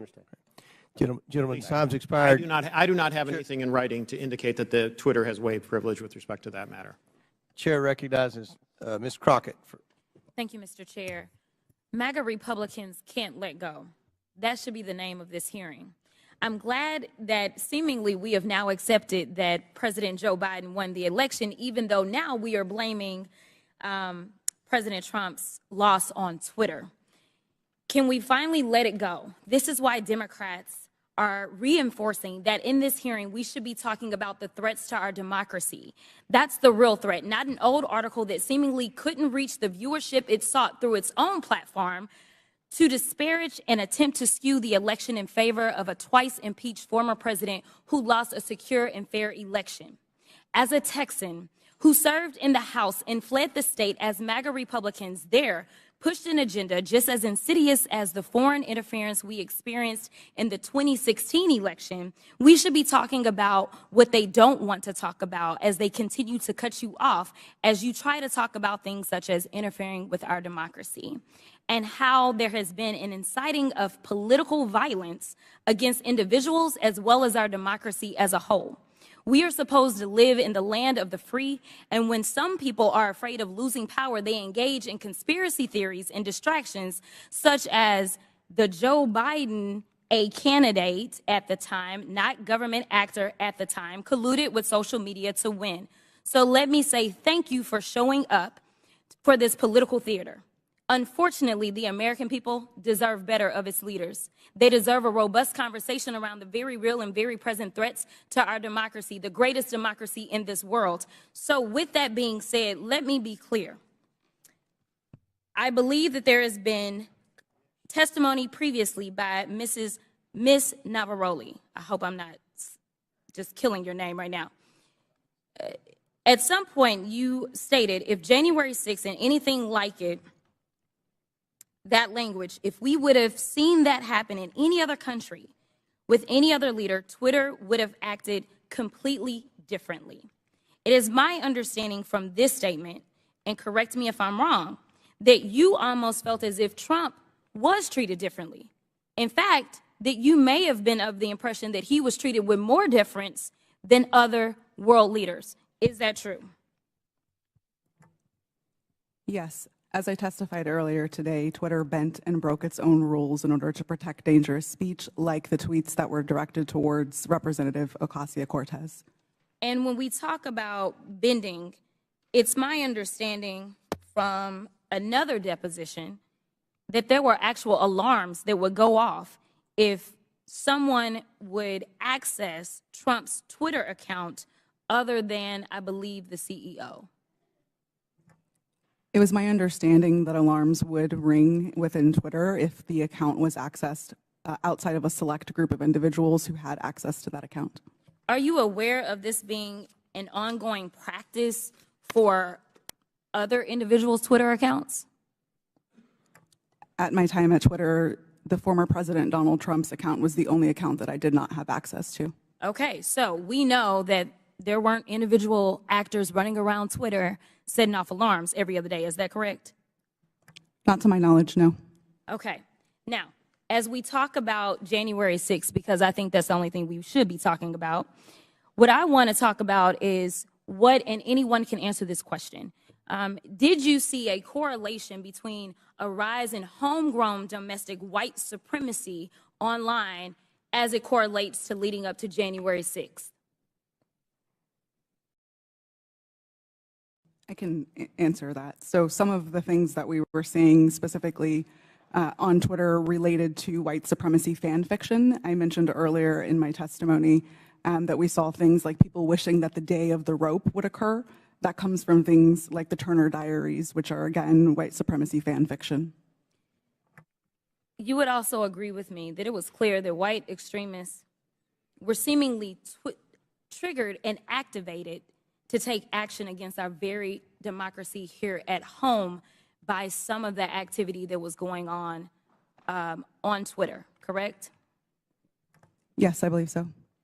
Now, just to make sure that we can summarize what we allegedly are here to talk about, you all would agree with me when I say that there was no physical damage or destruction to structures, limb, or life as it relates to this article, yet we do know that there was actual harm, physical harm, as well as destruction that occurred as a result of January 6th, correct? Yes, people died on January 6th. Thank you. With that, I'll yield the remainder of my time to Chairman Raskin, or Ranking Leader Raskin. Thank you. Mr. Chairman, I would just use the second to ask unanimous consent to submit for the record an extraordinary article just published called "Twitter Kept Entire Database of Republican Requests to Censor Posts," published on February 8th. It was just published by Rolling Stone. So for everybody's reading enjoyment, if people think it was biased against conservatives, this would lead us to believe it was definitely biased against liberals and progressives. Didn't have you pegged for a Rolling Stone reader, but without objection, so ordered. Chair recognizes Mr. Groffman. First of all, just a comment. When we talk about the Pledge of Allegiance, one of the lines in there is, "To the Republic for which we stand." Ben Franklin, when he was asked about our Constitution, he said, "We give you a republic if you can keep it." Just two lines that maybe some people around here haven't heard. Now, this is kind of a little story for the three of you on the left here. In January of 2021, the Christian magazine called the Daily Citizen tweeted about President-elect Joe Biden's announcement that Dr. Rachel Levine was his nominee for Assistant Secretary of Health. They commented that Dr. Levine is a transgender woman. This was banned from Twitter. Are you familiar with this story? I'm not familiar with it, sir. Do you have any reason why it would have been banned?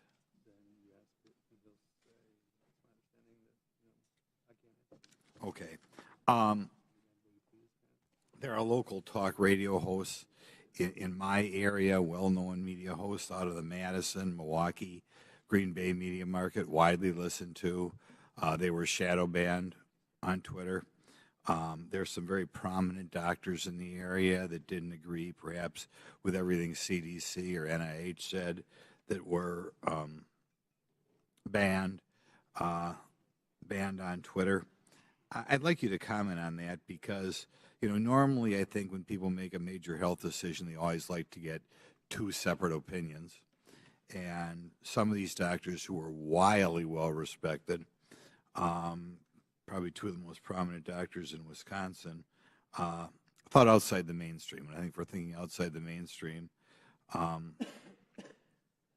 they were taken off your platform. Could you comment on why you would take somebody off a platform, or why a distinguished doctor would be considered something that the public as a whole couldn't hear their version of events?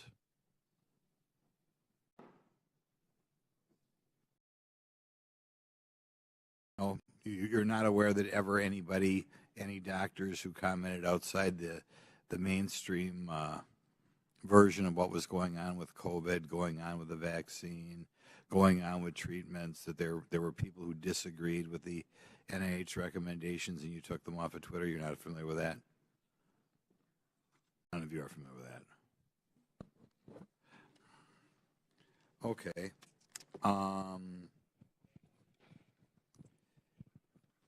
I'll yield some time to Jim Jordan then. I thank the gentleman for yielding. Mr. Baker, Mr. Roth earlier said he thought it was a waste of time for the FBI to be sending you accounts that they thought violated Twitter's terms of services and Twitter's policy. I was just curious, did you ever tell Twitter executives or FBI acquaintances that the FBI had no legitimate interest in enforcement of Twitter's policy? Sir, I'm going to give you the same answer I gave before. I think the advice that I was giving internally to folks would be covered by the attorney-client privilege. And as let me yes, stop, Mr. Baker.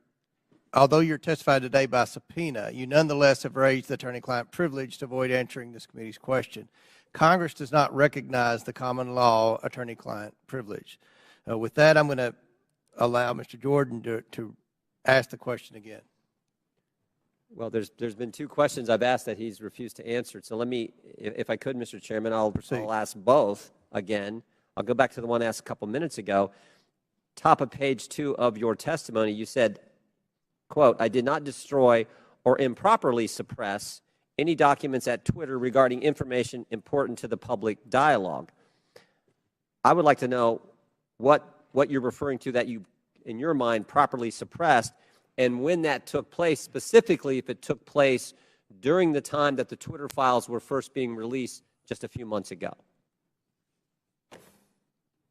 Well, again, sir, as I think we've notified the committee and we've had these conversations with Twitter as well to try to resolve this issue prior to coming up here today, I don't have anything in writing that clears me in my ethical responsibilities to my former client with respect to answering questions that I think fall squarely within the attorney-client privilege. So unfortunately, I don't think I can go beyond what I've said there already, sir.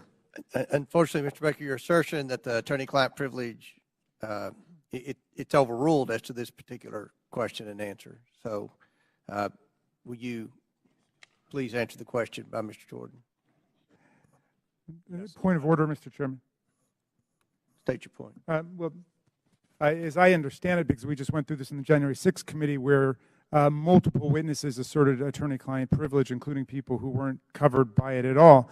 Ultimately, that's for a court to decide. So I don't think there's anything we can do within the committee at this point, unless I'm missing something. We'll give you one more chance to answer the question. If you don't answer it, then we'll have to deal with it after the committee hearing. Mr. Baker, could you answer the question, I please? apologize, but I believe I have ethical responsibilities to my former client, and I don't think I can go beyond what I've said already, unfortunately. Yeah, I just said that. All right. I'm going to Mr. Baker, you did suppress documents then that, in your language, was important to the public dialogue? I'm going to give you an extra minute, Mr. Goldman. Oh, You're thank you next. very much. I'm sorry, sir. Could you repeat the question? Again, going on what your written testimony. So you did suppress documents at Twitter regarding information that was important to the public dialogue. That's a yes or no.